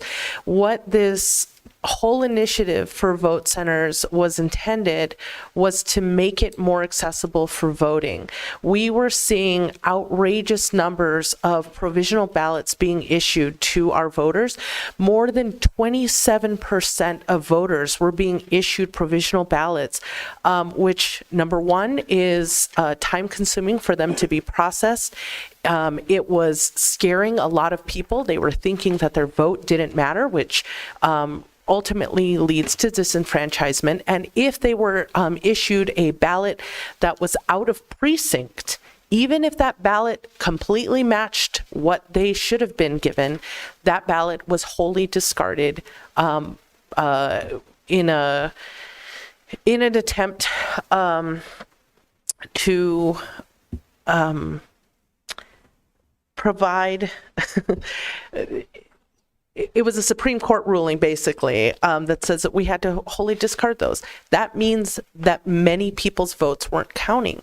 By instituting the vote center model, the very first year that we implemented in 2022, which of course is not, it's not a presidential election year, but we went to 3.6% of provisional ballots, meaning instead of issuing 21,000 or 18,000, we went to delivering 2,500. In this 2024, we had 6,800, which was only 9%. So going from 27% of provisional ballots to 9 means more people's votes counted, that more people were confident in the system, that it's working.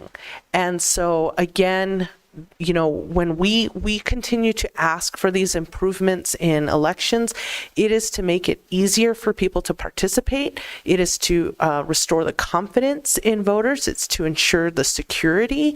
And we're, of course, closely working with our legislators. We're closely discussing these best practices and these policies with the other county recorders and with the other elections directors throughout the state. And so the more that we demand of elections, the more that we're going to have to invest in that security for our voters. And so I want us really to move away from this concept of really thinking about the savings, but really to overall think about the investment in the integrity of our election system. Thank you. Thank you. And to that point, I know that we not only saw in the presentation the savings we had in ballot costs, but one of the points that was made when we shifted from precinct-based voting to vote centers was that when we had precinct-based voting, we had to print as many ballots as there were voters in that precinct. And so we would have thousands of blank ballots in these precincts that then had to be accounted for after the precinct was shut down. So to speak to your point about security, that was one that I thought of when we also saw the cost savings in ballot costs since moving to vote centers. And Supervisor Cano.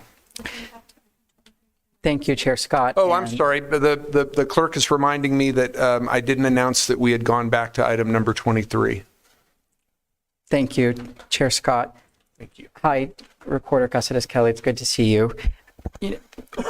I really appreciate you being here today because I think that one of the issues that has come up with election integrity over the last several years is were really two things. Number one, the need for quicker ballot processing, even a proposal that was vetoed by our governor that would have required a same-day processing of these ballots.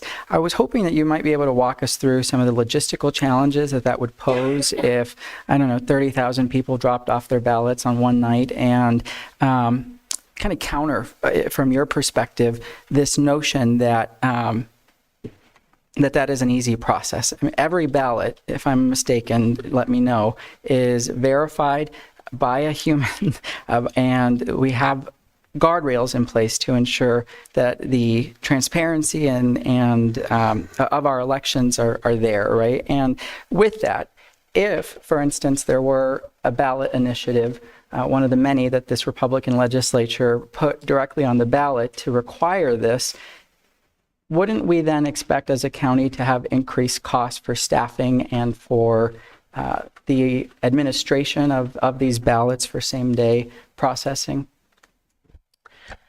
Thank you, Chair Scott, Supervisor Cano. Yes, and I was very much against this concept of eliminating the drop-off on election day for what we call late earlies. There are so many locations in Pima County that even with early voting, even as accessible as my office attempts to be, we only have 18 locations in a presidential election year. And that is us pushing ourselves to the very max of what we can provide to the voters. We try to place those in strategic areas. However, many people will still be driving half an hour to an early voting site. And so eliminating that opportunity for people to drop off ballots on election day at the 129 different locations, which are much more which are often closer to one's home than the 18 locations in Pima County. That is a tremendous burden for voters. We are in a very rural, we have a mix of metro and rural and urban areas. However, it would be devastating for those voters.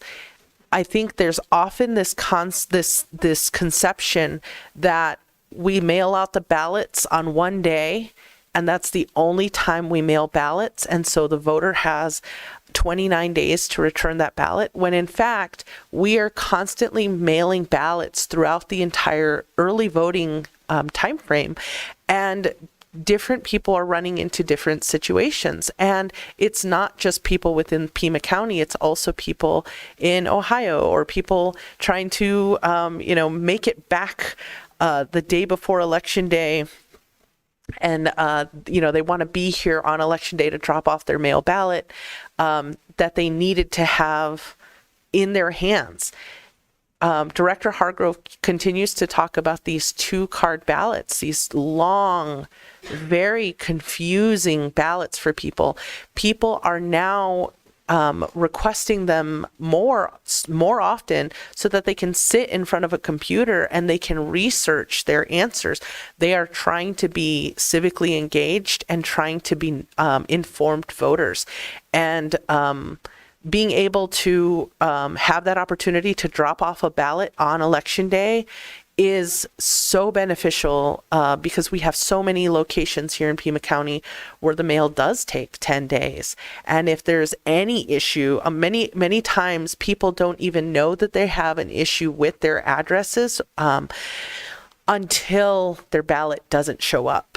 So if a husband's shows up but their wife's doesn't, that's when they know to call. Hey, there's something wrong here. I didn't receive my ballot, and I don't know what's on. I don't know what's on the ballot now. And that's when they start calling our office, and we work through whatever administrative issue we need to in order to make sure that that person gets a ballot. So again, something like that proposal would disenfranchise voters, and it would make it more difficult for people to participate. Thank you. Anything else, Supervisor?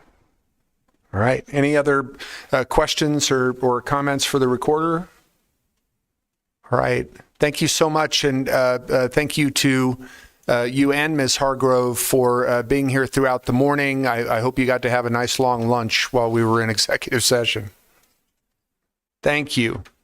All right. We will now go to item number 28. Which is update on federal and state executive, legislative, and judicial actions that affect Pima County. Administrator Lusher. Thank you very much, Chair Scott, and I'll turn this over to Senior Advisor Sarah Davis, who will walk us through today's slide presentation. Thank you. Ms. Davis. Thank you, Chair Scott, members of the board, County Administrator Lusher. As we all know, the proposed federal fiscal year 2026 budget was released on Friday morning, and so I would be remiss if I did not dedicate my time today to combing through what those impacts look like at a local level across our county program services and grant funding portfolios. So please let this serve as the first pass at that fiscal impact in crosswalking the 2026 budget. Things we'll talk about today is the current barriers to county grant program funding that we've seen through executive orders or actual termination notices or stop funding.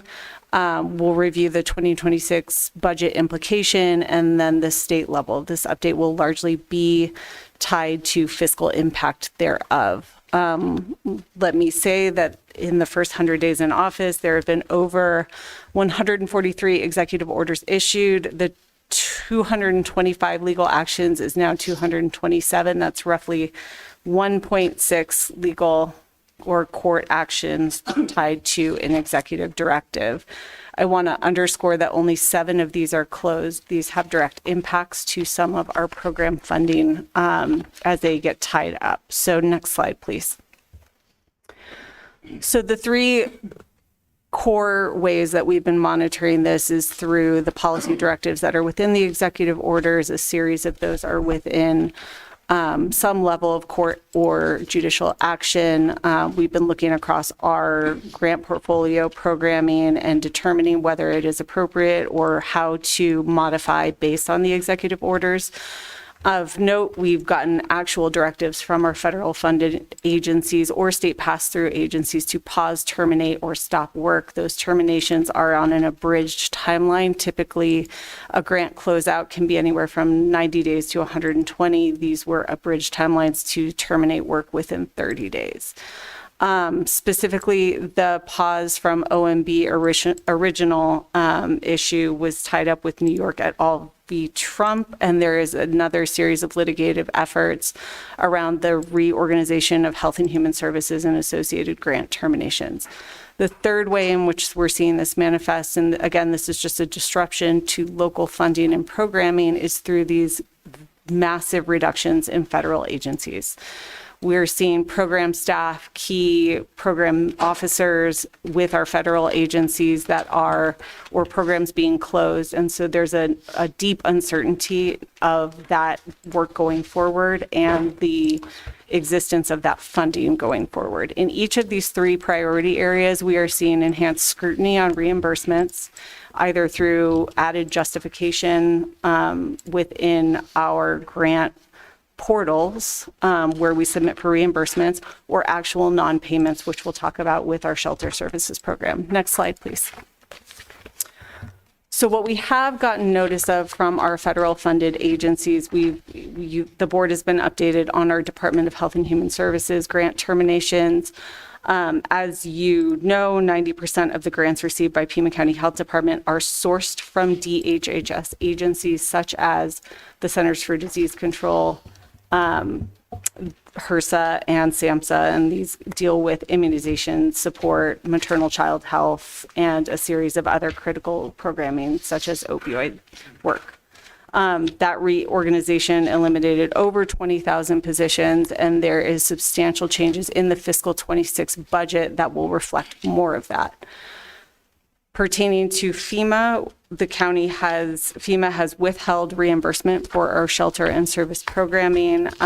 We've gotten memorandum and executive orders to define sanctuary jurisdictions, and there will be enhanced scrutiny on all of the grant funding that comes out of FEMA. This includes our disaster response and emergency management planning. We recently received notice from the Department of Transportation. As you know, we have a temporary pause of one of our IIJA grants that was received via email from Department of Transportation, but they did issue a memorandum of directives to align specifically with the executive orders around diversity, equity, inclusion, and collaboration with ICE for immigration priorities. We knew that housing and urban development is going to be the fourth largest agency by which will affect county funding, and that is being realized in the proposed fiscal 26 budget. Next slide, please. So I'll go over the overview, and then we'll go into the detail of what the contents are of the proposed fiscal 2026 budget. Please know this is proposed. This has to go through the legislature, so we'll likely see some substantial changes.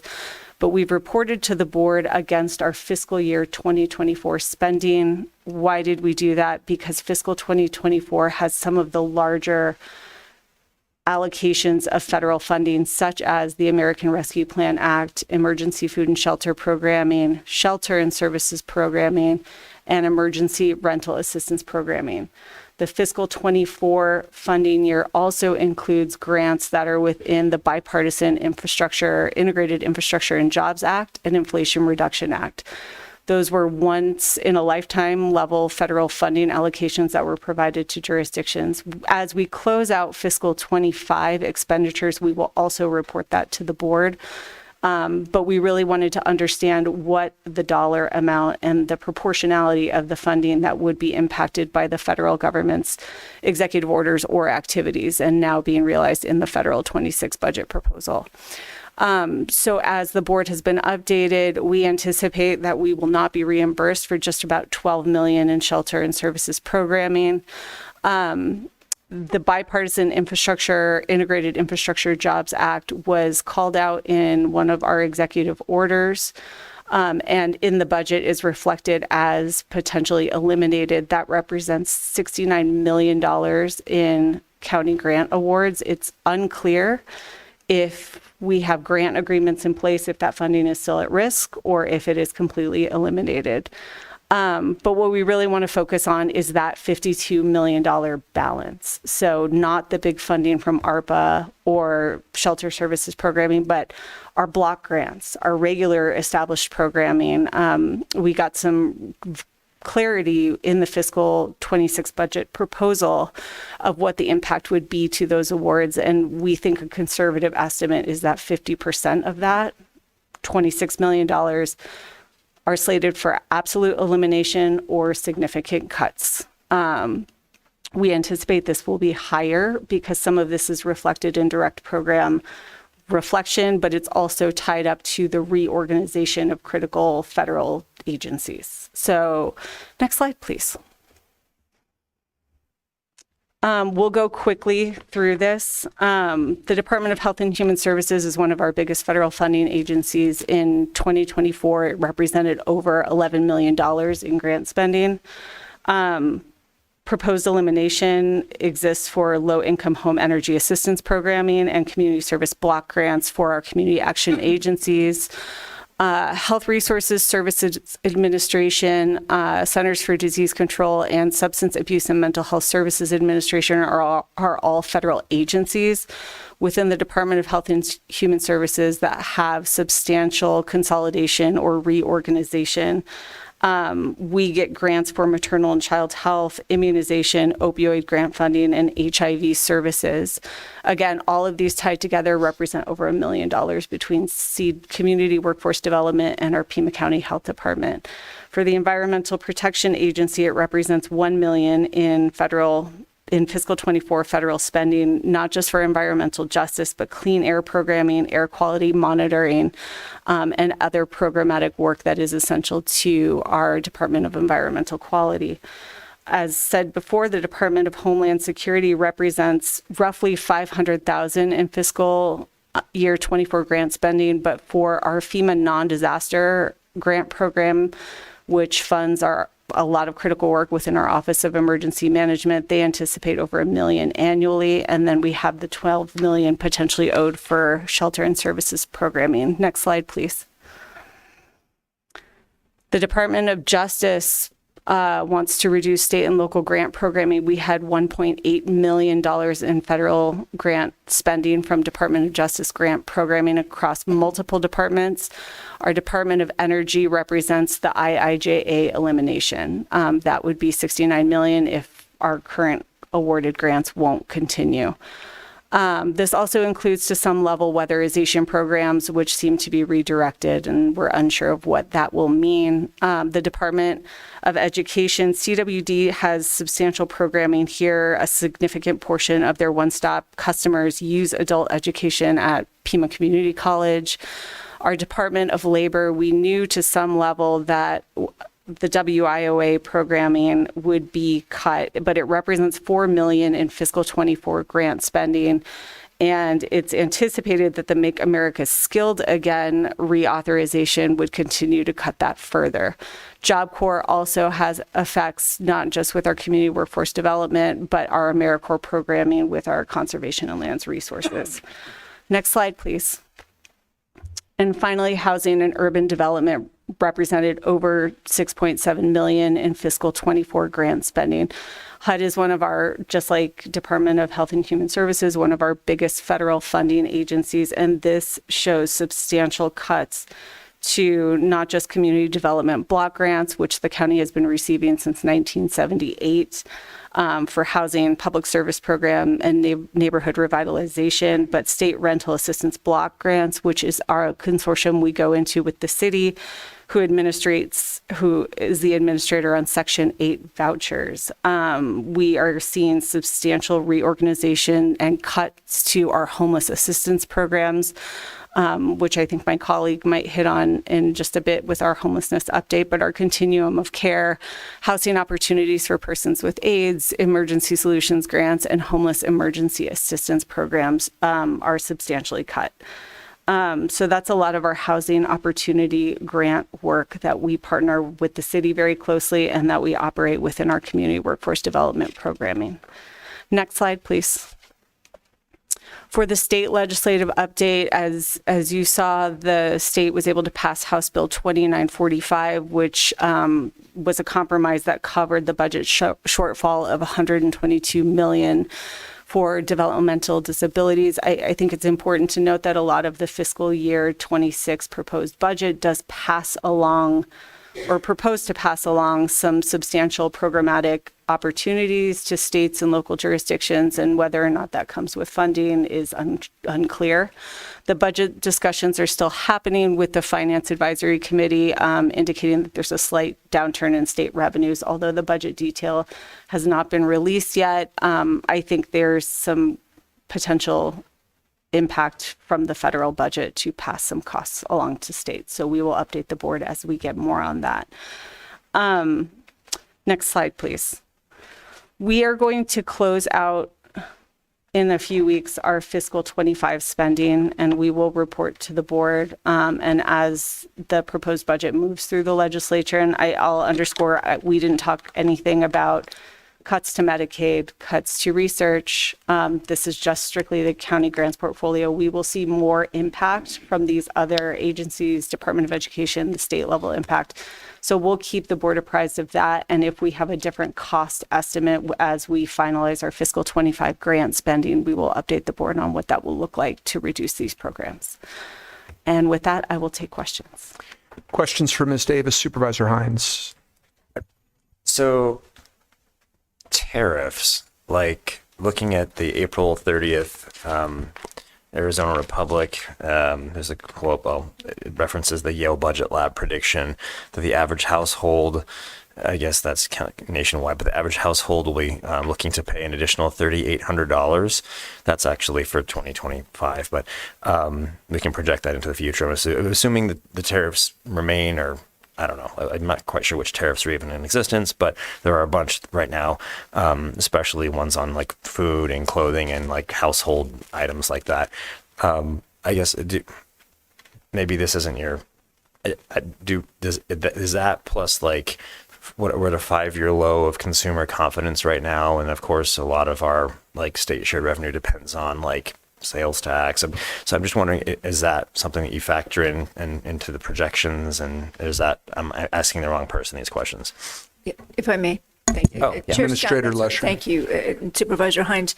I think what we've been, what Sarah's reports have focused on the grants.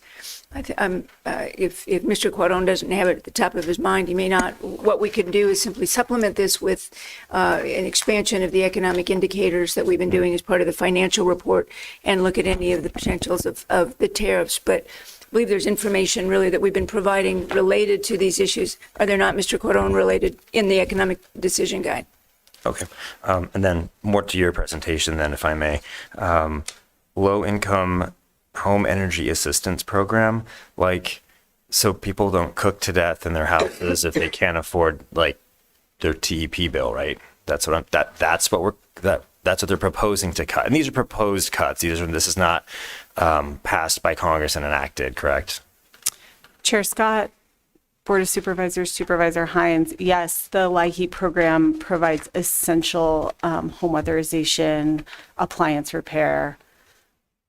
Got it. Okay. Potentially connect to bill support. But yes, it does really help weatherization in specifically adverse households that, that contributes to our housing inventory and keeping people in their homes and keeping them safe. Right. Okay. Yeah, this is pretty remarkable. Thank you. Supervisor Christie. Yes, I know. Thank you, Mr. Chair. I know you've got a lot on your plate following these things, and I know there's a lot of information that you've got to keep track of. Just as a question, do you have any idea about how many of the grants that we're considering on today's agenda may possibly be affected by any of these cuts, or have you, I know you've had a lot to look at. Probably this isn't included, is it? Chair Scott, Supervisor Christie, I can do a quick pass through. I don't think any of them are at risk. I think the funding is secure in these. But we can look closely and respond back to the board. So that Mr. Chair, please, County Administrator Lesher, maybe just as a helpful addition to the report we just heard and we're going to be hearing this on a meeting by meeting basis, that we could have a list of potential grants that we'll be considering that could be affected by any kind of clawbacks or cuts or things, just to keep the board on board, keep the board on board. Thank you. And Administrator Lesher, to follow up on that point, I know that one of the programs that's proposed for elimination in the 2026 budget from the Trump administration is the Community Development Block Grant Program, and we approved our CDBG program at the last meeting. Perhaps another thing that could be added to the reports is if there are previous actions of the board that we're hearing are going to be affected. Jeopardized. Yes. Yes. Any other questions or comments from board members? Okay. Thank you very much, Ms. Davis. We'll now go to item number 29, update on county initiatives to address homelessness and public safety. Administrator Lesher. And I will turn this over to Senior Advisor Darland. Thank you very much. Thank you. Ms. Darland. Thank you. Thank you, County Administrator Lesher, Chair Scott, members of the board. I'll wait while the PowerPoint slide's being. Thank you so much. You can go ahead and go to the next slide, please. Thank you. Chair Scott, members of the board, as you're familiar by now, we always begin these monthly updates by just reminding you all that these will always be grounded on activities as aligned with the 5 priorities that were established by the county administrator when the office was established in December of 2023.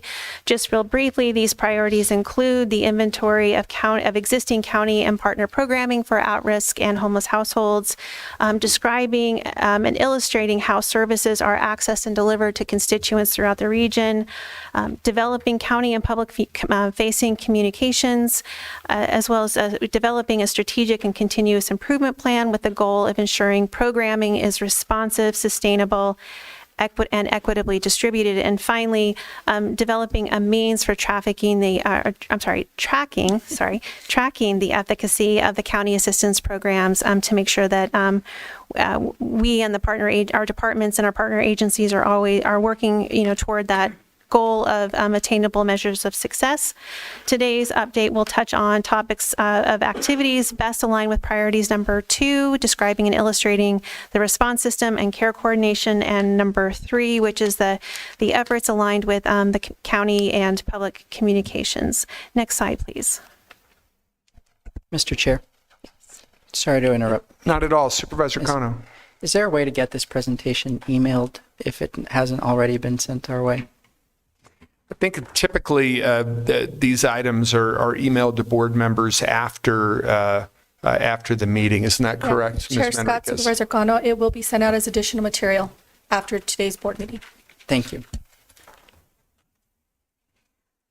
So in terms of what we're doing to ensure both county and public-facing communications are kept up to date and are responsive of the inquiries that we're consistently hearing from both our departments and as well as from constituents at large, a focus in building out this communications effort has been in the establishment of a web page specifically dedicated to the centralized information related to housing for at-risk and homeless individuals.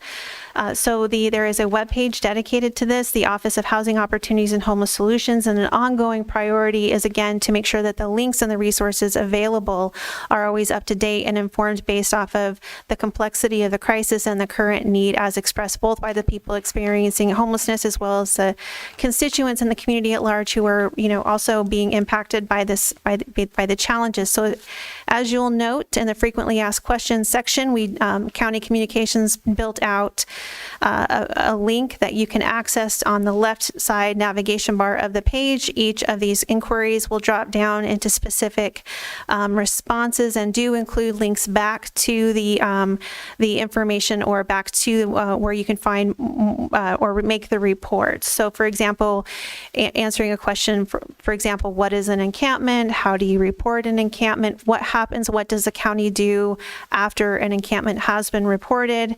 How do you report trespassing? And when is it appropriate to call or to dial 911, which would be a threats to person or property, violent behavior, trespassing, or when you observe someone in medical who appears to be experiencing some level of medical duress. Next slide, please. So the Office of Housing Opportunities and Homeless Solutions is already a pretty lengthy title. So County Communications created an abbreviated pathway simply by going to a tiny or a short URL. Constituents can get to this page by typing in pima.gov/housing, and that will go directly to this page where we have predominantly displayed information specific to how do I access resources if I or someone I know is experiencing homelessness, as well as predominantly displaying how do I report a homeless encampment. You will see in the yellow dialog box that there is an underscore signifying a link that goes to a shared reporting tool that the county and the city both uniformly use. This ensures that we have one universal pathway for individuals to report an encampment. When the site is within the incorporated jurisdiction of the city of Tucson, the reports stay with the city of Tucson. When those reports fall outside of the city's jurisdictional boundary, they are sent automatically to the county, and the county reviews to determine if it is indeed on an asset that is under the county's maintenance authority and ownership, or if instead is actually under the maintenance or authority of another jurisdiction, including the state, as we've previously discussed in previous updates to the board. Again, these are based off of locations, and again, if constituents cannot access the link, they can always dial 311, and they will be able to talk to someone who can take the report that way. And again, wherever the reported encampment is situated, it will be sent to the appropriate jurisdiction to address. Next slide, please. So in the last, I believe it was in the March presentation to the board, I provided some information related to the annual performance with respect to the regional reports and how many had come in for the region and what portion or share were those that were assigned to Pima County. Since the beginning of this calendar year, 2025 is already on track to be trending a little bit higher than the prior calendar year, with an average of 945 reports for the region and the county receiving 96, or roughly 10% of those being locations within the unincorporated jurisdiction. This isn't drilled down data, meaning that the data includes all reports as received by the county or assigned to the county. This does not represent what is actually verified by our county departments. This doesn't represent the number of people who've been actually outreached to by our outreach services department. So what we're really looking for, what we are presently doing right now, is we have some operational tools, and I'll get to that in a moment, that are at use in the field right now that are going to be adding some clarity, and that clarity is going to provide some additional information to ensure, again, that we're aligning ourselves with priority number 4 and priority number 5 of the Office of Housing Opportunities, which is, again, to develop that strategic and continuous improvement plan, and to also make sure that we are tracking the efficacy of our efforts, and that we can't get there with just general data. We got to get there with a little bit more detail in what our teams are seeing out in the field. I think it's also important to note that, as my colleague Ms. Davis indicated, with a significant potential reduction to the funding, largely to the continuum of care funding, and potentially to emergency solution grant funds, and even community development block grant funds, we can see this number only go up. Because, again, the chance to get people connected to those types of resources for at-risk or homeless households are largely funneled through the federal government, and it is not yet clear what exactly the impacts will be for our local continuum of care. I have a meeting with the city staff person who staffs directly the Tucson Pima collaboration to end homelessness later this week, and this is going to be a priority for our discussion to see how the continuum of care is preparing in advance of potential reduction in and elimination in these very important programming dollars. Next slide, please. So in closing, real quickly, I want to talk about the efforts that are underway in developing at present, not necessarily ready for prime time with respect to the monthly update, but on May 1st, county staff, including staff of the board, were advised that the update to the county administrative procedure, the homeless protocol, which is presently 50.02 under the county administrator's page, is out for comment and review with respect to updates to the procedure. This has been a lengthy process involving many stakeholders, including our Regional Flood Control District, Department of Environmental Quality, as well as our Department of Transportation teams and colleagues, our outreach services folks, and also in close coordination and review of the processes and procedures of our jurisdictional partners at the City of Tucson. This update includes many recommended improvements, including clarification on the response coordination and operations and requirements related to data reporting and ongoing monitoring.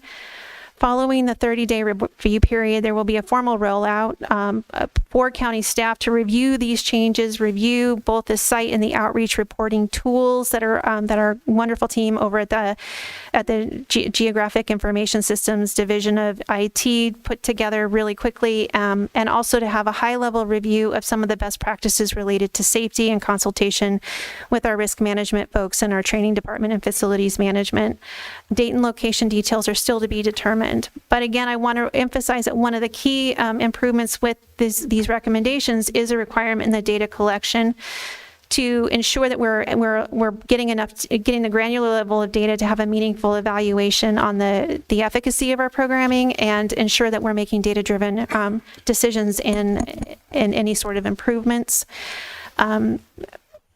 Also, to that end, we'll be using the data as collected by the site inspection and outreach reporting tools. These are surveys that have been downloaded to county devices that allow staff to, while they're in the field, geolocate and drop a pin where they are, collect some information about the number of individuals observed in the space, observe some information related to the environment. I have also been working with my colleague Ms. Vasquez and making sure that this is informed by her efforts related to wildfire issues and areas that are prone and susceptible to any sort of challenges if an encampment poses a significant risk to the community. Again, these will start to tell us. I'm very much looking forward to the next update that I provide you all. Will be to provide how many encampments are being verified as being active encampments. If they're active, how many individuals are being encountered, to get more specific about the services that are being accepted, and if not accepted, why are they being denied? So we've been working with the outreach staff to really start to pick up some more of that data point and that information from folks they encounter. And again, more information related to the general site conditions, so we absolutely understand the impacts to the county lands and the county assets.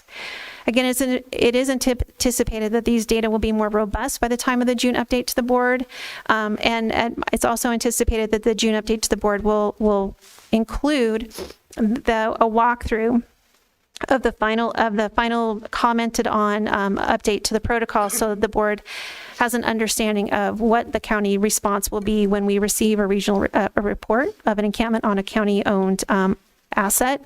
And with that, I'm happy to take any questions. And Chair Scott, if I may, Yes. I can appreciate the concern when there's a lot of very useful information that is very difficult to see. And we will ensure that from this point forward, all of these slide decks will be provided to the board in advance of the meeting so that you can have a moment to look at them and actually see the data on your screens as well. So thank you.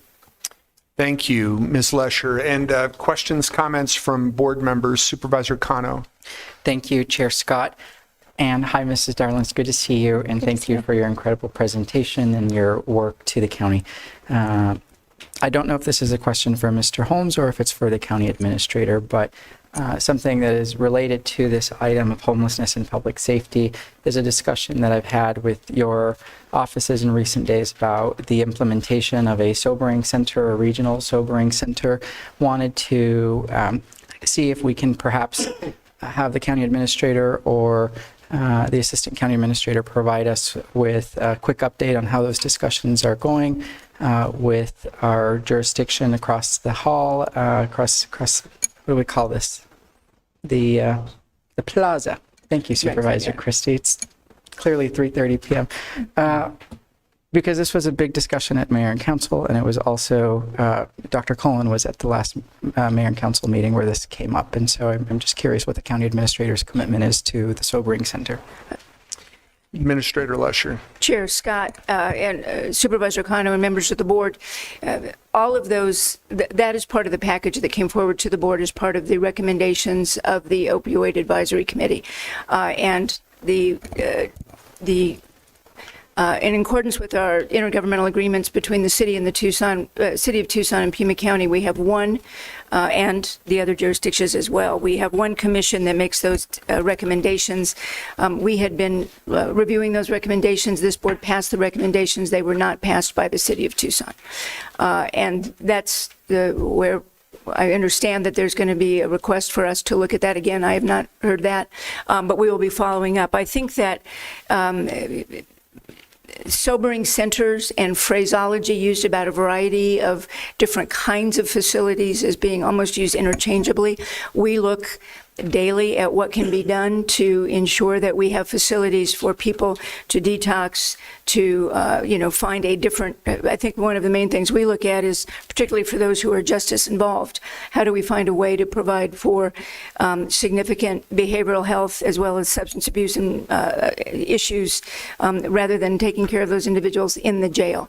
So we've been looking at what we need to do as part of our discussions about expansion and or modifications to the jail, the opioid program, and all of those dollars coming back. So we do not have today a plan to say, here's going to be the sobering center. What we've still just been looking at is the recommendation that came from the advisory committee to begin the analysis of that. And we can continue to update the board on all of the elements of that plan. Supervisor.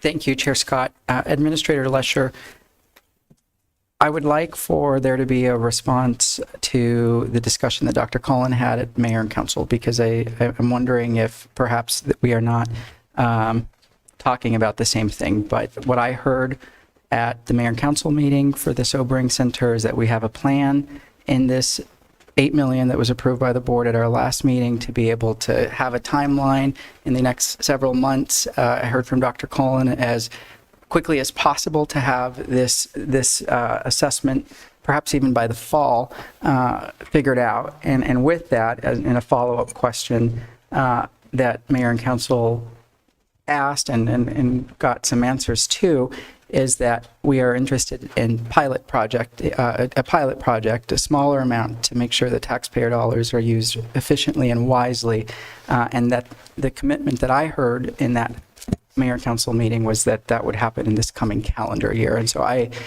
don't know if you can review that, and if you can provide us with a written summary of your discussion as you are recommending. Can I suggest that I think we're moving off of this agenda item and starting to talk about how we're making use of the funds for the opioid settlement? Well, Chair Scott, I'm willing to entertain another discussion, but it is factual that there is a correlation between homelessness and public safety and substance abuse. And so I believe that they are interconnected, and we will save money with additional treatment instead of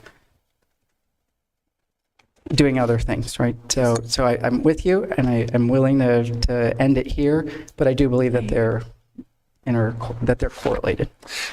Absolutely agree that they're correlated. I think what was proposed by specifically Mayor Romero was a reconsideration of a vote that we took on this dais, and I don't see that vote as connected with this agenda item. Chair Scott, respectfully, I did not ask for a reconsideration. We're not having No, that I know that's what, conversation. but I'm saying that's what she was asking for. Sure. And that's what I thought you were referring to. No, not at all. I think what I'm asking for is how does the Sobering Center generally relate to item 29, homelessness and public safety? I believe they're there. And so perhaps that's a little bit more defined, Thank you. right? I can provide a report Now I get on it. what we All right. Thank you, sir. we're Administrator Lesher. happy to provide a report on what my understanding is of what our health department has communicated with county administration about the Sobering Center. Thank you. Anything else, Supervisor? Okay, Supervisor Christie. First of all, I appreciate the county administrators agreeing that we need, I think all of the supervisors need this kind of information or this report before today's meeting. There's a lot of information, a lot of good information. We need time to review it. So I'm appreciative of that. Over the last several meetings that we've had, it's been made clear to me that there is a distinct delineation between Pima County's efforts and the city of Tucson's efforts. In fact, when I've inquired about certain things involved in this whole issue, you've been unable to answer them because, as you tell me, quote, you can't speak for the city of Tucson. Have we established at this juncture, is there a counterpart to our Pima County staff member who is in the city of Tucson? Any kind of interface that you work with on this issue? Administrator Lesher. With whom do you work, Jen, the most, or I'm sorry, Ms. Darlin, Mr. Holmes? Chair Scott, County Administrator Lesher. So since Ms. Vasquez came to the county, I believe that there's only one and only Mari Vasquez. You haven't even seen the beginning of her, but the net is that there has been an individual who's been assigned with some of her tasks in addition to tasks that the individual already has. So there hasn't been, in terms of having someone with which I can liaise on a regular basis to get more information at the policy level of what the city is doing in response to many of the questions that you inquired about with respect to the budget, what they've been spending, the performance on their programming. That is yet to be a position that I have been made aware that has been filled and tasked with, so that I can go and find those answers for you. Thank you. I would submit that that's a very important factor, because this is not just a county problem or a city problem, it's all of our problem. And quite frankly, I also would submit that I'm of the feeling that the homeless encampments and the homeless situation, for the most part, is located in the city of Tucson. And for you to be able to do your function and your job and your mission, you're going to need to have that element of where most of the homeless encampments are and where most of the homeless problem exists, and that's in the city of Tucson. Along those same lines, do you have any idea, when we talked about these encampments in your report, do you have any idea or any sense as to the percentage of the homeless camps location? Are they in the city of Tucson, or are they in Pima County? Chair Scott, Supervisor Christie, before I answer that point, I would like to just comment that the individual who does own the day-to-day operations of what Ms. Vasquez did when she was previously with the city, I do speak to him regularly as far as like the daily operations of encountering individuals and problem solving when constituents have called my desk or his desk and reported an encampment. So on the boots on the ground level, we do have an open dialogue with that individual. It's more at the policy level that there has not yet been a replacement for Ms. Vasquez. I'll come back to Sure. that comment after that question about the percentage of the homeless Sure. camps. I would say there are areas in which there proximity to resources, right? City of Tucson is the urban core of our county. There are a number of resources, that are available to individuals experiencing homelessness. Our shelters are namely geographically located here. But I would say on the whole, most of the encampment reports, when you drill down to it, are going to be more or less in the urban core, yes. In the city of Tucson. Correct. So, Madam County Administrator, I would suggest that this relationship that you have established with a similar counterpart or a counterpart, excuse me, in the city, that relationship be nurtured and more formalized, so there could be a more even exchange of information, because obviously if she can't speak to what the city of Tucson's doing, the vast majority of the homeless situation and the homeless encampments can't even be addressed at our level. So if there's some way we could institutionalize that relationship between the city and the county, your office and this gentleman that you deal with, I think even having him come to attend our meetings, I think it would prove to be much more efficient, much more effective if we have where the core problem really is, and that's in the city of Tucson. Thank you. Chair Scott and Supervisor Christie, if I may. And I do communicate regularly with the city manager, and I think we can just continue our dialogue to ensure that we have a formalized way that we're dealing with this issue and see who might, as you know, in the past, Mr. Ortega has been there. We have had representatives of the city. I will continue the conversation with their manager. Great. And Mr. Chair and Ms. Lesher, what I'm trying to avoid is when I submit questions on this issue, that my response is I can't speak to the city of Tucson. Thank you. Thank you. Any other questions or comments from my colleagues? All right. I had a question, Ms. Darland, and your response is going to help me to frame a request to the county administrator. Could you remind us what was the approximate need for additional shelter beds in Pima County that you shared with us in a previous report? You don't need to be exact, but just I think it was around 1,300. Chair Scott, that's about accurate. I would want to add a little bit of an asterisk next to this. Presently, we are aware that there are beds that are going unfilled in the evenings. So I can't give you, I don't have that specific information in front of me right now, but what I am hearing anecdotally is that there are shelter beds that are out there that are not being utilized by individuals. And we've had this conversation before, as you may recall. There are programmatic barriers, there are people, there are partners, pets, programmatic requirements, possessions that can't go into the shelter.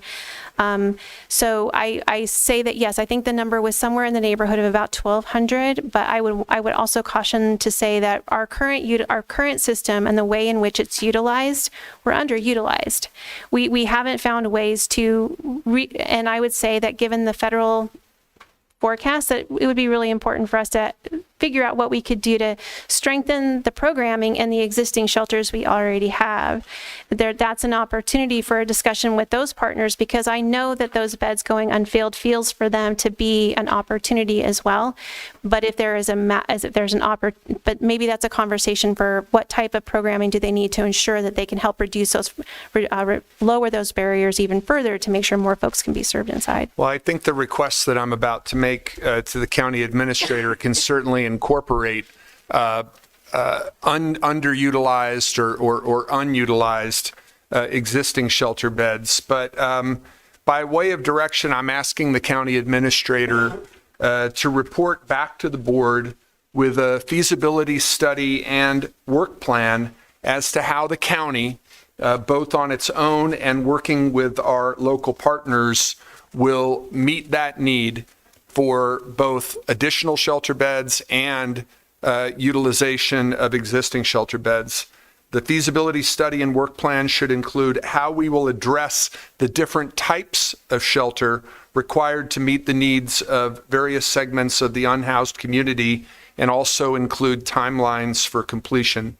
In addition, the study and plan should clearly delineate areas where the county can act on its own and where it may need to partner with other entities, especially other jurisdictions. I can email this to you, Ms. Lesher, but your notes are always really good. All right. And then I also had a request, Mr. Jerkowitz, for the county attorney, because this is a matter that, as we all know from following local media, has been discussed by mayor and council. And my understanding from looking at Phoenix media is that it is also being discussed by our colleagues on the Maricopa County Board of Supervisors. I would like the county attorney to advise the board as to whether or not we should consider ordinances banning camping in washes, other waterways, and other county-owned properties. I am taking into account not just safety and the need for people to be in shelter and services, but I am also considering what I understand to be the costs to the county when we are clearing encampments in our washes. I've been part of emails with Ms. Darland and Mr. Shep with the flood control district. My understanding is when we clear an encampment in one of the washes that are on that are the responsibility of the county, we have to work with a contractor to do that, correct? And so I think, I'm not saying I think we should go this route, but I think we need to have the discussion, and this board has not had that discussion. And so I'd like that discussion to be framed by your office. And my understanding is those discussions began in executive session in Maricopa County. And they can certainly begin in executive session for us as well, but I think we need to have the discussion. So, having made those two requests, the county administrators requested that before we go back to the regular agenda, that we move on to the next item under her part of the agenda, which is item number 30, Climate and Sustainability Action Planning for 2025 to 2030. Thank you, Chair Scott. And you do have some information before you, but I'd like to turn it back over to Ms. Davis. She always smiles more when she gets to talk about this one. Chair Scott, members of the board, County Administrator Lesher, the document that you have for consideration in front of you is really representative of over just about 20 years of commitment from the Pima County Board of Supervisors towards our climate and sustainability efforts. The most recent board resolution was 2022-25, and in my April 15th update, I was thrilled to let you know that we completed all of the directives in that board resolution as directed by the Pima County Board of Supervisors. And so this serves as an opportunity to set forth and solidify our 2025 through 2030 planning. In the April 15th presentation, we described to you kind of the framework by which we're doing that. We are still connected, obviously, to the International Council for Local Environmental Initiatives to ensure that we are adequately meeting our carbon reduction greenhouse gas emissions goals, which are moved up to 60% to the region, and we will align accordingly for our county operations plan. Also, as discussed, we will expand this plan to include adaptation measures such as how do we address extreme heat and resource it accordingly? How do we meet our biggest climate-related risks to the region? We have a climate chapter in our 10-year comprehensive plan, Pima Prospers, by which underscores that extreme heat, wildfire, flooding, and drought are... Oh, sorry. Extreme heat, wildfire, floods, and drought are our biggest climate-related risks that we need to plan for. So we are going to include adaptation measures such as that in this climate plan. Each priority area has had its own kind of regional capacity building, and it's been a wonderful collaboration across the community, area partners, other jurisdictions, nonprofits. Heat is a really good example of that. Our regional greenhouse gas emissions plan, Pima Climate Action Now, is a great example of that. And the wildfire mitigation plan that you heard today is a great example of that. We will take the county operations portion and make that our county operations plan for 2025 to 2030. The county has continued to be a leader in this space. We also want to ensure and have dedicated language that we will continue to weave in resilience measures and really tie our climate-based work to those that are disproportionately affected, vulnerable, and tied to public health impact, workforce, and economic development, and really looking at the true costs and how are we planning for this in one of our critical area budget pillars that the board has set forth. So this is an evaluative plan that we want the board to consider and move forward with quarterly updates to ensure that we, in a data-driven way, are meeting those goals for the board. And so with that, I'll take questions. There's a lot of content, so I'll pause here. Prior to asking questions of Ms. Davis, I will move that the board approve resolution number 2025-11, which Ms. Davis just summarized and which is attached to this item. Second. Moved and seconded by Supervisor Allen. Now we can have discussion and also questions for Ms. Davis. All right. All those in favor? Oh, I'm sorry. Supervisor Allen, please. I just have to put in a quick thank you for the work, and I think it's an enterprise-wide thanks for the leadership from the directors and the departments in really rolling up their sleeves and digging into the Climate Action Now, the Pima Climate Action Now plan, and it's just exciting to see so much commitment and energy around it. So thank you for all your work on it, and I am excited to vote for it. Thank you, Supervisor. Any further comments or questions? All right, let's move to a vote then on the resolution. All those in favor indicate by saying aye. Aye. Opposed? Opposed. Item passes 4-1 with Supervisor Christie opposed. All right. Now we're going to go further back in the regular agenda, and I believe we are on item number 24, unfinished business, differential water rates. This is resolution number 2025-10. I will move the item. Second. Moved and seconded by Supervisor Christie. And because I put this item on the agenda, I'm going to go ahead and start our discussion. We continued this item from our last meeting because there was some thought that members of the board might have amended language to offer to call for a broader conversation about how we use water in the region. I was and continue to be very willing to have those discussions. What I am unwilling to do is change any of the language in this resolution that points out how inherently discriminatory and unfair it is for the city of Tucson to target one set of their ratepayers. Tucson Water receives the lion's share of our residential and industrial allocation of Central Arizona project water. The reason for that is because the utility set a service area many years ago that ranges from Corona de Tucson to Catalina. A third of their ratepayers live in the unincorporated county, a third, and they are represented in each one of the 5 supervisor districts. Most of these folks have been Tucson Water customers for decades. While it is true that municipal utilities around the state sometimes charge higher rates to those who live outside city limits, it would be unprecedented for those higher rates to be levied on longtime ratepayers representing such a sizable chunk of the customer base. Let me use the composition of District 1 to point out the contrived and purposeful nature of Tucson Water's proposal. The people I represent live mostly in portions of the unincorporated county, but my district also includes parts of Marana, Tucson, and all of Oro Valley.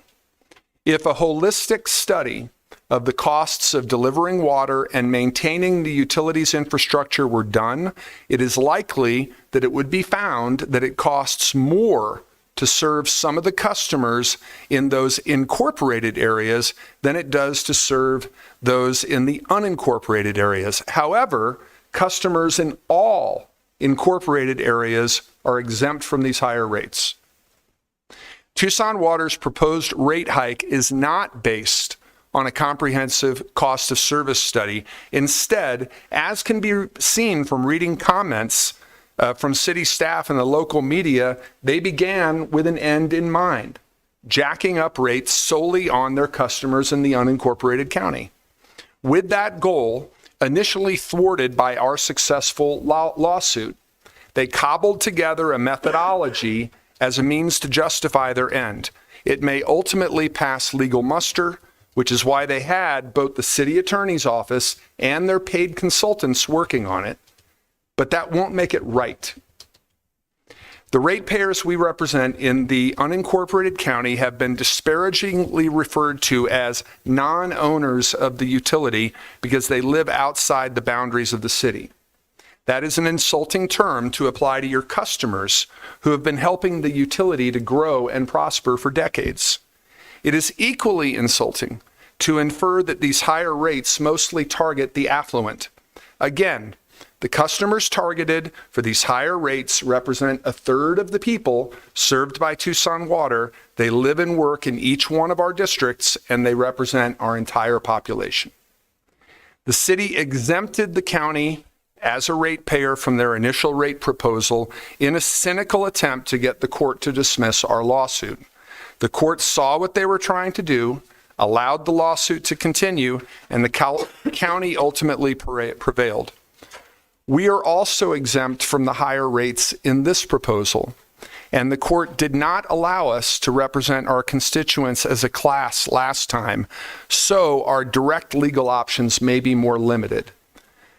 However, this resolution will call on staff to support any other legal challenges to the new proposal and explore, quote, all things necessary to support jurisdictional rate parity for Tucson Water customers, unquote.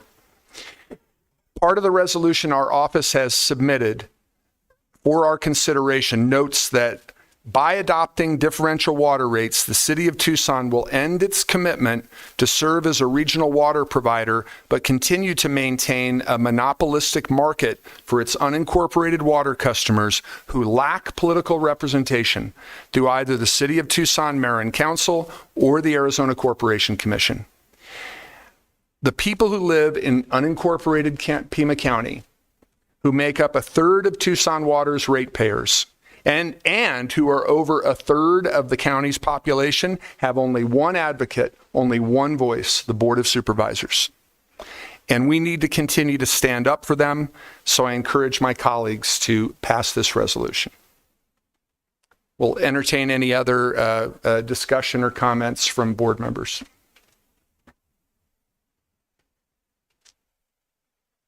Supervisor Christie. I noticed from my colleagues some certain silence that's deafening, and I'm disappointed because we are the Board of Supervisors representing Pima County, and we have constituents in the county that, as our chair so eloquently described, are being discriminated in this really ridiculous and unfair battle for some sort of a control over a utility that is everybody's property. And I also would wonder what it would be like to wake up one day after you get your first water bill living in unincorporated Pima County, knowing that the increase that the city is charging the unincorporated users is not going to maintain or improve or enhance the city of Tucson's water system or Tucson Water, but instead it's being used for social services and social means to subsidize city residents in various capacities, such as providing high energy or high efficient toilets and washing machines and other fixtures that deal with water. How would it feel if you were on a fixed income and you received a substantial increase in your water rate, knowing that it's going to subsidize someone else in the city of Tucson, that the city of Tucson has imposed upon this water rate? Chair Scott, Rex Scott. Mr. Chair, you've done a terrific job of articulating the situation. Your delivery on it was eloquent. I think you hit all of the major points, and I support your resolution completely. Thank you, Supervisor Christie. Supervisor Cano. Thank you so much. Chair Scott and Supervisor Christie, I want to say that I heard your comments loud and clear, and I take them into consideration with deep respect. My lack of supporting this resolution today is in no way a reflection of my commitment to continue learning how to be an advocate for the people in your district. I want to say to a comment by my colleague from District 4 that Tucson Water is organized as an enterprise. And so when I hear rhetoric that suggests that there are social programs that are benefiting one person or another that may not be of value to the people, to the taxpayers, I would ask that you understand Tucson Water's financing a bit more to be able to understand this issue. And the water efficiency programs are good. We live in a time of drought, and any kind of energy efficiency technologies or water efficiency technologies are not only smart, they're economical, and they're wise.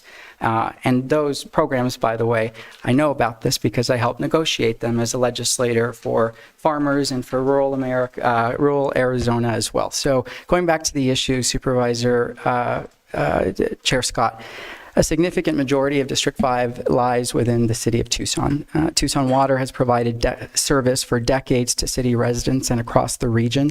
And while I understand the frustration surrounding recent court orders, I do not believe that further litigation is the path forward. It is a fact that delivering water to unincorporated areas costs more. Tucson Water's effort to rebalance rates under the guidance of a cost of service study and in compliance with court orders is not about exclusion, it's about sustainability. Our focus should be on regional collaboration, not courtroom conflict, and county taxpayers should not be footing the bill for legal disputes that strain relationships between our local governments, especially when the path forward lies in negotiation and shared planning. I respectfully oppose this resolution and urge our legal teams and staff to pursue dialogue, not division. We are one region, and it's time we start governing like it. Supervisor Allen. Go ahead. So I think so for District 3, about nearly 60% of our constituents live in incorporated areas. About 49% of that is within the city of Tucson. The others are other incorporated areas from Sahuarita and Marana. So in thinking about the impact, right, of Tucson Waters and the City of Tucson's proposal for differential rates, it caused us to sort of take a step back and look at water utilities throughout our district and then also throughout the county. We were, surprised to learn and realize that there are now at least 50 different water utilities providing water services in Pima County. And so then we wanted to look at what the water utility rates are that providers are using out in the unincorporated areas or in the areas that are outside the city of Tucson. We've been working with city staff who've been incredibly helpful in trying to get a good sense of who those utilities are and what the rates are that they're charging and exactly kind of where they are in those service areas. It's not, this is not information that we already had, so it's been taking a while to be able to pull that together. From the initial look at how those rates are pairing out across the different providers, and we still have to dig in a little bit deeper, but they're all over the place. The rates are absolutely all over the place. So, I'll say for my, from what I'm hearing and what I believe in, right, is that I don't support the resolution for, I think, two things. One is that I think that the tone, and I think that's really similar to Supervisor Cano's take of sort of how we need to be leading through this.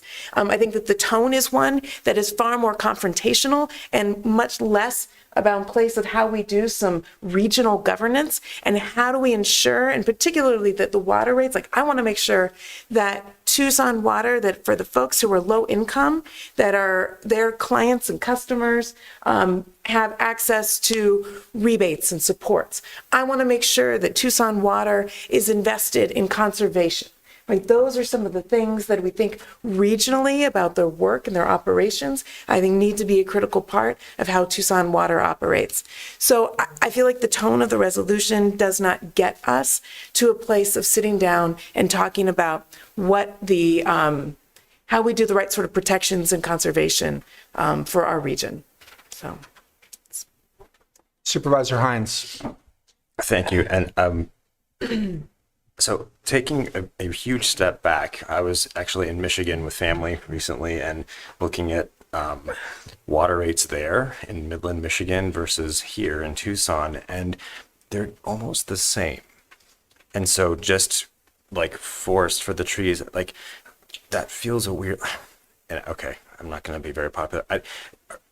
Are we paying what we should be for water in a desert? I don't know that we are, because Midland, Michigan is in the middle of like a bazillion lakes, pretty big ones too.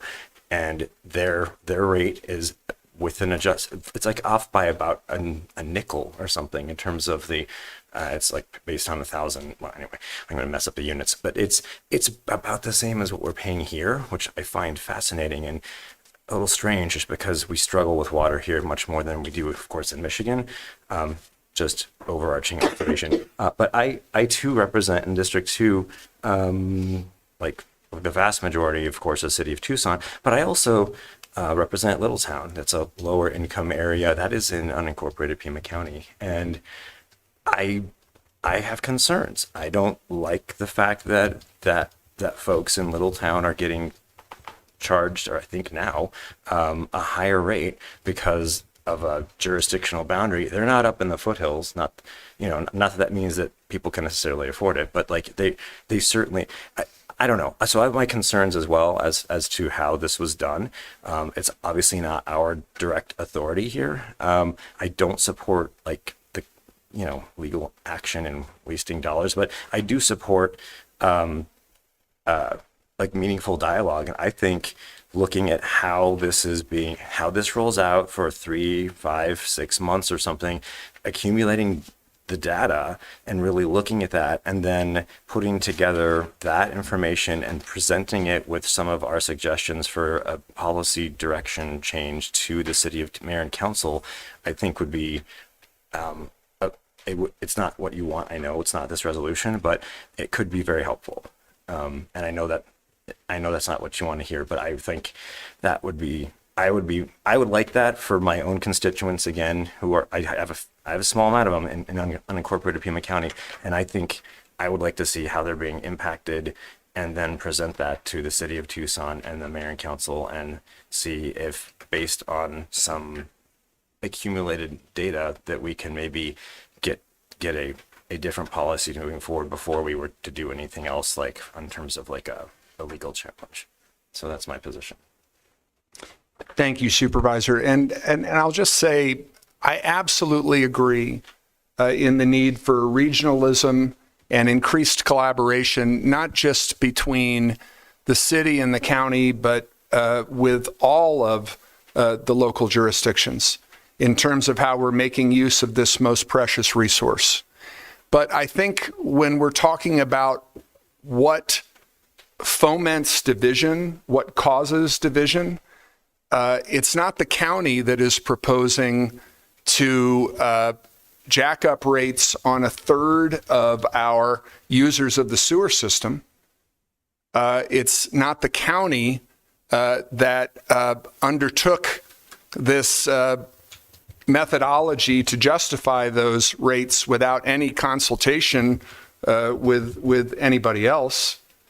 I think if you look at the wording of this resolution, it gave staff the ability to enter into dialogue with city officials about how we have been handling our role as the regional sewer provider and their role as the regional water provider since 1979.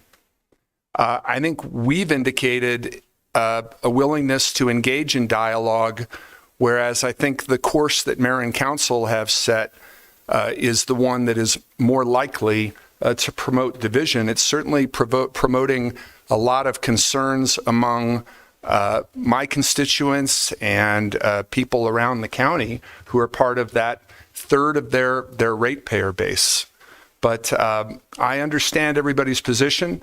I know that this matter divided the board the first time. It will again, but I don't think it's the intent of anybody on the board to sow division. Frankly, I think it's this proposal that has come to mayor and council that is sowing division. Supervisor Christie. You've outlined all of the very good and fine reasons about regionalism and working together, and I listened to my colleagues who are talking about taking leadership in a regional role in this matter.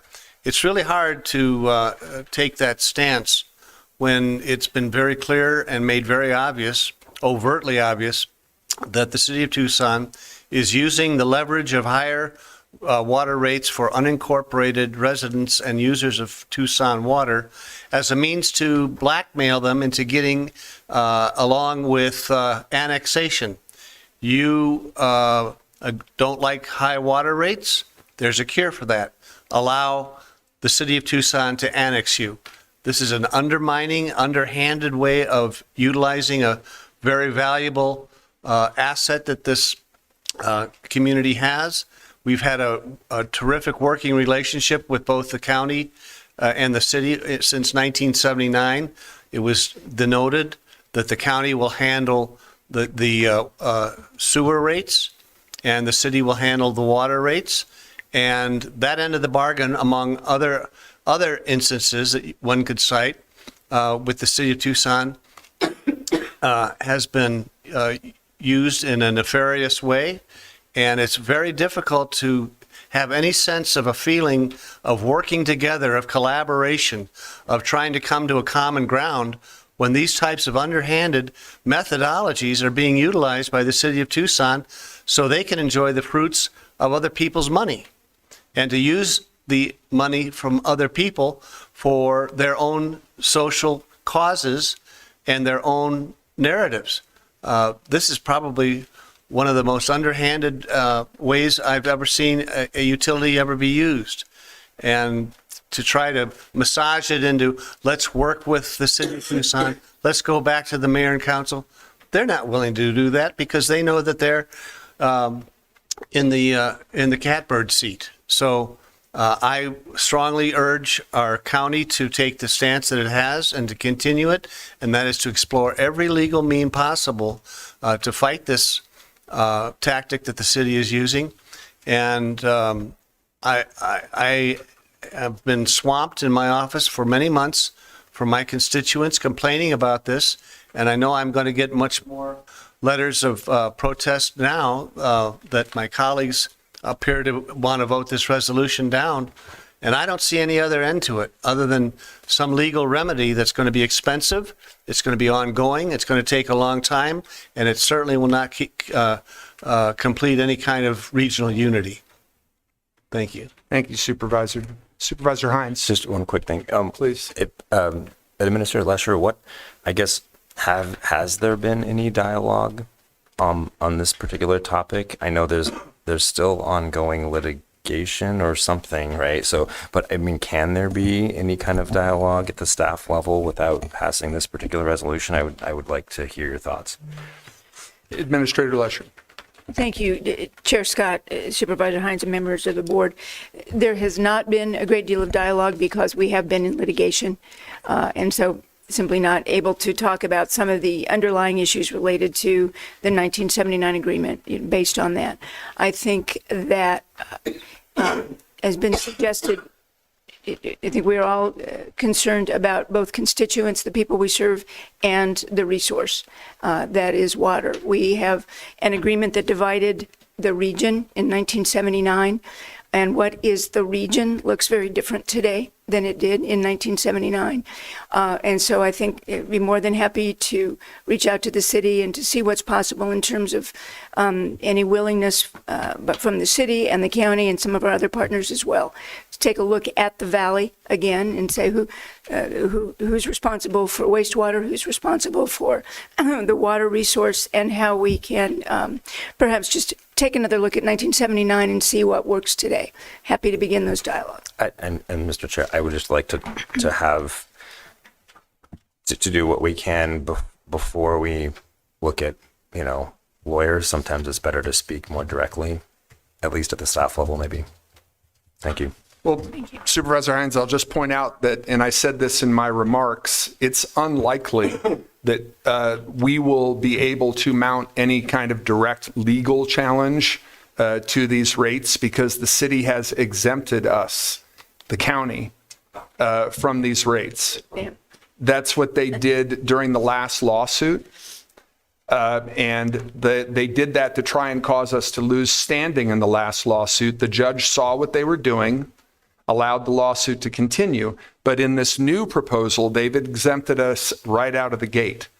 So it's unlikely that we'll be able to mount any direct legal challenge. The resolution says that we would support any other legal challenges to the new proposal. For example, if there were a collection of ratepayers or homeowners associations, we would be directing county administration to support those legal challenges, but it's unlikely that we would be able to do the same thing we did last time because of how they have exempted us from the get-go from these rates.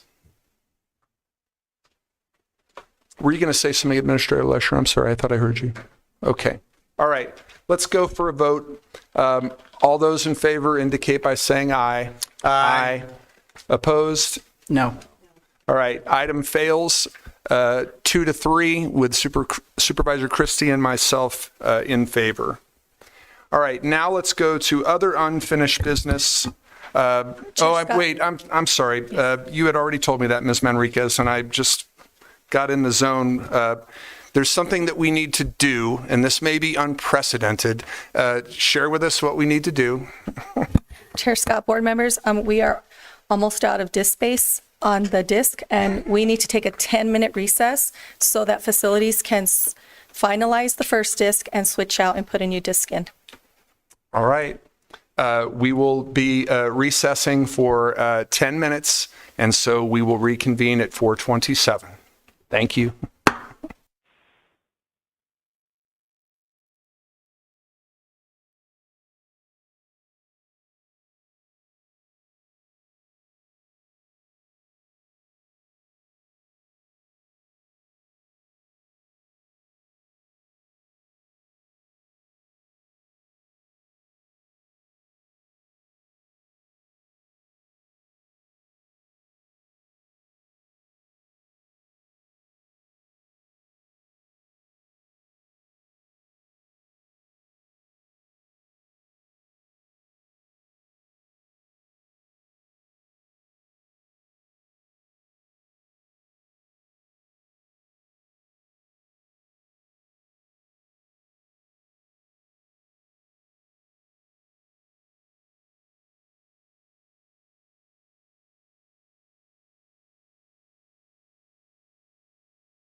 All right, we are back in session, and we're now on to more unfinished business. This is item number 25, Board of Supervisors Policy D22.17, General Fund 3 cents for affordable housing. This was put on the agenda by Supervisor Hines.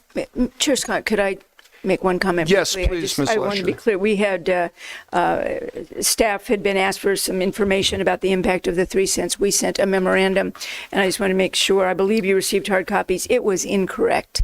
And I wanted to make sure that the board received today the corrected information. So, excuse me, but I want to Not make at sure all. we had that before. Thank you for saying that, and thank you, Supervisor Hines, for the hard copies that you distributed earlier. Go ahead, sir.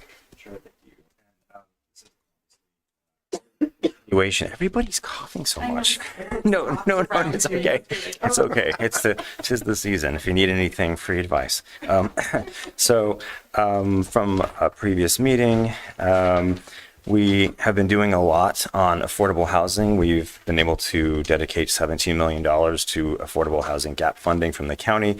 Other jurisdictions are obviously committed to addressing this. This is an incredibly important issue for the entire region. Housing insecurity continues to go up and up and up and up. People are paying 50 and 60 and 70% of their income to keep a roof over their heads. This is not sustainable. And I believe that we at the county do have a role to play here. And much like we've done in other things, like road repair, PAYGO, or capital improvements, that we have other sort of steady funding streams to make an impact like this. This 3 cent proposal is designed to create over a decade a $207 million funding amount over that decade to really significantly decrease the number of affordable housing units that we need in Pima County. It's based on the latest available information. So we have the data from the study that we commissioned that shows us exactly what we're looking at over the next 2 decades in terms of the 116,000 housing units that we're going to need. Over that time, about 72,000 of those, over the 20 years, about 72,000 of those housing units will need to be in that affordable classification. And to help us deal with about 1/3 of that need for that first decade, or 12,500 units, that's what this $207 million would do. And from the policy, I believe that everyone has seen last time, I think a few important things to keep in mind. This is a quote from ASU Morrison Institute for Public Policy 2021, Building Arizona, Constructing a Rental Market That Meets Demand and Serves All Arizonans. The consequences of failing to establish widespread access to affordable housing have been linked with long-term negative effects on health, children, the environment, and jobs. Hence, lack of affordable housing is not only an individual problem, but has negative collective consequences. I think it's important to keep that in mind as we discuss this. Also, because we have done, I would call it kind of more of a sort of a smaller scale pilot type program in utilizing $17 million to date for gap funding previously, we have from the Jan Lesher's memo dated actually May 5th here, we can see that the previous investments have really done a pretty good job in terms of leveraging taxpayer dollars. Furthermore, we are tracking the impact of these investments. For example, the first $11 million of annual gap funding investment has leveraged another $422.5 million toward the development for a leverage ratio of over 38-1. So this is an incredibly impactful thing that we can do. We talked a bit about we've heard about an update on homelessness and what we're trying to do there. We've heard a very distressing report from the federal government potentially proposing to get rid of some really helpful consequential things. State rental assistance block grants, community development block grants, home investment partnership programs, homeless assistance programs, pathways to removing obstacles. Again, that's a proposed federal budget, not necessarily one that will be passed and enacted by Congress, but we are in a position, unlike most jurisdictions in the nation, in that we can make this commitment and establish this dedicated amount of funding to not take care of the entire problem over the next decade, but to take care of about a third of it. And then, of course, we have jurisdictions with which we partner to help take care of other things too. So I think that this makes sense. The impact now has been corrected is $7.10, not $71 to the average household. This is not a regressive assessment. This is the most progressive assessment we can do. The city of Tucson cannot do this. Sahuarita cannot do this. Only Pima County can do this because we have control over this particular tax rate. And thankfully, unlike sales taxes, this is going to impact people differently. If you have $1.5 million home in the foothills, you're going to pay several times more than that $7 over the course of the year. And if you have a fixer-upper on the south side, you're going to be paying way less. And that is exactly, it's the tax I prefer, frankly. So I think that it's incredibly important that we look at this very seriously. And I would like to really quickly, because I know it's like dinner time, I would really quickly like to read some excerpts from the letters that we've had come in support, which have been really very, I haven't seen this much support for something since Peeps initially was approved, or maybe Eels. But it wasn't even called that, right? We had a ton of people. That was in 2021. I will be fast. Sorry. Okay. So this comes from Marianne Bierling, CEO of Compass Affordable Housing. Dear Pima County Board of Supervisors, there is a role for tax increases in affordable housing. In this case, 3 cents provides dedicated funding that addresses a significant need for affordable housing in Pima County. These 3 cents will further economic prosperity for low-wage earners by providing them with the opportunity to invest in education, healthcare, and other necessities, reduce transitory movement in communities, and it will reduce the burden on public resources. Well-built and well-operated affordable housing has been successful in restoring and reinvigorating communities and often garners interest for other community investments, such as grocery stores, restaurants, medical centers, etc. The leveraged gains from this tax increase will be well worth it and certainly bring a larger financial impact that exceeds the $207 million over the 10 years. I do hope you will support this effort. I think what we've seen from the $11 million to date would support that. An excerpt from a letter from Dan Ranieri, the president and CEO of La Frontera, Arizona, Inc. The glaring and growing need in Pima County for affordable units, particularly for those below 60% of area median income, has been well documented. This proposal, if successful, would leverage the additional funds necessary to put a major dent in the affordable housing and homelessness crisis we now find ourselves in. As CEO of a major behavioral health care provider, large affordable housing developer, and large local employer, I fully support this proposal. Jim Toffel. I'm writing in support. He is the managing member for Toffel Dent Construction. I'm writing in support of the proposed property tax changes. Pima County is in desperate need for more affordable housing, and all the federal and state sources of funding are drying up. It is becoming increasingly important to fill the projected gaps from the counties and cities. We have for this proposal unanimous support that came from the City of Tucson's Commission on Equitable Housing and Development, our own Affordable Housing Commission, where we of course all have commissioners, voted 11-2 with 1 abstention to support this proposal.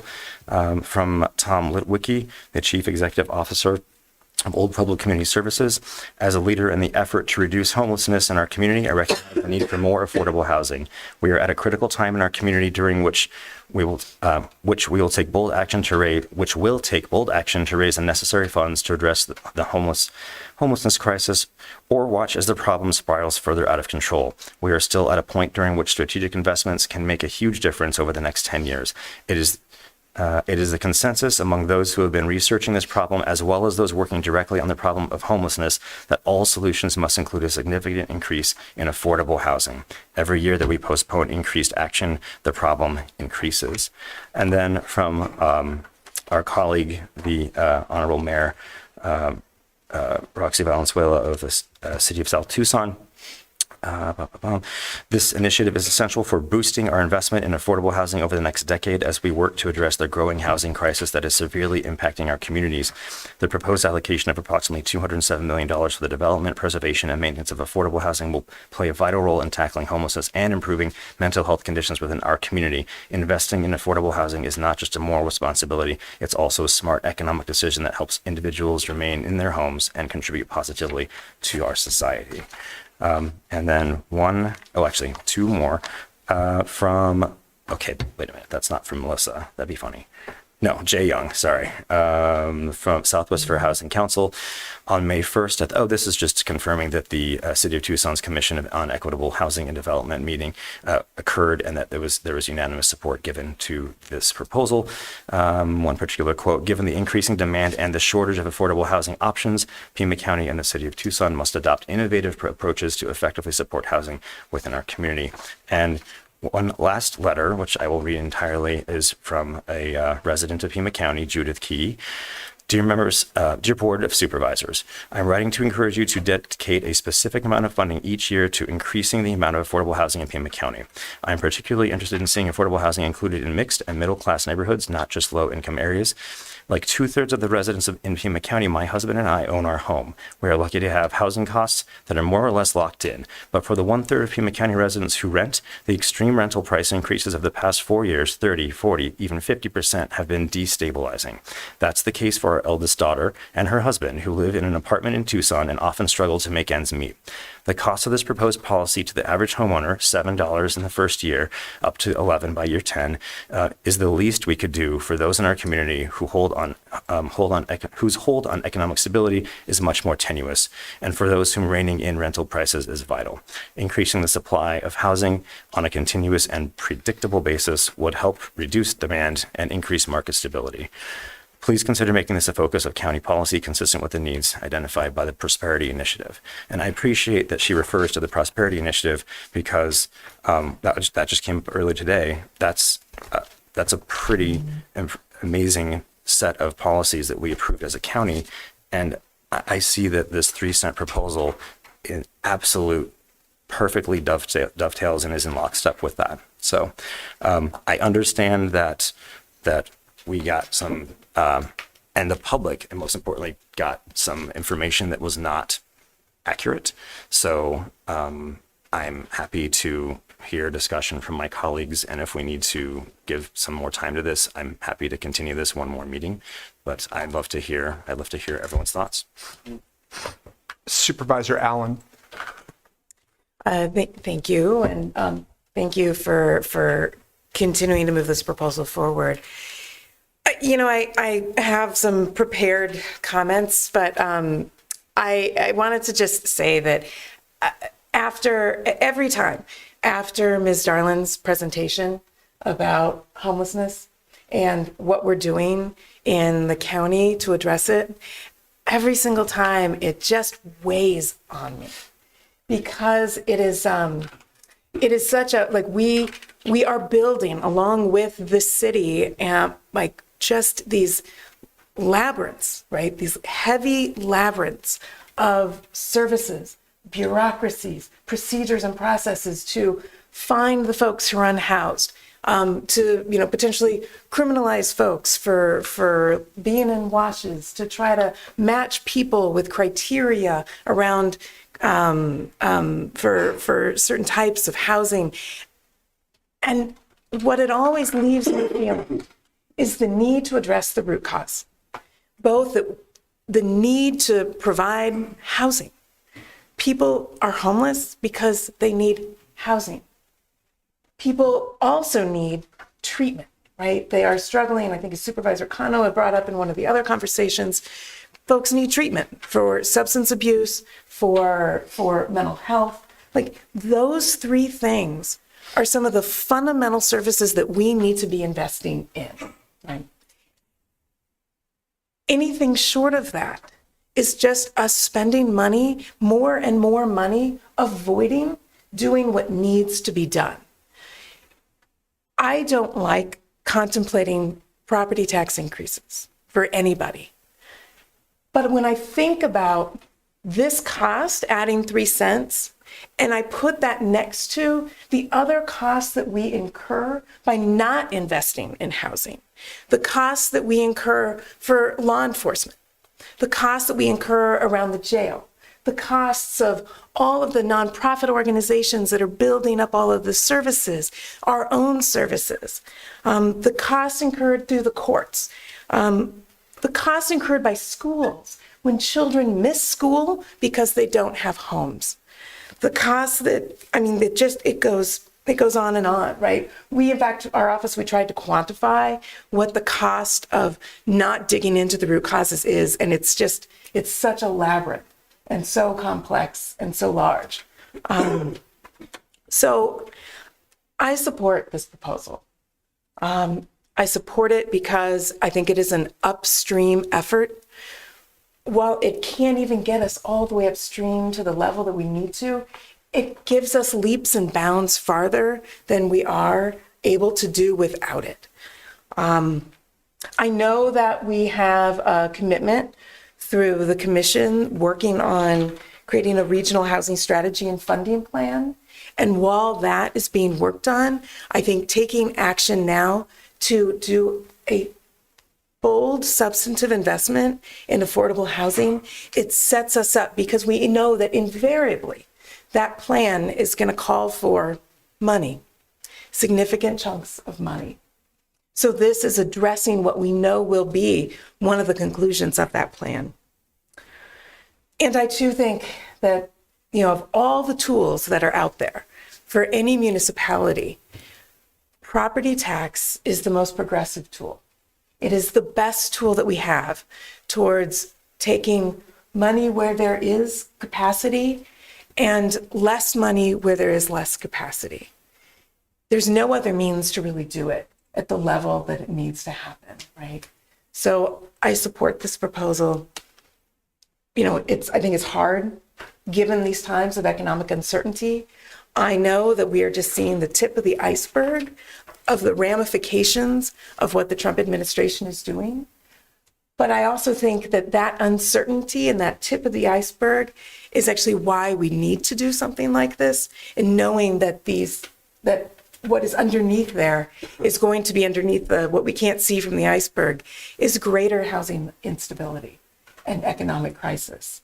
So as hard as this is, I think this is the time to do it. Thank you, Supervisor Allen. Supervisor Cano or Christie? Thank you, Chair Scott. I too am going to go a bit off the cuff to say that I appreciate my colleague from District 2 bringing this proposal forward. And I believe that you have done your homework. This has garnered the support of housing advocates, developers, low-income housing tax credit investors that I've talked with over the last week.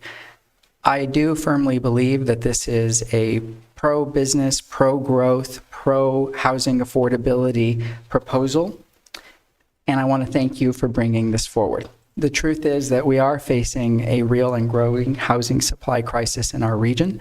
Families, workers, and older adults across Pima County are being priced out of stable housing, and we have a responsibility to meet that challenge head on.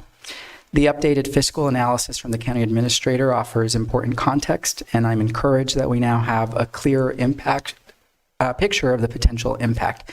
That said, I believe any path forward must be thoughtful and grounded in collaboration. We need to continue engaging our nonprofit housing partners, local home builders, business leaders, and our homeowners who are going to be directly affected by changes to the tax rate.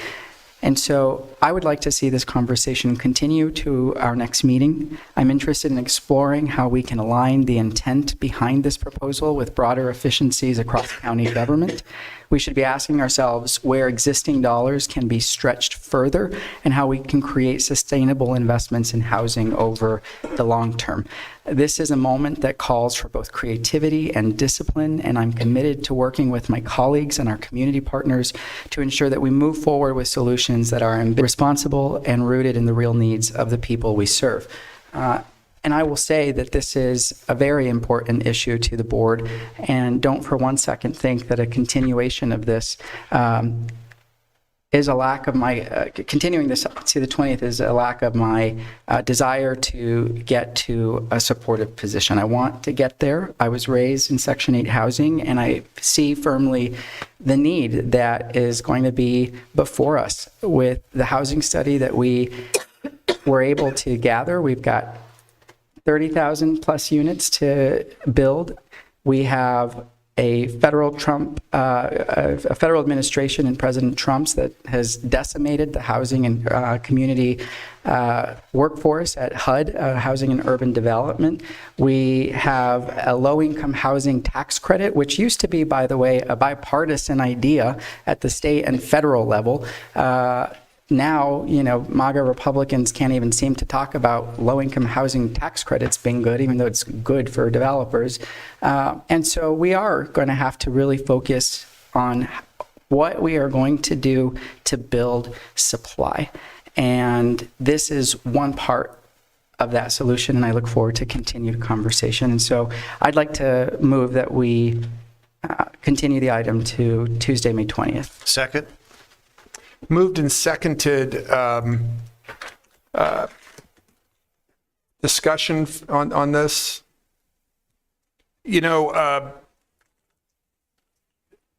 Well, no, this is a discussion on continuance, so I will reserve my comments till the 20th. That's what I plan to do. All right. All those in favor of continuing this item until our next meeting on May 20th indicate by saying aye. Aye. Any opposed? That carries 5-0. All right. Now we're going to go to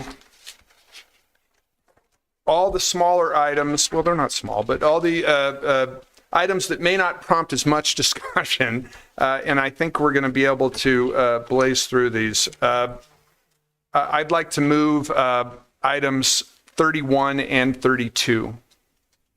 Second. Moved and seconded by Supervisor Allen. All those in favor indicate by saying aye. Aye. Any opposed? Okay, those items pass 5-0.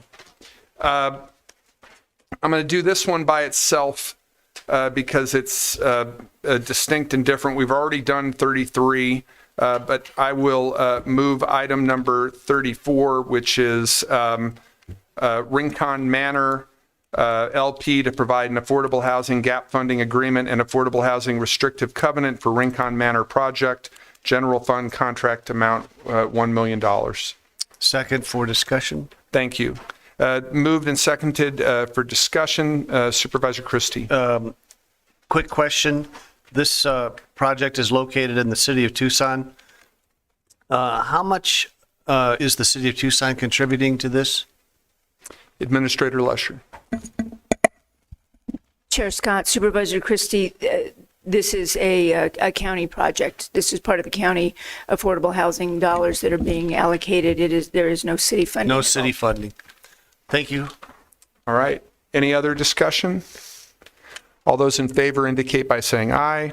Aye. Opposed? No.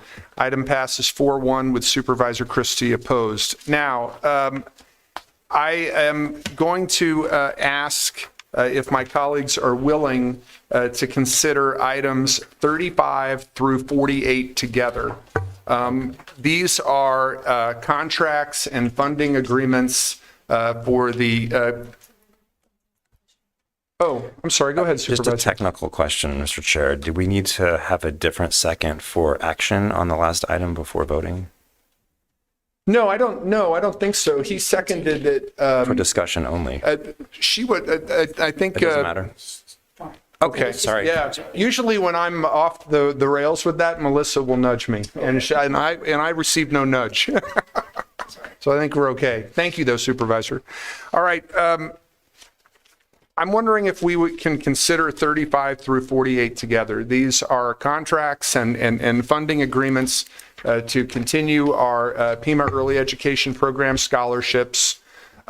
Ms. Lesher gave us a memo yesterday. It's attached to each one. So I'd like to move items 35 through 48. Second. Moved and seconded. Discussion. All right. I'd like to share some comments with our colleagues and the two remaining members of the public who are also members of the media. These are the two goals of our Pima Early Education Program scholarships: to increase the number of 3 to 5-year-old children from low-income families attending high-quality preschools in Pima County, and to increase the number of high-quality preschools in Pima County. We are and have been addressing both those goals in a stellar fashion, with important support from our local partners, support, by the way, that needs to continue. More importantly, we are helping children and their families to enhance their potential and well-being. As a result, these expenditures are among the most vital and necessary in our budget. When we invest in one child, what that means to them and their family cannot be summed up merely by the per-child cost. And when we invest in thousands of our children, as we have done since this program started in 2021, the benefits to the future and potential of our community are incalculable. The board received a memo yesterday from the county administrator that is attached to each one of these items. The memo lays out the different types of funding agreements and contracts the board is considering today. It also lays out a clear and compelling rationale for why our partners in the city of Tucson should continue their support of the program. Ms. Lesher also describes in her memorandum how the transition from funding the program through pandemic relief grants to library district funding is both sustainable and not a burden on library operations. She makes brief reference to quote, a change in library district statutes which enabled the library to fund early education and literacy program like PEEPS. But it's important for the community to know how these statutory changes came about, and Supervisor Cano had a front row seat for this because he was in the legislature when this happened. Prior to this board taking office, I think it was in 2019, the county, joined by its partners in the business, child care, and education communities, prevailed upon state government to allow counties to use the secondary tax that funds library districts to help pay for efforts to increase access to quality early childhood education. State government responded in a bipartisan fashion. A Republican state representative sponsored the necessary legislation. It passed in both houses of the legislature with large majorities and was signed into law by Republican Governor Doug Ducey. As a result, any Arizona county could do what Pima has proudly done since 2021, and many of our colleagues in the other 14 counties have expressed interest in how we have built our highly successful program. Investing in our children is clearly a priority for this board and the people of Pima County. The program is meeting its goals. We must keep moving forward.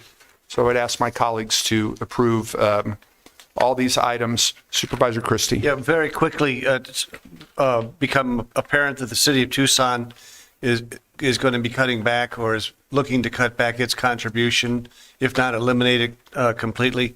There may be situations where other jurisdictions are facing similar budget cuts. How will all of these shortfalls be made up? Well, Supervisor Christie, what you're referring to was in the recommended budget from the city manager, but that does not necessarily mean it will be included in the final budget. And I have had conversations with the mayor and members of council, and I think there's a very good chance that they will not go along with the city manager's recommendation. And when will that be determined? Tomorrow? No, they're having discussions tonight.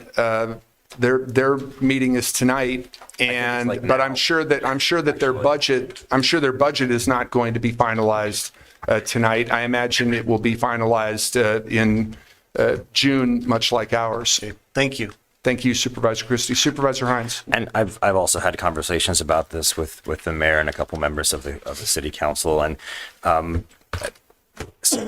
kind of similar to what we just talked about with the other property tax stuff, that we have a bit of a different situation with the library district compared to the city of Tucson, where this is entirely federal, like ARPA dollars. So they're going to have to like make some room in like their general fund basically. And that, so they don't have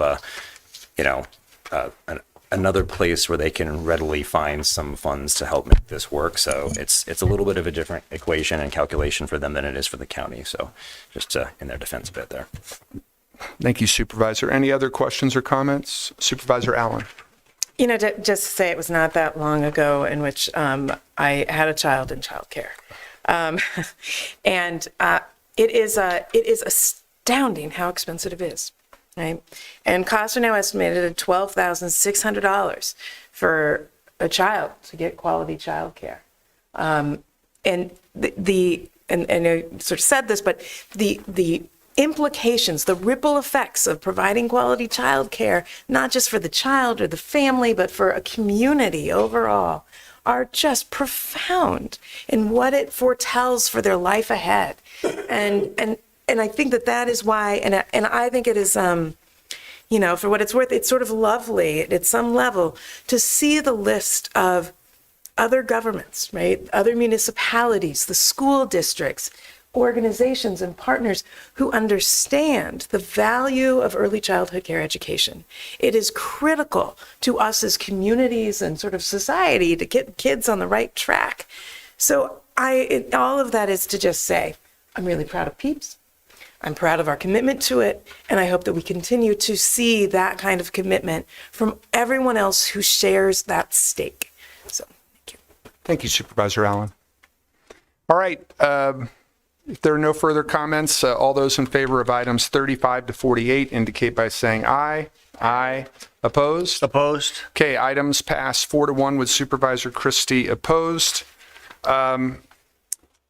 I will also... Mr. Chairman. Go ahead, Supervisor Christie. I'd like just to ask a question on 40, but I'm prepared to address 50, 51, 52, 53, 54, 55, 56, 57, and 58. We did 58. And we did 58. Yeah. I have a question on 59 and 63. Other than that, I would move that we address the rest. So you're just to be clear, Supervisor, you're moving items 49 through 63 with the exception of 59 and 63.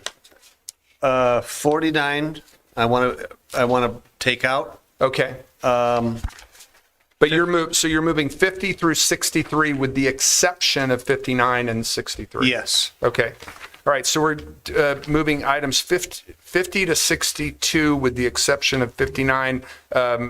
Supervisor Allen.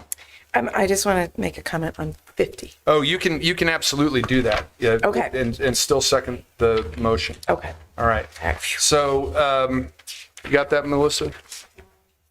So we're moving, Supervisor Christie is moving items 50 to 62 with the exception of 59. 58 we've already done. Okay? All right. And that was that was seconded. 59 and 63. Right. Okay. Right. Yeah, well, no, that's why I said 50 to 62. Who was the second? Supervisor Allen. All right. All those in favor indicate by saying aye. Aye.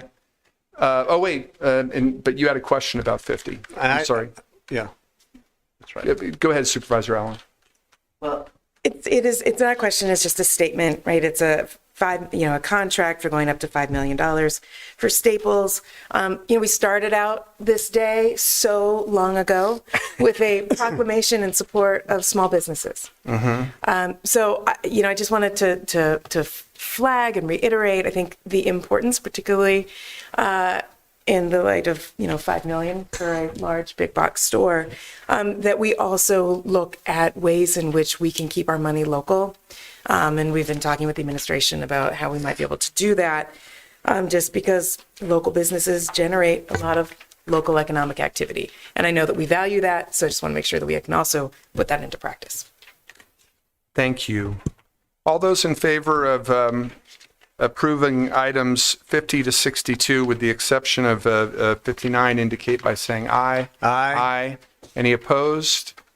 All right, so now let's go to item number 49, which we skipped over, City of Tucson Amendment Number 1, to provide an intergovernmental agreement for historic preservation services for Fort Lowell, historic structures and other properties. I'll move the item. Second. Moved and seconded by Supervisor Christie, and you had a question, It's sir. just a quick question. This is a city park. Why are we taking over the repair or the maintenance of that park? And I think there's another item.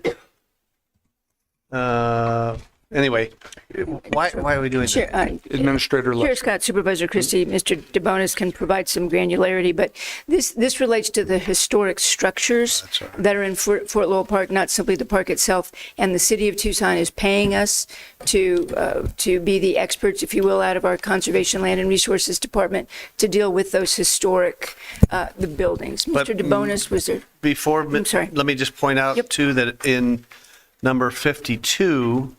Of course, it looks to me that we're just having Peter to pay Paul, that we're getting money from the city and then we're turning around and developing it. I'm just confused why we're involved in this. So Chair Scott, Supervisor Christie, you're correct. Excuse me, those two items are related. So item number 52 is the contract with M.W. Morrissey Construction to do the improvements to the historic structures. It is a city-owned facility. The city and the county entered into an intergovernmental agreement that the county would lead project management on this project because of the expertise in the historic restoration space. So that's what we're doing. It's being funded entirely by city parks bond dollars. But it's due to our expertise in city historic restoration. Yes, sir. Okay, that's all I had. All right, all those in favor of item number 49 indicate by saying aye. Aye. Aye. Any opposed? Okay, that passes 5-0. Now let's go to item number 59, acceptance of a grant from the Arizona Department of Environmental Quality to provide for the Pima County DEQ Voluntary No Drive Day Clean Air Program. I think at the very beginning of the day, one of our GEMS people was part of that program, if I have a vague memory of that. All right, I'll move the item. Second. Moved and seconded. All those in favor indicate by saying aye. Aye. Opposed? Opposed. Okay, the item passes 4-1 with Supervisor Christie opposed. Item number 63, acceptance of a grant from the Department of Health and Human Services, Centers for Disease Control and Prevention to provide for the Pima County Spring Initiative for an Equitable and Healthy Community. I'll move the item. Second. Moved and seconded. Three of us. Wow. So- People like this item. I'm going to give it to the doctor. Yeah, oh, thank you. We're getting close to the end. That's right. Like, should we accept this? I mean, are we going to get it? I don't know. Like, Well, we did ask, Supervisor Christie asked that question of Ms. Davis. He asked if there were any items on the agenda that she had identified as threatened, and she indicated no, and I just saw a knowing nod from the county administrator. But we'll continue to monitor. This has the words health, human, and equitable, and community all in that, and I'm just really Should rank right up there, shouldn't it? I just would let's put some air quotes around this one, but okay, sure. All right. Great. All those in favor indicate by saying aye. Aye. Opposed? Opposed. Item passes 4-1 with Supervisor Christie opposed. And I think that's everything, isn't Mr. it? Chair, once again, I have facilitated a quick and an efficient ending to this meeting. Attaboy. I should be recognized for this. You are After all, I hereby didn't get recognized. appointed to anything else. All right. Thank you all very much.